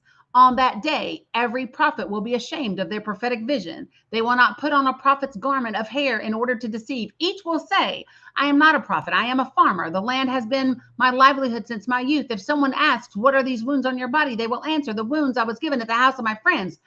7, awake, sword against my shepherd, against the man who is close to me, declares the Lord Almighty. Strike the shepherd and the sheep will be scattered, and I will turn my hand against the little ones. In the whole land, declares the Lord, 2/3 will be struck down and perish, yet 1/3 will be left in it. This third I will put into the fire. I will refine them like silver, and I will test them like gold. They will call on my name, and I will answer them. I will say, they are my people, and they will say, the Lord is our God. So when people refer to this particular scripture, and they talk about the suffering of the Jewish people, that's what they're referring to. Okay, but is it a Jewish scripture? I'm reading from the Christian Bible. Is it in the Tanakh? can't. It is. Elizabeth, I cannot. You were talking about. Okay, wait. There's a. I want to go to Dougal. Hold on one second. Because the Tanakh is hold on. all the. Hold on one moment, Elizabeth. Hold on one moment. There is something important in the comments. There is something in. Well, I'll be damned. There is something important. Do you understand that when I said, hold on a second, guys, all the three people above you, shut up. You're the only person that kept trying to talk over me. When I said, hold on a second, guys, there's something in the comments. You're the only person. The three of them just got quiet immediately.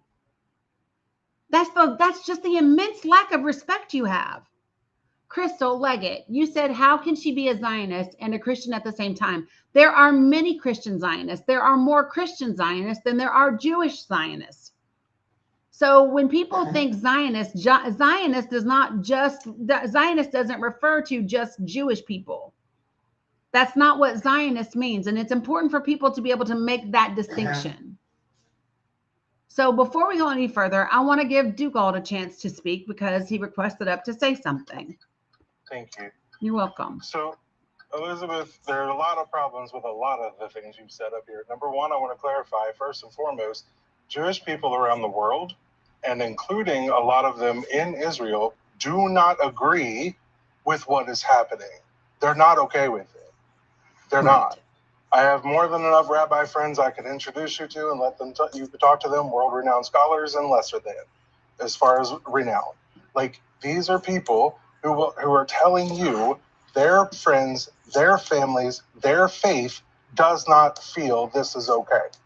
They're not okay with it. The Zionists that are okay with it are primarily extreme Orthodox or extreme extremists in general for the Jewish faith, and Christians. Christians, on average, especially in America, believe that this war is going to bring about the second coming of their Christ, or the third coming or fourth coming, just depends on which book you're reading. And then that's what this is leading to. Everything you have said has been problematic as all get out, because you are assuming that they are naturally right just for their existence, when that is not the case. They have been planted in an area that does not belong to them, did not belong to them, and they're trying to commit a genocide on people that do not believe as they do. That is literally not only an ethnic cleansing, it's also a religious cleansing. You're ignoring those facts to say that everybody else hates Jewish people, and that's ridiculous. Yes. Absolutely ridiculous. And clearly you did not read Book of Revelations, because it tells you your Jesus is coming down with a sword and he's going to burn everything. And that includes his enemies. And most Christians believe Jewish people are their enemy because they are the ones who supposedly, it was actually the Romans, not the Jewish people, right? But he's the one that supposedly ended the life of their Jesus, or led to the ending of the life of their Jesus. So sitting here trying to say, I'm not done, man. Your disrespect has been high enough, and I'm not going to put up with it myself. You're ridiculous. Why are you claiming that you know everything what I believe? Your Zionism is a problem. Wow, but you're saying a lot of things that's not true. That's not true about me and what I believe. That's and about Jesus. You don't know Jesus. You don't know. You were the one who said this shit since I walked into this live to give Dani her props. You were saying to me that you know everything what Jesus said and said not, and you're taking it as like for your Elizabeth. And you're the one claiming that they deserve to live in their own state. As a result, they get to G-side people. Excuse me, what did they do the 7th of October? No, Elizabeth. If they weren't stopped, they would have unalized all of the Jewish people. Elizabeth. Say whatever, they proved themselves. Elizabeth, for just a moment. Do you know what's so interesting to me in this conversation with you? Is you keep getting very upset at Ronnie and Dougal and telling them, you're telling me what I believe, when that's in fact what you did to me when you came in my live. You came in my live. I did not. I just said you can prove that you love the Jews. Please don't speak over me. Please don't speak over me. Please don't speak over me. Please don't speak over me. But then don't when you lie came, about what I if said. you don't shut the fuck up. Now I'm being nice to you and telling you don't speak over me. But don't lie about what I'm saying. I'm not. I'm telling you exactly what the fuck Yes, you you said. are. And I'm going to tell you You what are I'm going to tell you what you said. So when you come in here and you say to me that I hate Jewish people, you're telling me what I believe. You're telling me what I think. Because I don't. And what I said, matter of fact, I didn't say I love Jewish people. I'm going to tell you what I said because you don't listen. You listen to respond.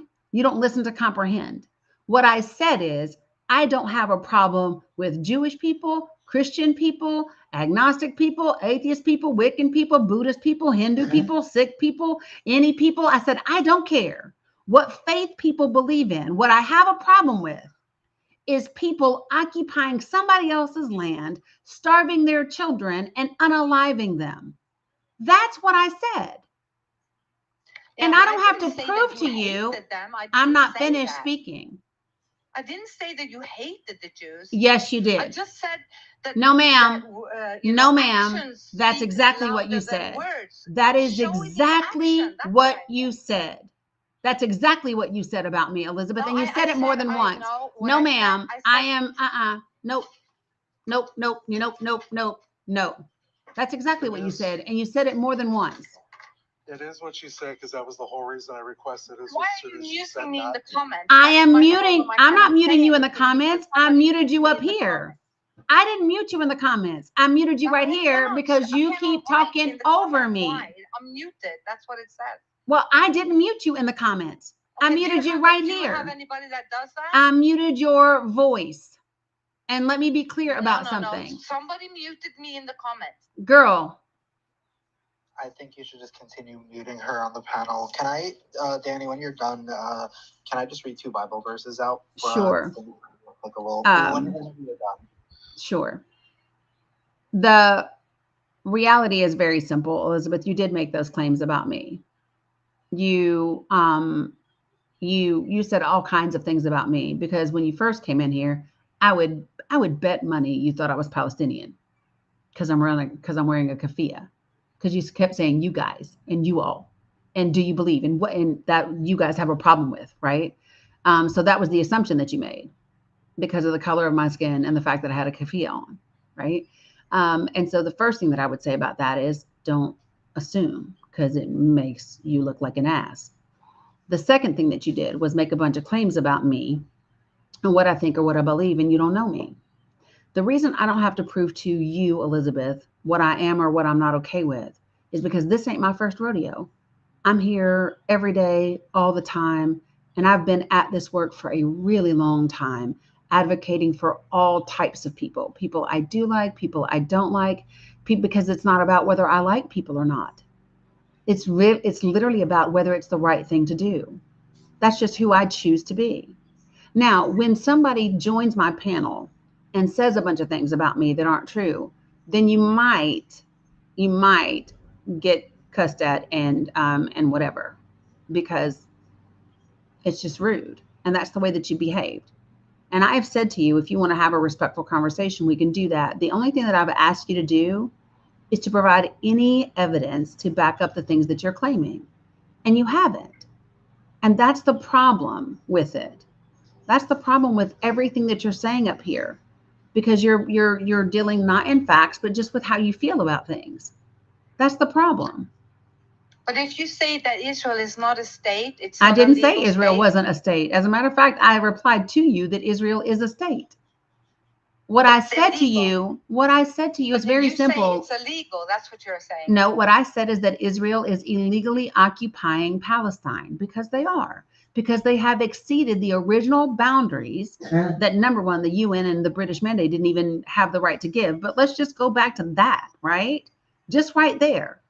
Yeah, let's go back to the Ottomans. Why did they come in there and occupy this area? Why? Elizabeth, what kind of right did they have to do Elizabeth, the reality is that what we're talking about right now is that in 1948, the Jewish Agency told the UN they had absolutely no desire to engage in a ceasefire. They said no truce. They said they didn't have the moral obligation to even engage in that argument, in that discussion. And the UN said, well, we're going to have a problem, because what they're going to want to do is they're going to try to keep taking land by their arms. And when the Palestinian people protect themselves, when the Palestinian people stand up for themselves, when other Arab countries around come to assist the Palestinian people, we're going to be in a bit of a bind, because Israel will say that we need to protect them from this attack from Arabs, except it will be a counterattack, because the Jewish agency will be the aggressor. And that's literally in the documents. It's not my opinion. It's not me making nothing up. It's literally what these people are talking about. So if I'm looking at a document that was unclassified in 2018, that is on the website, and I'm reading it, it is what it is. There's no arguing about that. You can say that what the H organization did on October 7th was horrible. And here's what I will say to you. I don't like loss of life no matter who does it. I think it is horrible that October 7th happened. What I also think is horrible is that there has been almost 80 years of illegal occupation of the people in Palestine. I think it is horrible that Palestinian people, I think it's horrible that people have become refugees and shoved into Gaza, and they've been in an open air prison, been told where they can go, what road they can't go on, what they can do, what they can't do. I think it's horrible that a 21-year-old can tell me that he's lived through 8 wars in 21 years because Israel wants something that doesn't belong to them. I think that's horrible. I do think it's horrible. And here's the thing. I've said this 1,000 times. I don't agree. I'm not someone who advocates for, who calls for, who loves violence. I don't like it. It's not something that I want to do. Girl, listen, TikTok said remove you. Bye, Elizabeth. Whatever the fuck just happened, a big old thing from TikTok said remove Elizabeth. Girl, listen, TikTok said remove you. I removed you. Cha-ching, just that quick. Shout out to the violation. Can I read those 2 Bible verses really quickly? Yeah, you can read them. So first, and they apply directly to her. Proverbs 18:13. If one gives an answer before he hears, it is his folly and shame. The fact that she's consistently interrupting and speaking before listening to what others are saying, and she's jumping to conclusions, it makes her foolish and it makes her shameful. Yeah. The other verse is in the New Testament, in the book of 1 Corinthians, chapter 13, verses 5 and 6. Love is patient and kind. Love does not envy or boast. It is not arrogant or rude. It does not insist on its own way. It is not irritable or resentful. She is going against all of this. Pedal, not W drop. That's from Solomon last night. W drop. That's hilarious. So for those of you all that are just coming in here, Dougal, you are always welcome up in here, my friend. Thank you for that. Yeah, let me tell you something. And Slingshot, I love you, and you did nothing wrong. You don't ever have to apologize to me for your passion in the midst of what's happening and what's transpiring, ever. You have the right to feel exactly how you feel. And it's one of the reasons why I stopped Abu Siraj, is I don't want Palestinian people to have to do all the heavy lifting, especially not in my space. I feel like that's my responsibility, right? For the longest time, I did not know accurately what is happening in Palestine and in Gaza, right? I was raised neck deep in church. I was raised that, the Israelites are the chosen people and they can do no wrong. And that it was this horrible thing and they were fighting over land, right? That's how I was raised. And now that I know better, it is my responsibility to do better. It is my responsibility to educate, to tolerate people I wasn't tolerating Elizabeth because I thought there was a hope in hell of changing who Elizabeth is. I was tolerating Elizabeth because many of her arguments are things that other people say. And, you know, there's 350, you know, sometimes almost 400 people in here that can benefit from hearing us address her fuckery, right? Oh, Elizabeth been at this for 2 years. You know, I don't know any of them. But listen, hey, Money, I blame DJK and you for bringing me the Zios. You're gonna see some really interesting characters because my nickname for her has always been Elizabeth. Elizabeth. Funny, Oh wow. I blame the British. She been here like repeating this shit for 2 years. Wow. I know her. She's annoying. All of them are annoying, actually. Like, yeah. So just can't handle it no more. I blame British Christians, to be honest. That's just me. You know, my thing is. But thank you for letting me up. Palestine will be free. Always. Like I see you, I see Ronnie, I see everybody. That's a fact. That's the only fact we have. Palestine will be free, and there is no religion justified killing children to take land. No. That's fucked up. That's it. Right. And guys, I'm not. Please, if I come back in here, nobody give me, please. I just come up here to say whatever I have to say. Yeah. Give the host. The host deserves it. Well, she's doing the perfect job. I She's doing appreciate all you. our things. I'm not a Taylor Swift fan.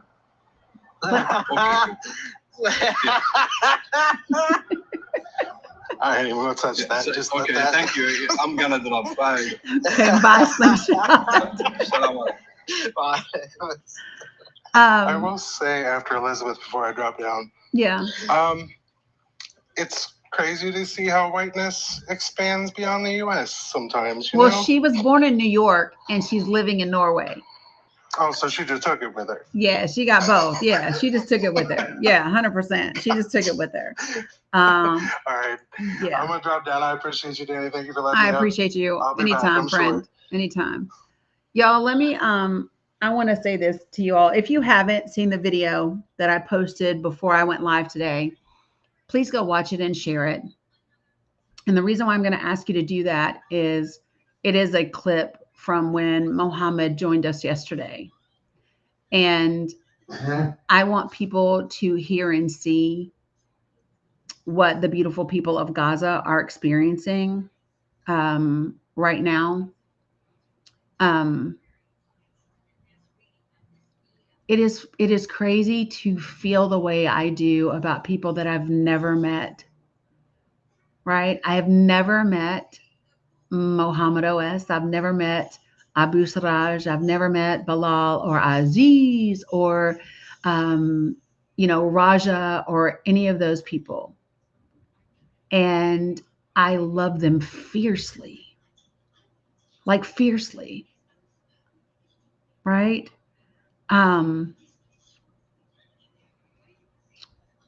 It is, and Sammy, it is this thing.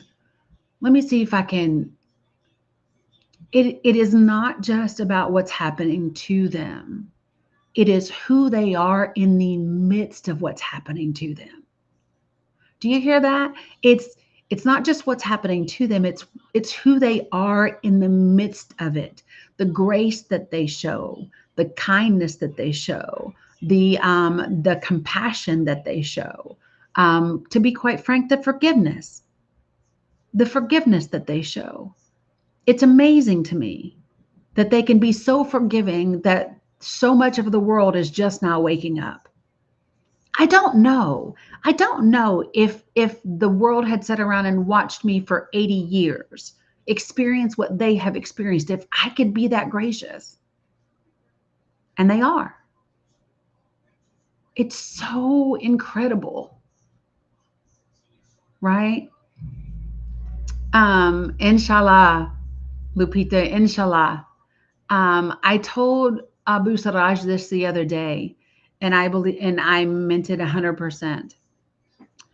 When Palestine is free, because Palestine will be free, it doesn't matter what is left of Gaza or the West Bank or whatever.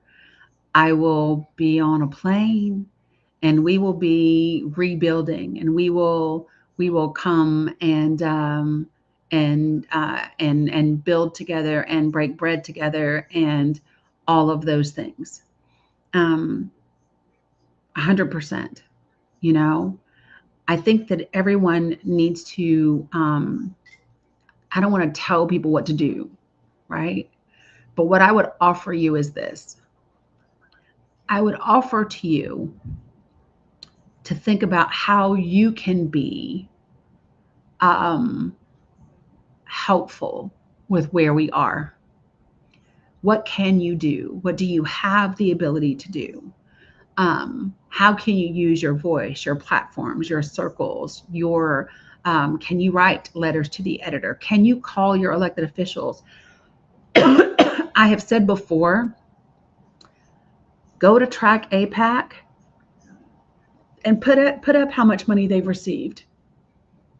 Call them. Do you want my vote? I want you to publicly say, you won't take not another dime, not from APAC, not from J Street, not from Democrats United for Israel, Doofy. I always want to say doofus when I say them, because that's just the dumbest shit ever, right? What about Kufi?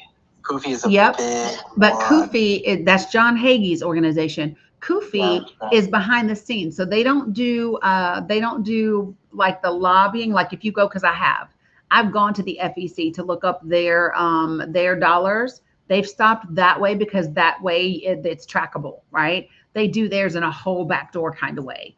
And so, yeah, I think that if people are upset that John Hagee has an organization that is dedicated to trying to lobby on behalf of Israel, and you think that violates, his church and his organization as a 501c3, then, maybe you might want to consider reporting it to the IRS. Maybe you might want to consider filing a complaint. All of those are options. But I mean it when I say this.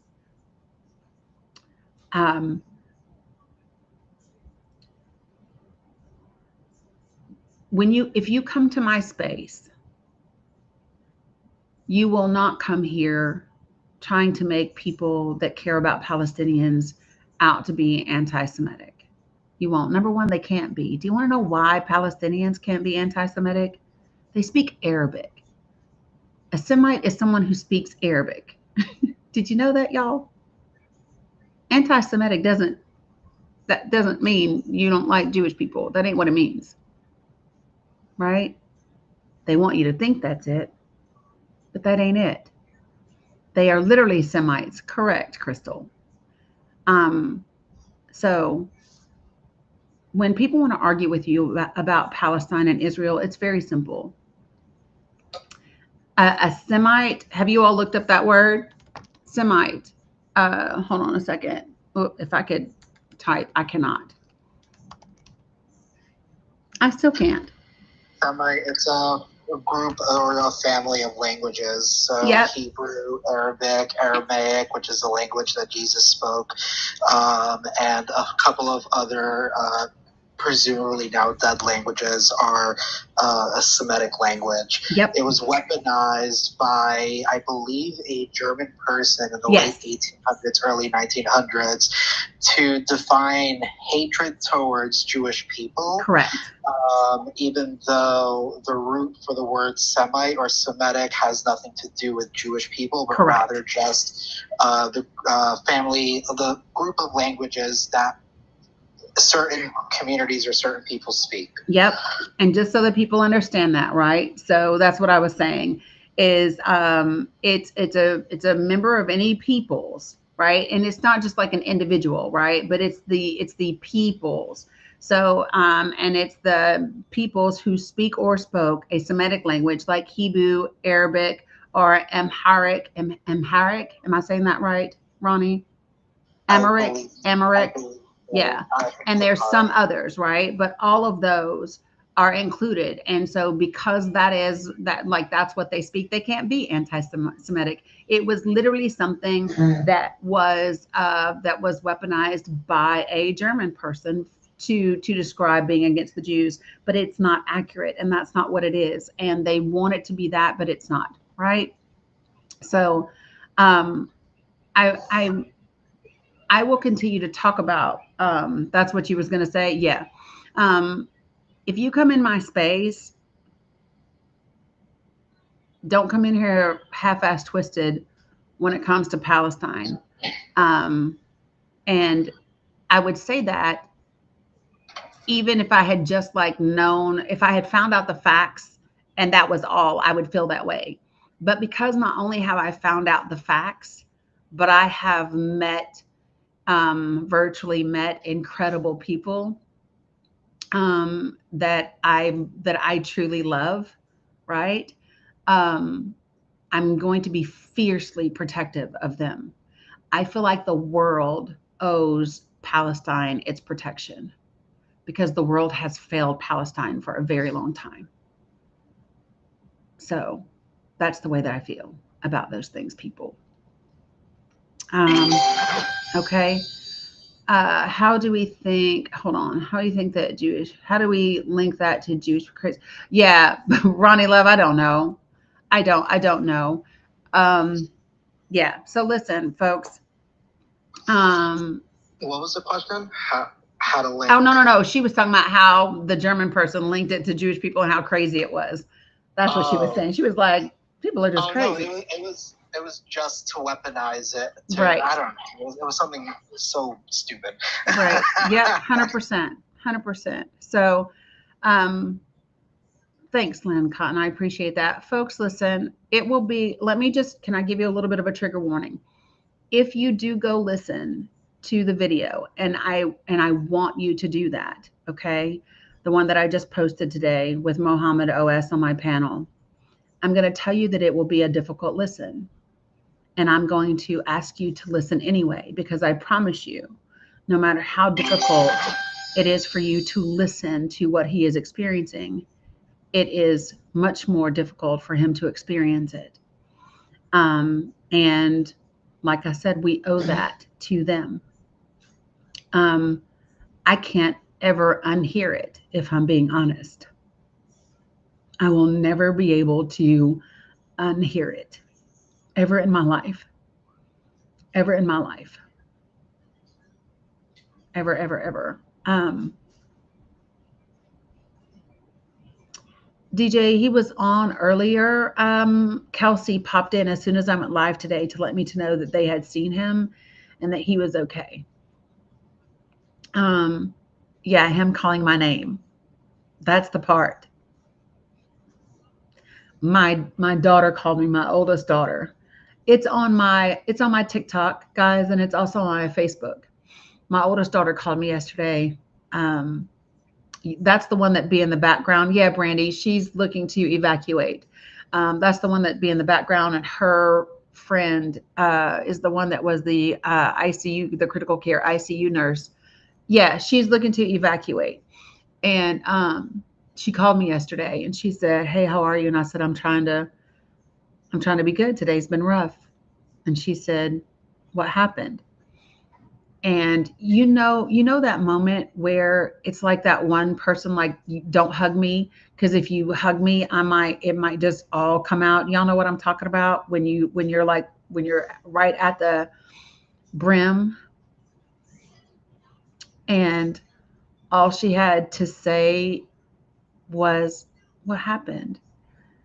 And I was like, Mohammed joined my panel today. And as soon as like I said it, I just, and it's not about me at all. It's about, he broke my heart when he covered his eyes, when he held his heart, when he called my name and said, "Dani, please help me. Please help me." Like, I would do anything in the world right now to grant that wish. And I don't know how anyone cannot want that. I don't know how anyone could not want that. So, yeah. I love them. Best thing ever. It's crazy how much the Palestinian people that I have met on TikTok have blessed my life. They have absolutely blessed my life. And it seems kind of unfair that they have given so much to me and I can't fix it for them. You know what I mean? It's like even in what's happening to them right now, their presence is so blessing people. It's crazy. It's amazing. It's just, I don't even know, you know what I mean? But they do.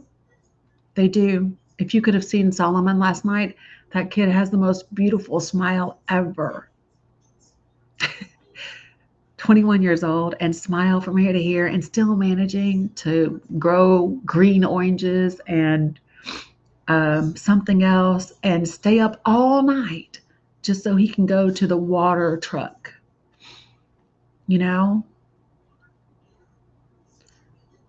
these are the stories that people need to know and hear. These are the stories. Right, George W. Drop. He was hilarious.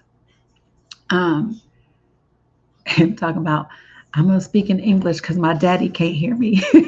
My daddy doesn't understand.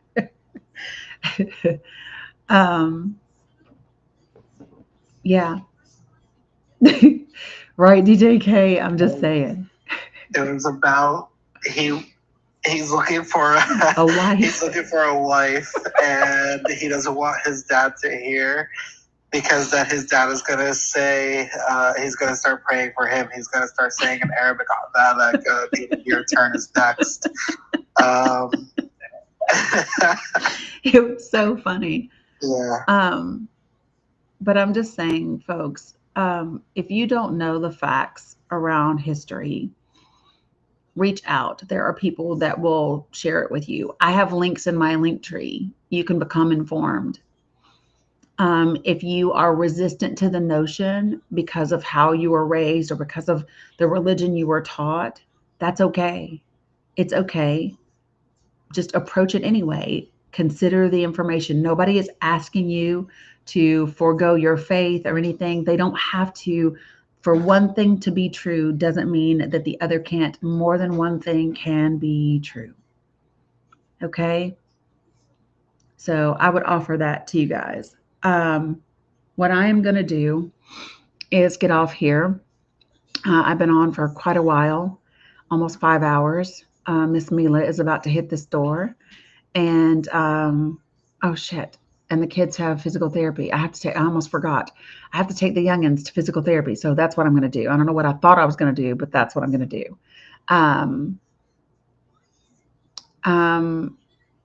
Yeah, we can help Grammy with that. So I will come back tonight and just, yeah, I got trees in my link tree.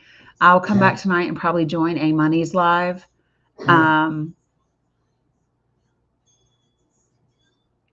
So, Ronnie, appreciate you as always, my friend. I thought about you at 5:30 this morning when I was on the treadmill. I appreciate this. I appreciate the space on the panel. I gotta go work out later on. Always. But I'm working out now. Hopefully we'll see you tonight on A Money's panel. Yeah. Yes. Inshallah. Inshallah. All right. Love you guys. I love you back. A Money. I do. I'll be there tonight. A Money. If y'all see Mohammed and Bilal and stuff, tell them that I asked about them. Okay. Yeah, Ronnie Love. That's what's gonna happen. Yeah, Kelsey came. God love her. She came as soon as I went live, A Money, and she said, Dani, I saw Mohammed. He's okay. And I literally was like just about in tears because she was like, I came as soon as I saw you to tell you. And I'm very grateful. It is personal. You all have made me better. Yep. knowing you all has made me better. 100%. So, yeah, Linda, she's working to evacuate. All right. All right. Salam, everybody. Love you very much. And I will see you later. Appreciate you, Eric. I'm going to take these kiddos to physical therapy. All right. See you later, guys. I am, A Money. I am.